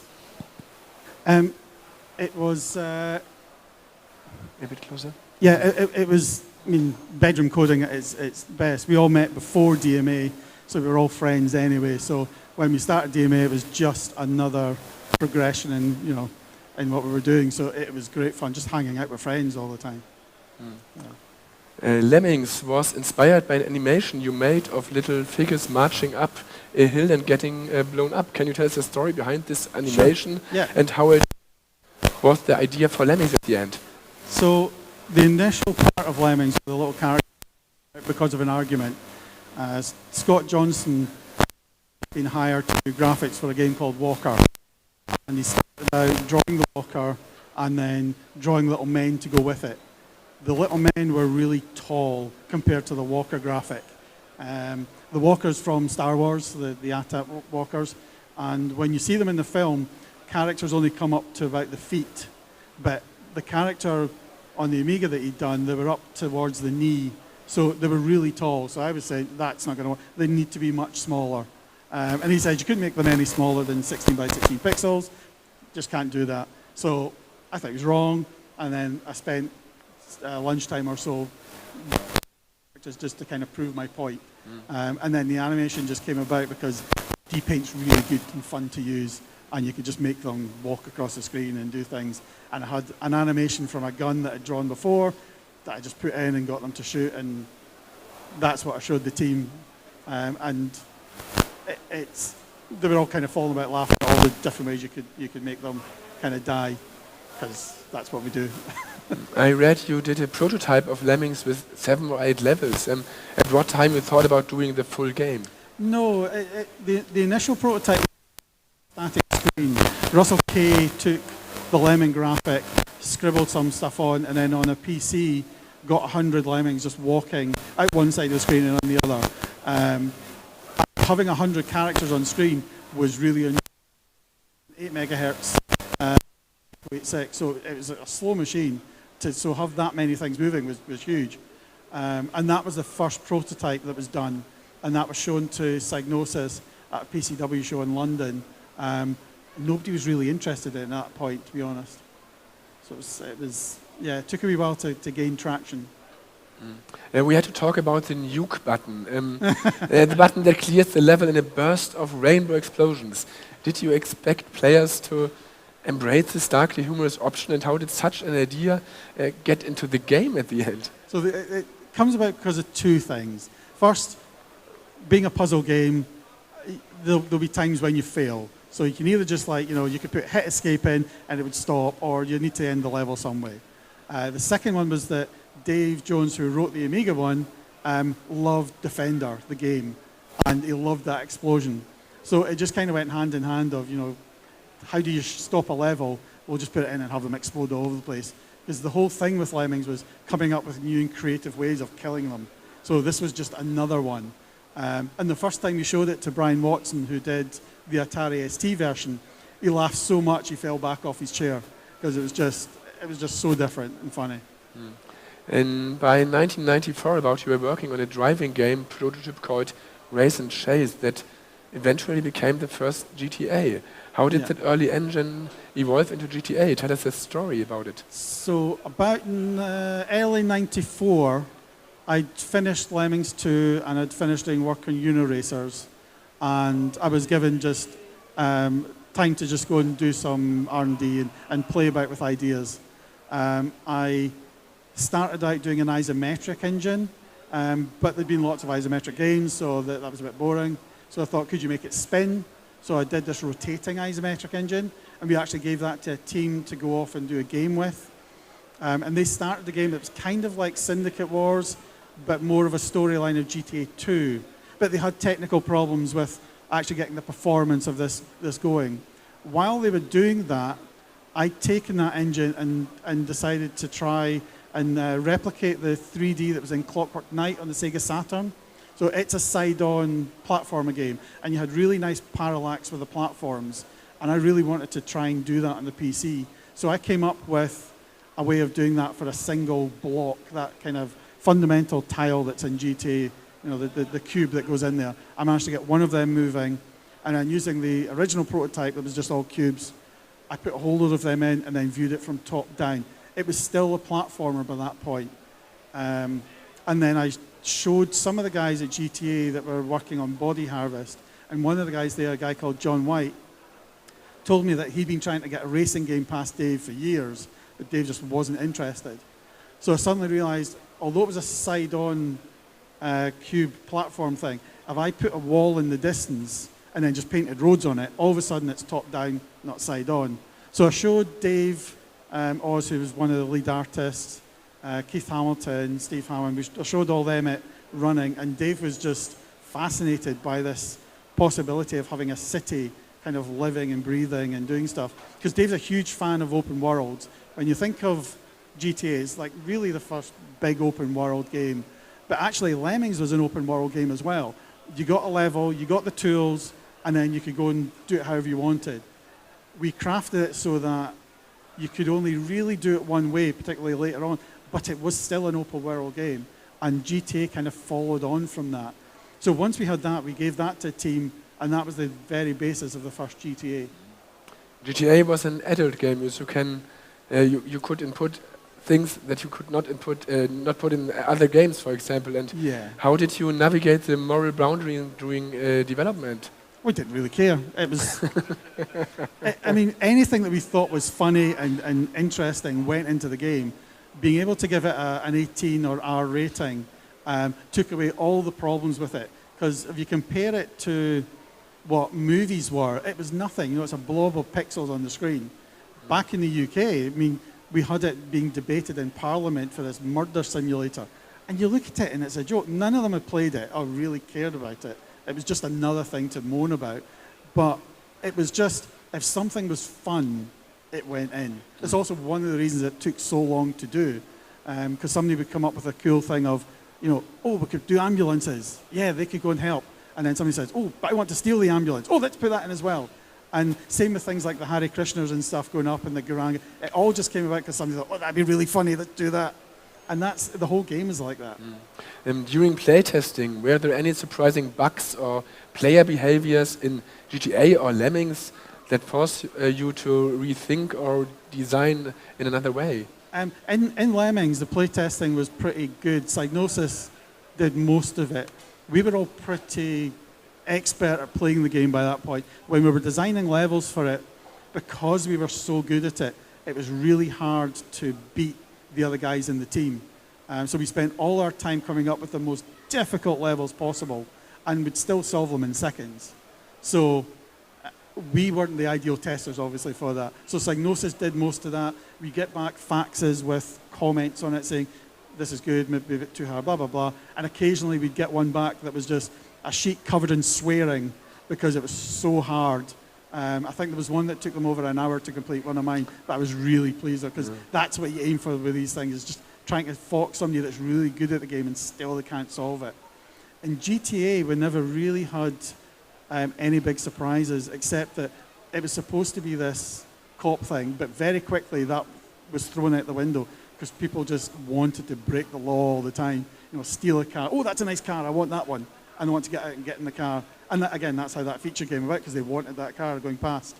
And things like stopping at traffic lights and all this kind of stuff, the team lead, Keith Hamilton, was the only person that drove around the city obeying the rules, because somebody had to test it. So he would go up, stop at traffic lights, take the turns, not hit anything, just to make sure the game would play properly, because nobody else did it.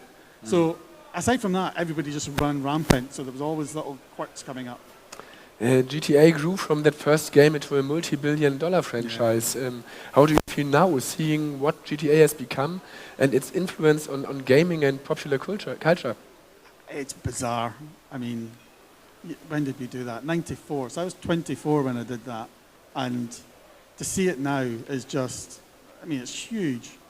It kind of, to sum it up, is it appeared on The Simpsons as Grand Theft Walrus. And to see that, and you know, something you did appear in something like that is just amazing. I mean, we've got stuff in museums back home as well from the company, and it's just, you know, to be in a museum and you're not dead is just weird. And it's so cool. Looking at both games now, how do you reflect on their place in gaming history? What part of Lemmings and GTA's legacy are you most proud of? It's probably more Lemmings. Lemmings I've got a really soft spot for. I love the characters, I love the things you can do with them. The game is such good fun to work on and make levels for. GTA, it was great fun to do it, and I love being in the city and just driving about. The missions and stuff I don't really care about. Most of the people that I know go into GTA to wreak havoc and just cause mayhem. I don't know many people that play GTA. So I think it's that open world thing that's really is what we're so fond of and that came out from it. And again, it's like, say, Lemmings is the one I really have the soft spot for. I love the characters. Fans love hidden secrets. I read about the SNES version that there was a hidden mode. Did you create Easter eggs or other secret features in Lemmings or other games that fans might not know about? And Lemmings. No, the SNES Lemmings, I put a few Easter eggs in. No, I don't think any of the other levels had it, versions had it. So in the Super Nintendo Lemmings 2, there was a various cheat mode on the front end. If you go and click all the windows and doors, it enables some kind of cheat mode. I can't remember what it is, it just comes up cheat. There's also a single pixel on the Lemmings 2 title screen, which if you click, takes you to the end sequence. I needed a way to test it. So there's a little pixel just under one of the two, a single pixel. If you click, it takes you to the end sequence.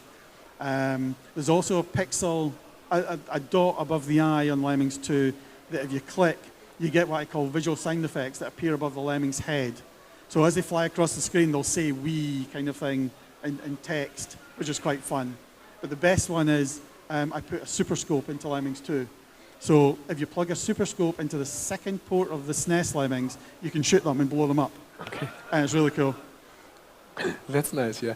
Lemmings is, in my opinion, one of the greatest games ever made. And in our museum in Hamburg, the original Amiga version is still played regularly, often by visitors who never have touched a computer before. And everyone always asks, why is there no way to legally buy the original Lemmings 1 today on platforms like Steam, GOG or other things? Because Sony own it and they don't care. So Sony own the IP. So DMA and Psygnosis owned the IP initially. They sold the IP to Psygnosis, and then Psygnosis got bought by Sony, and they only put their stuff on their platform. So it's not going to appear on anything. It's very sad because, as I said, people who never played on a computer were exciting. I have guests in my museum that say, I will not touch anything here. They saw the Lemmings, oh sweet. And some minutes later they let them fall down and I believe die. the Windows version is owned by somebody else. It gets a little bit murky. But I think the Windows one somebody else owns. But there's it's not available today. Yeah? No. I'm amazed that the handheld, the mobile version came out, because getting hold of Sony lawyers to do any kind of deal with them is a nightmare. And they've managed to do it, so that was really impressive. So it's a shame that, again, they've not done much with it. And I think the first version still is the best because it's very, it has a sort of tutorial in the beginning. It's interesting. We get a question a lot about, usually when there's a few of us on stage and they're trying to create a fight between us, which one was the best? But we all tend to agree that the technology in Lemmings 2 is great, but we like the Lemmings 1 game. So we put the tech from Lemmings 2 into Lemmings 1 and add a couple of skills, because we love the vertical levels as well. Yep. You can't really do that in Lemmings 1. So there was a couple of skills from Lemmings 2 that would be really good. So just expand it ever so slightly and then use the tech from Lemmings 2, and that would be the ideal Lemmings game. I think in part 2 there were too many options for newer players. And as I said, we have players from 8 to 80 that love the first version. And the two-player one's been totally ignored. Yeah. These days, having like a battle royale with like 16 players in a Lemmings level would be amazing, especially across the internet now, would be amazing. So one day maybe. Great to be on stage today, and I think some people in the audience have questions. If someone wants to know anything, come to the stage and ask. No questions. Escape. Yeah, come on. We have to take this micro. I think there was a level editor for Lemmings 1, but there is some dispute over the rights. Can you tell us a bit about that? The level editor in Lemmings 1 was really cool. It was built into the game, so it would just hit escape to get into it. So instead of aborting level, it'd go back into the level editor, would make an adjustment of like a couple of pixels, hit escape, back into the game. The turnaround in it was amazing, but it's part of the game, and that means Sony own it, which means it'll never come out again. I am technically recreating Lemmings on a ZX Spectrum Next using assets from the PC one, so it should be technically legal, and I might try and get editors and two-players and stuff into that if I get around to finishing it. Because it's just, as long as you don't use the assets or ship the assets, then it's fine. So I've got a program that converts the PC stuff into what I need, and I only ship what I've written. So maybe. We'll see. Any more questions? Yeah, come here. Yeah, I think that there was a prototype arcade PCB that was found recently. I don't know if you could tell us anything about this. Back in the 90s when Lemmings was big, Data East were really interested in doing an arcade one. Damie got sent a board prototype of the arcade board, and it was mostly working. There were some bugs and stuff going. When Damie went under, my friend and I were allowed to go and raid the offices for whatever was left, and the arcade board was sitting on a shelf. I swiped it. It's now down in the RMC Archive Museum, the Retro Man Cave thing, and they built an arcade machine around it, which is amazing. It's so cool. I've yet to, no, I did see it run, just. And it's, to actually have it in a machine and be able to play two-player with it is just incredible. But as far as we know, that's the only one left. So it's, they went over it and they cleaned it up and then made a machine for it, which is phenomenal. Anyone else?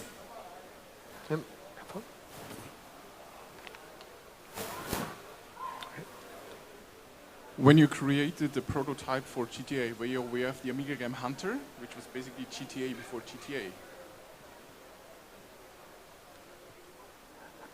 That old chestnut. No. There's two ones that we get asked about. One is the Hunter game. We never played it. There was another one that the guy sued Rockstar over, saying we stole all their work. He came for an interview at DMA, and he brought a game disc to show us.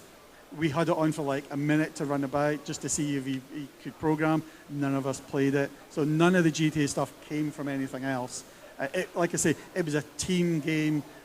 The whole team put stuff into it and it evolved through that. It didn't come from anything else. Another question there? Okay.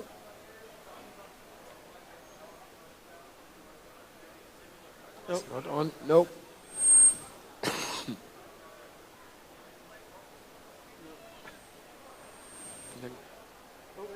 No, yeah, it's on. It's on. No. No. Okay. Yeah, do it again. Do it again.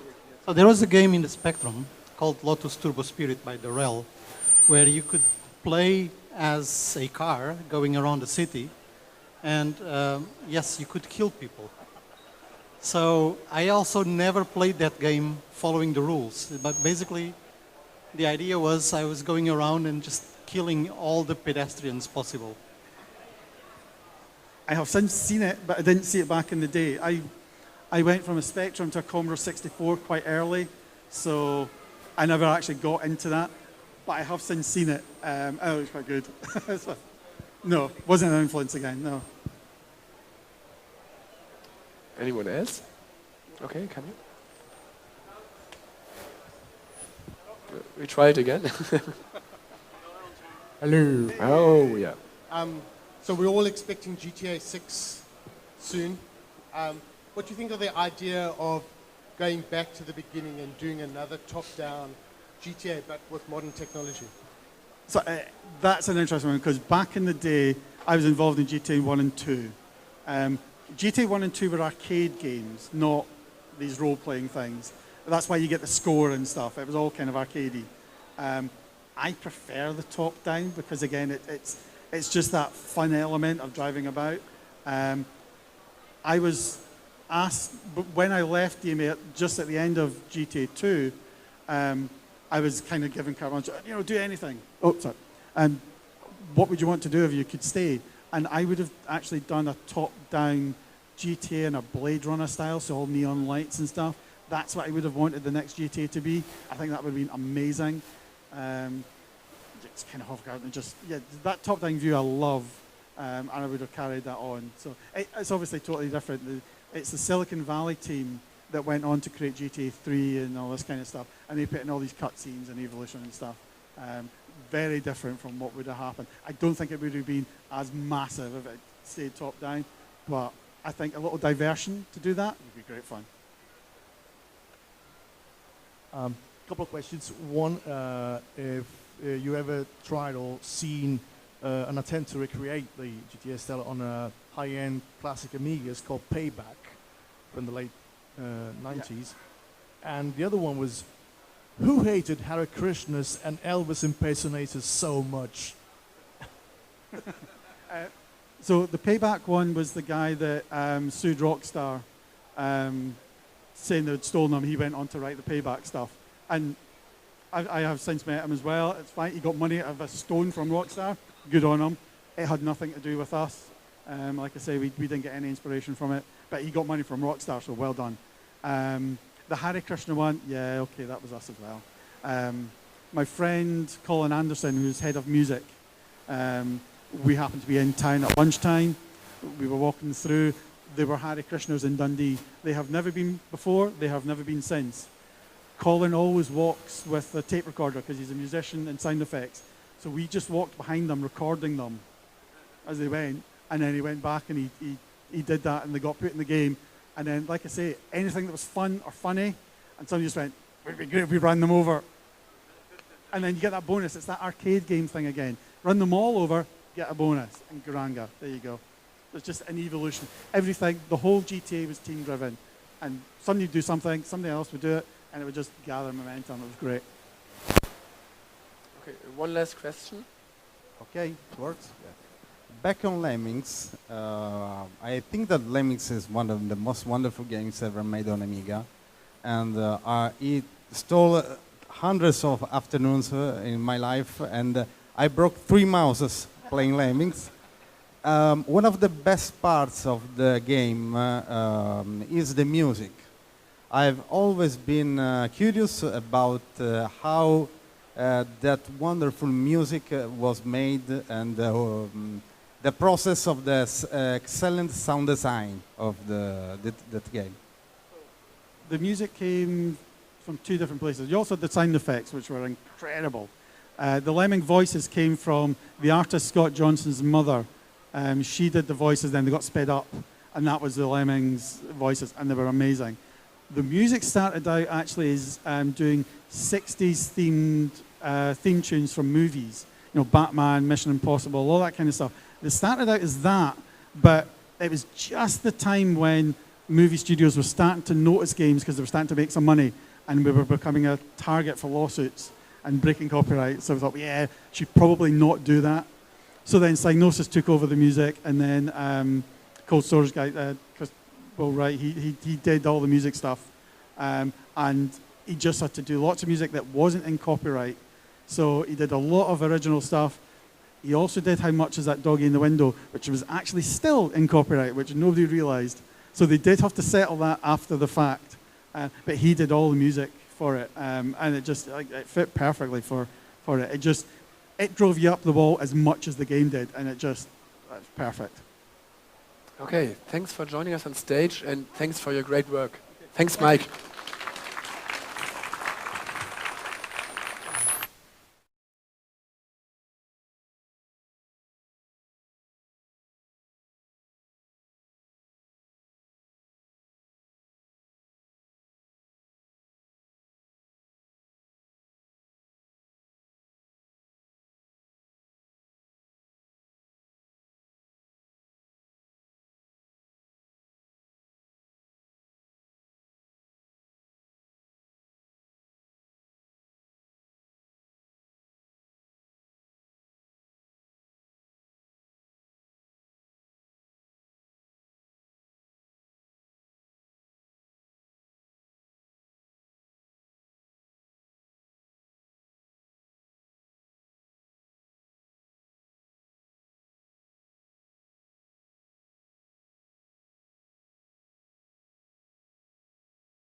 Einmal was sagen, bitte, Thomas.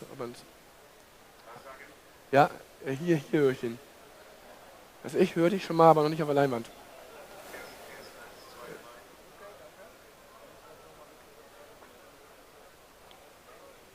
Amen. Sorry, Stefan.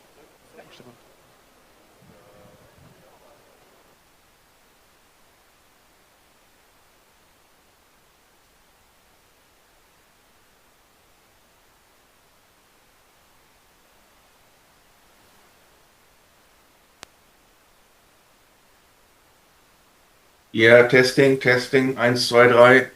What's up, Bitches? Ja, das ist mir schon klar.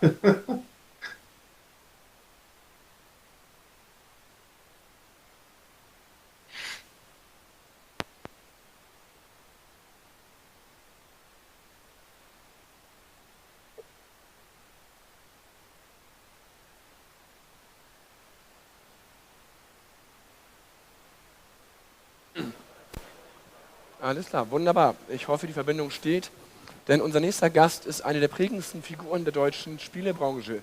Ein Unternehmer, Visionär und Entwickler, der den Namen Blue Byte zu einer Ikone gemacht hat. Thomas Herzler gründete die Firma in Mülheim an der Ruhr und aus diesem kleinen Anfang entstand ein Studio, Entschuldigung, das mit Spielen wie Great Chords, Battle Isle und Die Siedler deutsche und internationale Spielegeschichte geschrieben hat. Heute blicken wir mit ihm zurück auf die Entstehung dieser Serien, den Aufstieg des Studios und auf das Erbe, das bis heute weiterlebt. Begrüßt mit einem großen Applaus Thomas Herzler, den Gründer von Blue Byte. Hallo, hallo. Thomas, du hast 1988 in Mülheim an der Ruhr Blue Byte gegründet. Wie kam es damals zu dieser Entscheidung? Ja, also ich bin nur Mitbegründer, um das von vornherein zu sagen. Also mein Partner, der Lothar Schmidt, wir waren zu zweit bei Rainbow Arts zu der Zeit angestellt. Wir hatten uns dann irgendwann entschlossen, mal was selber zu machen. Und ja, am 1.8.1988 haben wir uns dann offiziell ja, selbstständig gemacht mit der, damals hieß die ganze Geschichte Herzler und Schmidt GbR. Toller Name, sehr aufregend, aber also eine einfache Geschäftsform. Mal sehen, wo es hingeht. Und wir haben beide von zu Hause gearbeitet. Lothar aus seinem Apartment, ich bei meinem im Elternhaus unterm Dach. Und der Grund war einfach der, dass die Rainbow Arts gerade den Umzug getätigt von Gütersloh nach Düsseldorf, um näher bei Rushware zu sein. Und viele neue Leute kamen hinzu. Und irgendwie war es nicht mehr das, was es mal am Anfang war. Und naja, wie gesagt, ich glaube, das ist die Geschichte der Branche, dass sich Leute abspalten nach einer gewissen Zeit. Ist ja bei Blue Byte auch später passiert. Das ist einfach so der Gang des Lebens. Und ja, jung, naiv und voller Energie haben wir uns da reingestürzt, ohne einen Vertrag zu haben. Also wir hatten keine Aussicht, wir hatten Aussicht auf Erfolg, aber keine Verträge oder so. Wir waren bei Null angefangen und haben dann Glück gehabt, dass wir dann ja, mit unseren Titeln erfolgreich waren. Der Name Blue Byte ist bis heute legendär. Wie seid ihr auf diesen Namen gekommen und was sollte er ausdrücken? Also die Blue Byte, der Name offiziell kam, glaube ich, erst 89, 90.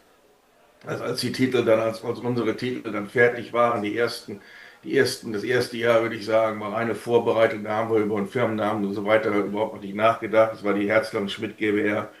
Dann hatten wir einen anderen Namen, den wir uns mal ausgedacht hatten.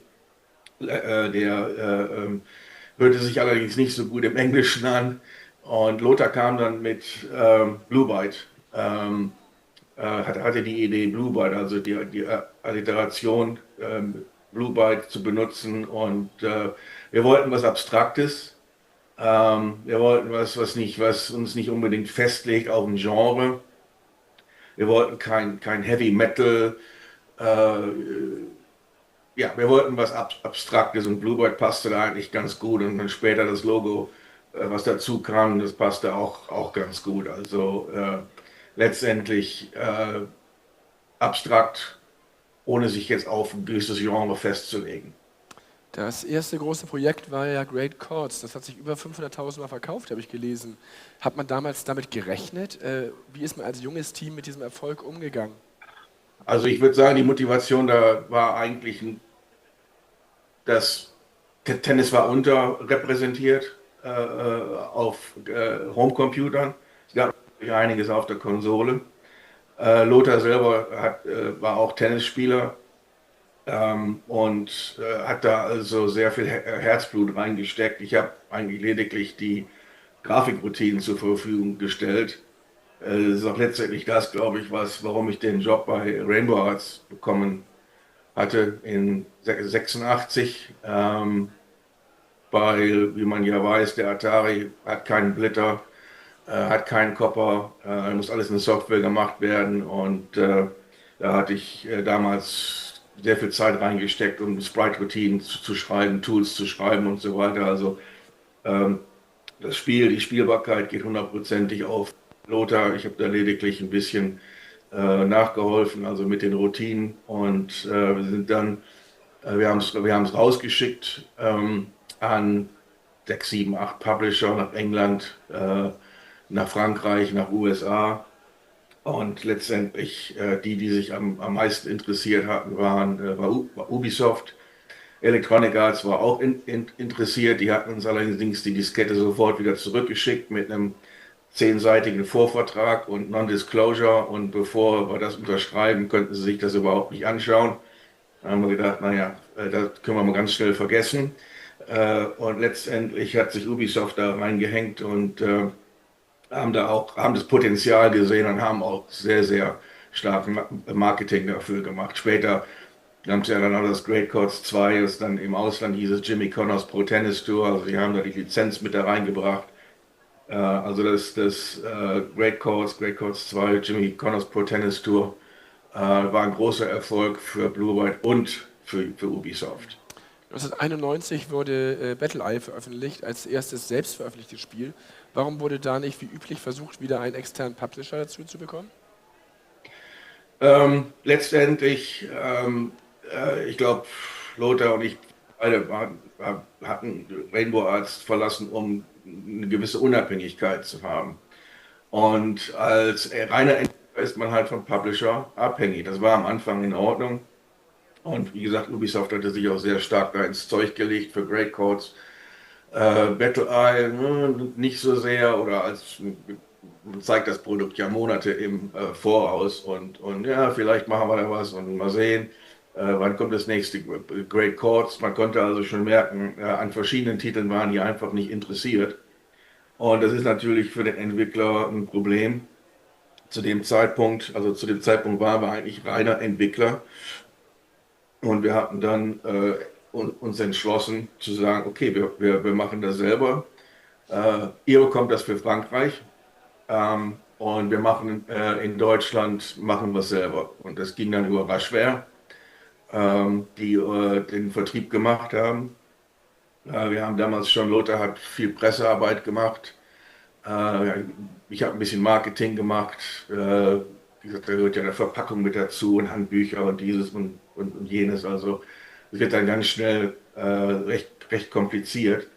Aber der Grund war ganz einfach, wir wollten das Blue Byte Logo, da ist es, wir wollten es auf der Vorderseite der Verpackung haben und nicht hinten irgendwo versteckt, entwickelt von Blue Byte und dann ja, rühmt sich der Publisher mit den Lorbeeren und das war eigentlich der Grund dafür. Und das hat sich dann später auch ganz gut bezahlt gemacht bei weiteren Titeln. Wir sind dann weitergegangen, Frankreich war eigentlich immer Ubisoft, aber dann haben wir in England selber was gemacht und später auch in den USA.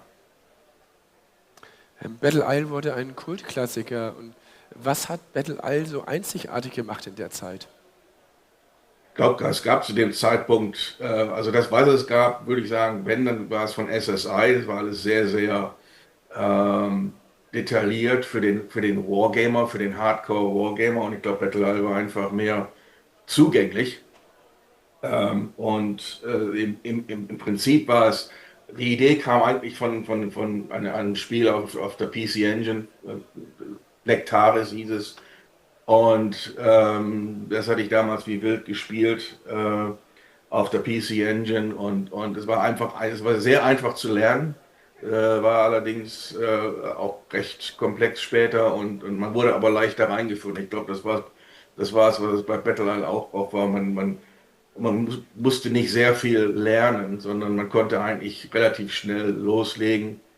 Äh, wir hatten damals auch einen Zwei-Spieler-Modus mit geteiltem Bildschirm.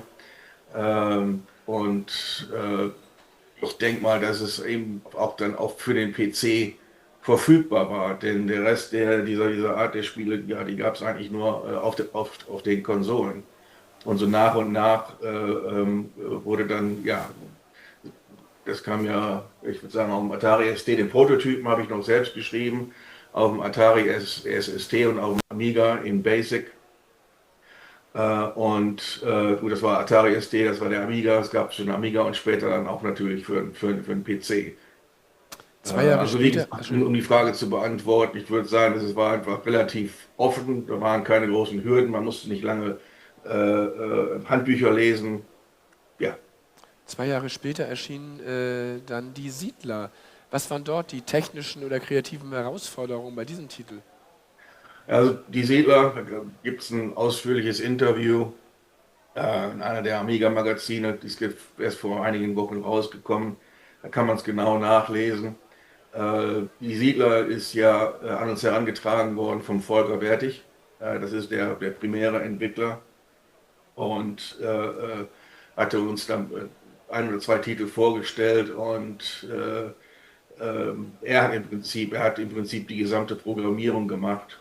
Und letztendlich ist Volker jemand, der halt ja, sehr detailorientiert ist, sehr hartnäckig ist und da ist Code drin im Spiel, ja, den man sonst wahrscheinlich so nicht gesehen hat. Ich glaube, das hat später dann auch dem Siedler 2 Team ein bisschen zu schaffen gemacht.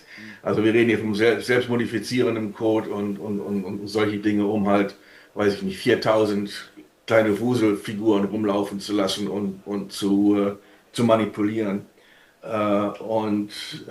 Letztendlich war es auch das dann, also dieser, wie man dann, ich weiß nicht, ob der Begriff da das erste Mal verwendet wurde, also der Wuselfaktor. Und das sieht alles recht einfach aus, aber natürlich, also für den, der auch ein bisschen programmiert hat auf dem Amiga, der kann sich vorstellen, dass es nicht so einfach ist. Die Siedler 2 Version, die jetzt rausgekommen ist, ich glaube, die Mindestanforderungen liegen irgendwo bei 40 Megahertz oder so, 68, 40, 68, 60. Und das hat Volker alles auf dem 7 Megahertz oder 7,5 Megahertz Amiga gemacht. Also das war schon ein tolles Ding. In den 90er Jahren hat sich Blue Byte auch an andere Genres gewagt. Ich erinnere mich an die total verrückte Rallye und solche Geschichten, Extreme Assault. Wie wurde entschieden, was außerhalb dieser Stammgenres angegangen werden sollte und warum hat man sich versucht, so zu variieren? Letztendlich, also gut, diese Entscheidung, die nehme ich auf meine eigene Kappe. Ich wollte vielfältig sein, wir mussten vielfältig sein. Letztendlich waren wir ja nicht nur Entwickler, sondern auch Publisher. Das heißt, wir haben selbst später auch Direktverkauf gemacht, also per Mail, per Post, das gesamte Spektrum abgedeckt. Wir mussten kämpfen, auf die Regale zu kommen. Der Trend ging ein bisschen, oder ja, ein neuer Trend kam halt in Effekt, also die Casual Games, was heute fast ja vom Umsatz her, würde ich sagen, die Branche dominiert, die kamen so langsam rein. Und diese total verrückte Rallye zum Beispiel basierte auf einer Idee von einem japanischen Konsolenspiel auch. Das war, ja, um ein möglichst weites Spektrum zu haben. Da gab es Chewy, da gab es alle möglichen Dinge. Und in Hindsight, also hinterher ist man immer schlauer. Was man hätte machen müssen, ist sich vielleicht noch mehr auf die Kernlizenzen konzentrieren und weiter Siedler und Battle Isle und was weiß ich, nicht alles raushauen. Aber für die Marktpräsenz, für die Regalpräsenz ist es wichtig, dass man ein Portfolio hat. Und die Spiele waren alle 1A, kamen nicht alle gleich gut an. Ich denke mal, aber so ist es halt, die Kurve steigt steil auf zum Erfolg oder fällt stark ab. Top-10-Titel machen, weiß ich nicht, 90% des Umsatzes und der Rest, ja, läuft so nebenbei. 2001 wurde Blue Byte an Ubisoft verkauft. Wie kam es dazu und was ging dir da persönlich durch den Kopf? Wurde 98 oder so von einer Bank aus Frankfurt, von der DG Bank angerufen, ob wir nicht einen Börsengang planen wollten. Ganz aus dem Blauen, also ohne Vorwarnung. Und es ging so allmählich los in Deutschland, dass man den Börsenmarkt für sich oder die Branche sich den eröffnen wollte. War natürlich Jahre hinterher, was im Vergleich zu den USA.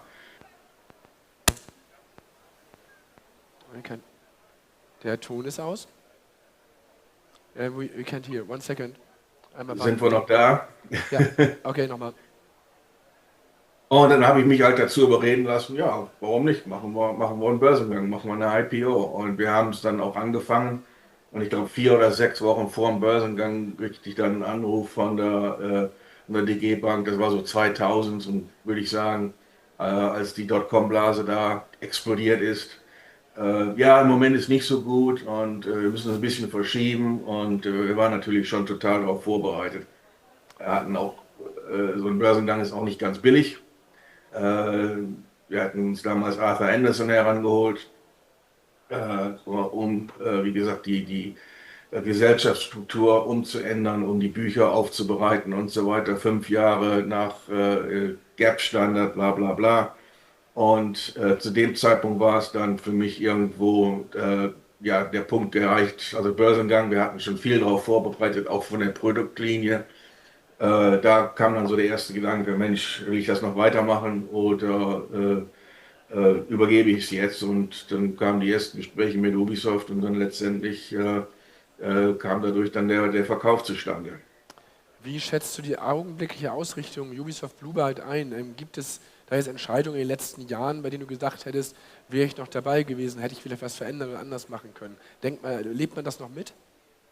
Also ich war vom Tag 1 nach dem Verkauf war ich im Prinzip draußen. Es war teilweise auch mein Wunsch, denn so eine Übernahme, die ist nie schön. Da gibt es immer Spannungen und letztendlich hat Ubisoft gemacht, was Ubisoft gemacht hat. Die haben den einen oder anderen Titel einfach gekürzt, auf andere sich konzentriert. Und zum Beispiel mit Battle Isle, das haben sie total vernachlässigt, da hatten sie kein Interesse mehr dran. Das habe ich ja dann vor einigen Jahren nochmal versucht wiederzubeleben, habe mir da die Rechte, die Trademarks gesichert, die einfach verfallen waren, die Ubisoft nicht mehr weiter hatte. Und Ubisoft ist ein Konzern, Ubisoft ist eine Public Company und die müssen für die Shareholder arbeiten. Und es ist nicht nur Ubisoft, es sind die anderen auch. Budgets sind einfach wahnsinnig groß geworden. Letztendlich wird da bei Komitee entschieden, was gemacht wird und nicht immer das, was der Spieler möchte. Und das ist, glaube ich, auch ein Teil oder ist einer der Gründe, warum die Branche im Moment ein bisschen hinkt, weil sich halt alles auf die großen 3 oder 4 konzentriert hat und noch die großen, weiß ich nicht, die Top 10 noch mehr, dass sich das alles noch mehr polarisiert hat. Und was jetzt dann noch mit AI kommt, wer weiß. Also wird man alles noch sehen. Ob es besser ist oder nicht, weiß ich nicht. Wie gesagt, Grafiken und so sind natürlich wesentlich besser geworden, aber ich glaube, der Vorteil oder der Charme der Retro-Spiele ist einfach, dass man sich diese Pixel, die groben Pixel im Kopf, macht man sich ja seine eigene Vorstellung, wie das aussieht. Also es ist wie wenn ich ein Buch lese, dann baue ich mein Set auf im Kopf, ob das jetzt eine Stadt ist oder ein Zimmer oder wie auch immer. Und das ist bei den alten Spielen auch so, bei den Klassikern. Man macht sich selbst da, man füllt die leeren Räume ein und das ist der Charme. Heute ist alles fotorealistisch und ja, da brauche ich wenig Fantasie, um mir da was vorzustellen. Welches Blue Byte Spiel ist dein persönliches Lieblingsspiel und spielst du heute noch die alten Spiele, wo du mitgewirkt hast? Sind viele Lieblingsspiele. Ich würde sagen, eines der Spiele, wo wir sehr große Hoffnungen hatten und ich persönlich sehr große Hoffnungen hatte, aber das leider sich im Verkauf nicht dargestellt hat, war Archimedean Dynasty oder Schleichfahrt. Es war einfach, es war vom Massive Team. Die Grafiken waren einfach unglaublich und das gab es einfach damals nicht. Aber wie gesagt, das ist dann, wenn ein unabhängiger Publisher so wie Blue Byte sich dann anstrengen muss oder in Konkurrenz steht mit einem Electronic Arts, Activision und so weiter. Das würde ich sagen, das habe ich sehr viel gespielt. Natürlich habe ich auch sehr viel Siedler gespielt. Wir haben viele Nächte getestet heute spiele ich eigentlich nur noch Civilization und World of Tanks. Ja. Soweit erstmal vielen Dank. Ich weiß nicht, ob wir technisch Fragen aus dem Publikum annehmen können oder Fragen sind überhaupt. Hätte jemand noch eine Frage an Thomas? Können wir das verbinden? Haben wir ein Mikro, was verwertbar ist? Da hinten ist unser Techniker, der kommt gleich. Wir schauen mal, ob das technisch klappt.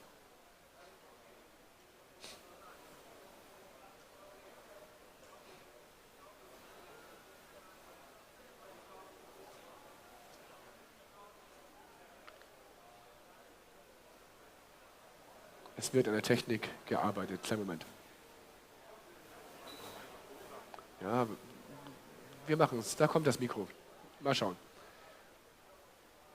Hier vorne wäre eine Frage, wenn das geht.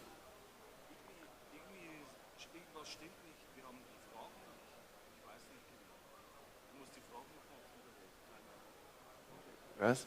Okay. Hallo, ja, mein absolutes Lieblingsspiel war damals Incubation, also Battle Incubation. Das war ja damals, ist es mehr oder weniger gefloppt.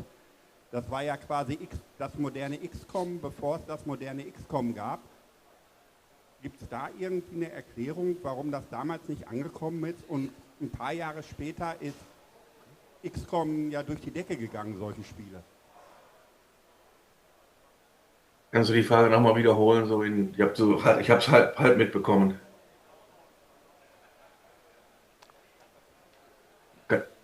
Kannst du die Frage noch mal wiederholen? Ja. Ja, also mein absolutes Lieblingsspiel war Incubation und das war ja nicht so erfolgreich und kurze Zeit später sind aber ja die modernen XCOM-Spiele durch die Decke gegangen. Gibt es da irgendeine Erklärung oder was da damals irgendwie nicht richtig gelaufen ist? Ich versuch's also Incubation war sein Lieblingsspiel und das war ja nicht so ein Riesenerfolg und es gab ja dann andere Spiele, die ja darauf aufbauten. Was war da das Problem mit Incubation?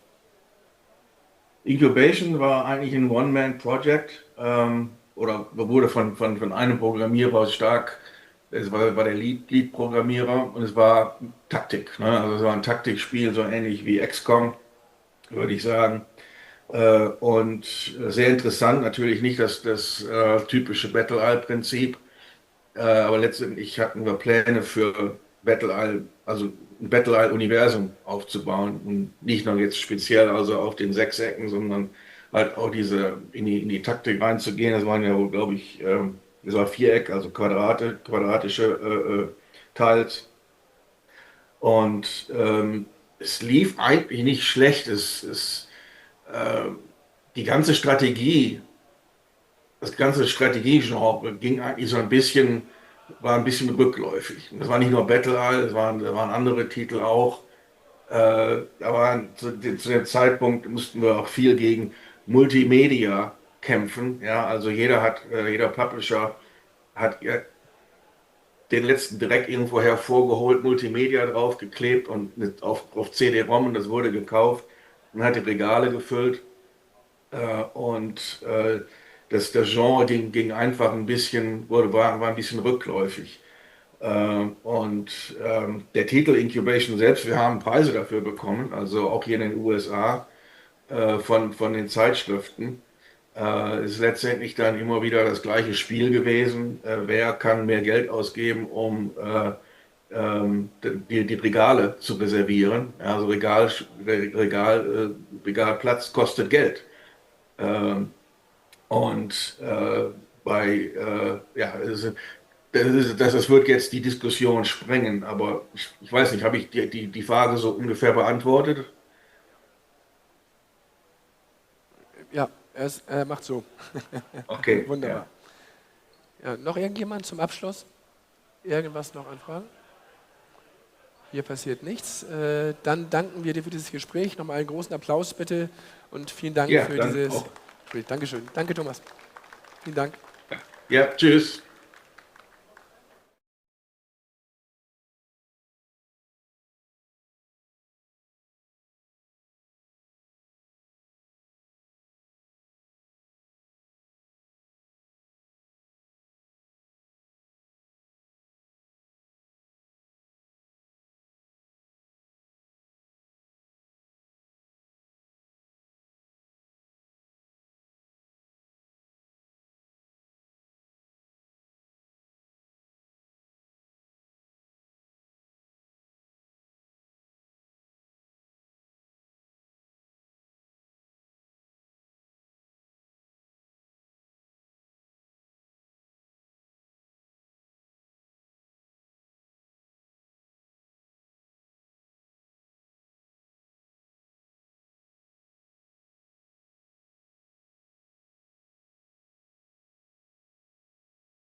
Yeah, the talk with Andy Botfixer Bendel will not take place at this time. We will do it later as a separate web station. That as an info for all the viewers here.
Oh my.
God, look what you've created. This is absolutely mind-blowing. You've created this extremely special event, bringing Amiga fans from literally all over the world together. You know, we meet online, and that's really fantastic. But the real gem, the real beauty of it is getting together in person and meeting friends, meeting Amiga family in real life.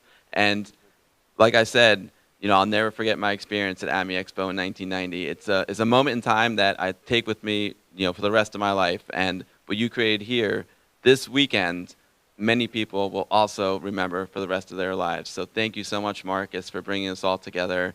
It was absolutely amazing and an honor to be here. Thank you so very much.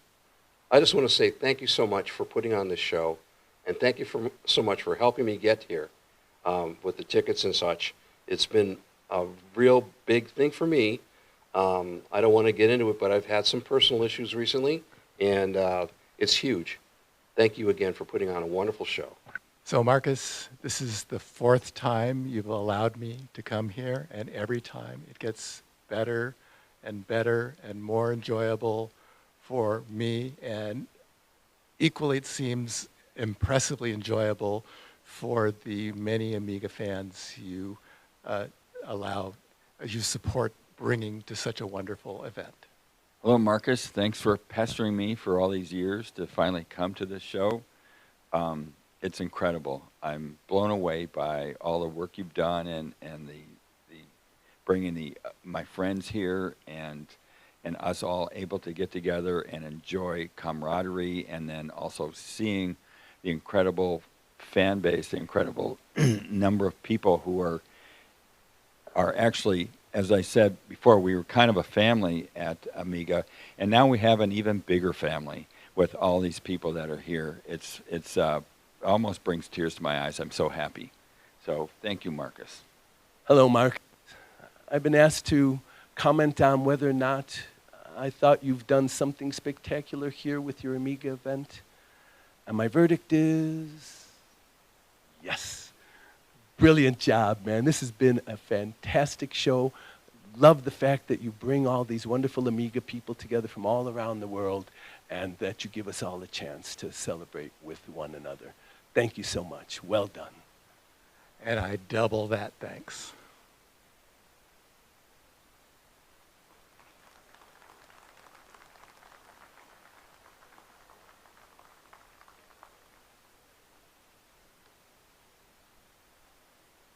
Was soll ich jetzt noch sagen?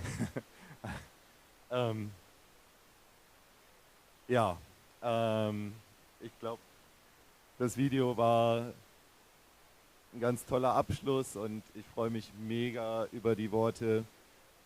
Genauso über all eure Kommentare und Danksagungen während der Show, auch wenn ich ganz oft kurz angebunden war,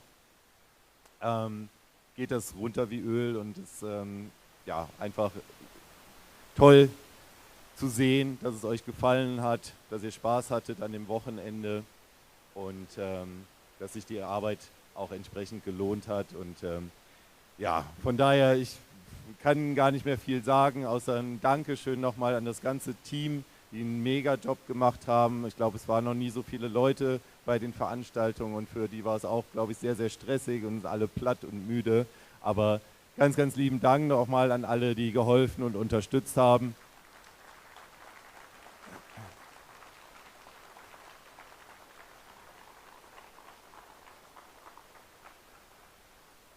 Ich glaube, wenn ich alle aufzählen würde, das würde sehr, sehr lange dauern, aber ich denke, es sind wirklich viele Leute involviert. Auch einige, die nicht da sind, zum Beispiel der Paul Kitching, der auch einen mega Beitrag geleistet hat zur Veranstaltung, zur Vorbereitung, zur Planung. Und ohne die wäre es nicht möglich gewesen. Aber die Veranstaltung ist ein Gemeinschaftsprojekt von euch, von den Amiga-Fans, den Amiga-Usern, von den Ausstellern und halt auch vom Team, von den Gästen. Und ich glaube, das Besondere ist einfach die Stimmung. Die Leute haben Spaß, sie sind einfach gerne vor Ort, freuen sich, Gleichgesinnte zu treffen, sich mit denen auszutauschen. Und es ist immer wie eine kleine Zeitreise in die Jugend, in die Zeit, wo es vielleicht ein bisschen entspannter, lockerer war. Und es war, wie gesagt, ein fantastisches Wochenende und ich freue mich, wenn es euch auch gefallen hat. Ich wünsche euch gleich eine gute Heimreise. Danke euch für euren Besuch. Habe aber noch einen kleinen Punkt, und zwar haben wir zum ersten Mal auch eine Reparatur-Corner gehabt oder Repair-Corner gehabt. Und wir wussten nicht, ob das funktioniert, wie es angenommen wird, ob viele Leute es nutzen werden.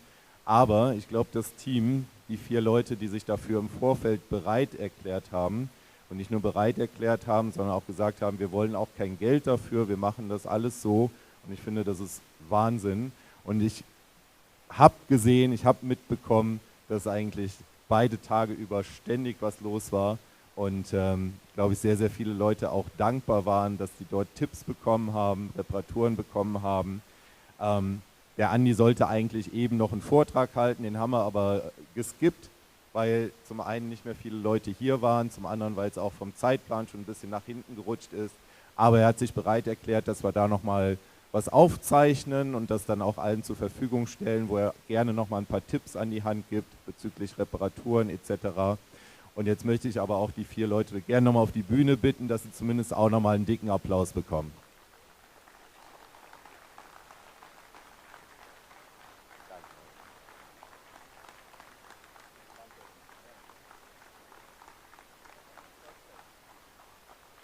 So, ja, das sind wir, die vom Repair Corner. Ich wollte nochmal die Gelegenheit nutzen, dass wir auch mal sagen, dass wir allen Leuten, die uns das Vertrauen schenken, einfach so die Hardware in die Finger zu drücken, ohne dass sie uns wirklich kennen. Danke dafür. So ist besser, okay. Denn ich finde es nicht selbstverständlich, dass man einfach irgendwo hingeht, einen wildfremden Menschen einfach seine wertvolle Hardware in die Hand drückt, die ja für uns alle einen individuellen Wert hat, wo ja gar nicht der Marktwert die Rolle spielt. Und ihr gebt uns die einfach. Wir reparieren die und wir schicken euch die zurück oder ihr holt die ab. Vielen Dank dafür. Es ist toll angenommen worden, mehr als uns lieb ist. Es war der Wahnsinn. Also ich glaube, ich muss das hier mal öfters machen, weil es ist gut für meine Figur, weil ich habe kaum gegessen, kaum was getrunken. Ich war einfach nur im Tunnel und habe einfach irgendwas gemacht, was mir in die Finger kam. Es hat mir persönlich und ich glaube euch allen auch einen riesen Spaß gemacht. Und auch vielen Dank nochmal an vor allem Carsten, Mirko und Jonathan, dass die geholfen haben. Früher habe ich das alleine gemacht, ich habe ein paar Anhänger gefunden, finde ich super. Danke nochmal für euch.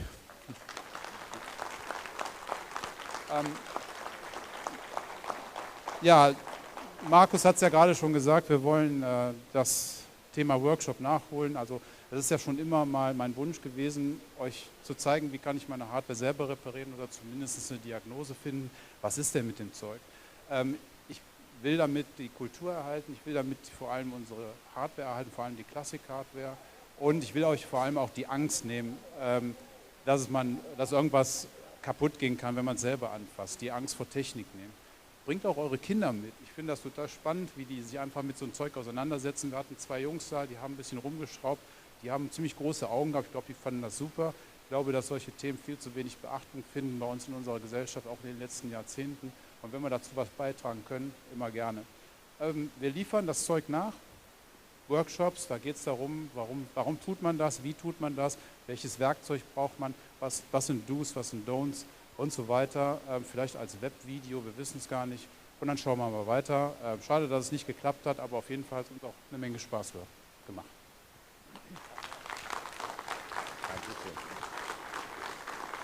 Ich habe noch ein kleines Präsent für euch.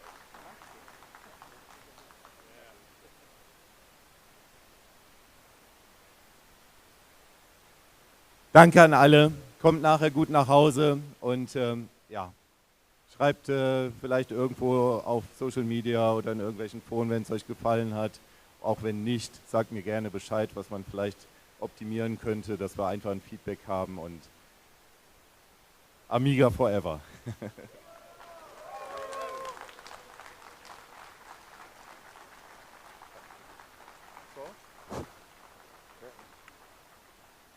Marcus, thank you so very much. Huge shout out to Marcus and his entire team for making this such a very, very special event. Like I said it in the beginning, I'll never forget AMI Expo 1990. I got the shirt right here. And now I will never forget Amiga 40 Germany. Thank you all so very, very much.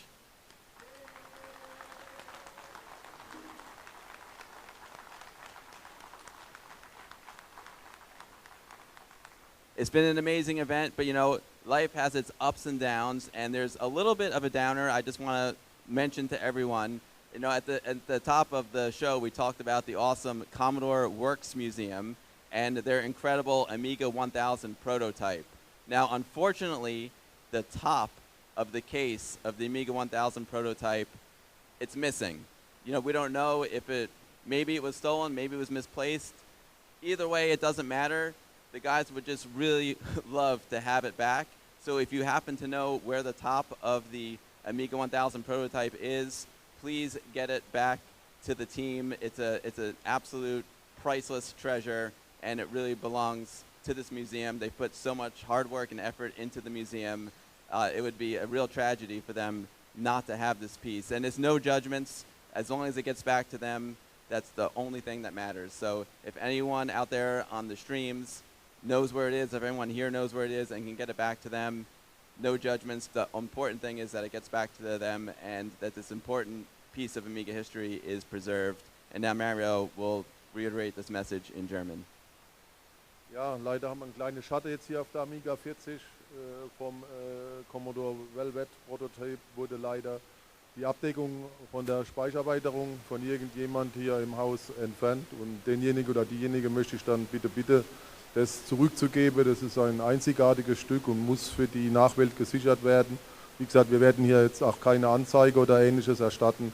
Also bitte, wie gesagt, zieht alle an einem Strang und schaut, wer das jetzt eingesteckt hat, soll gucken, dass es wieder zurückgeht an mich. Wie gesagt, ich habe eine Firma, die Firma IT-Netzwerksysteme, kann man dann noch googlen. Mein Name ist Marari Schweder, kann man einfach auch per Post zu meiner Firmenadresse schicken. Also ich würde mich sehr freuen, wenn wir den Prototyp wieder komplettieren könnten. Also wie gesagt, bitte, bitte schaut, sprecht die Kollegen an und würde mich sehr freuen, wenn das wirklich schöne Stück auch wieder komplett ist und auch von anderen gesehen werden kann weltweit. Dankeschön und noch viel Spaß. Thank you, Mario. I'm wishing you the best. I hope you get it back. And your museum is just, it's absolutely beautiful. And I've had such a pleasure. I see all the smiling faces of everyone who comes. I saw the original Amiga engineers looking at the prototype. And yeah, it's incredible here. Yeah, it is absolutely incredible. And a big shout out to all the original Amiga engineers who came and all the original Commodore employees who came.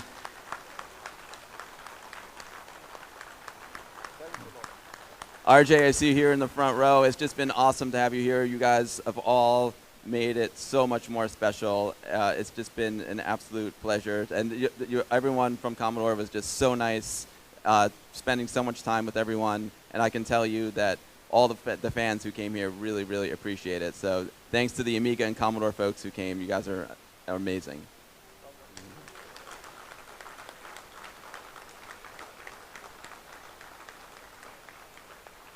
And it was just so great to see so many friends getting together, meeting in person. This has been an event that I will absolutely never forget. Thank you all so much for your attention. Thanks for everyone on the streams who have been watching and commenting. I know there have been people really enjoying it from all over the world. It's been an incredible event. And we'll see you at Amiga 42 Germany. Yeah. Amiga forever! Amiga forever!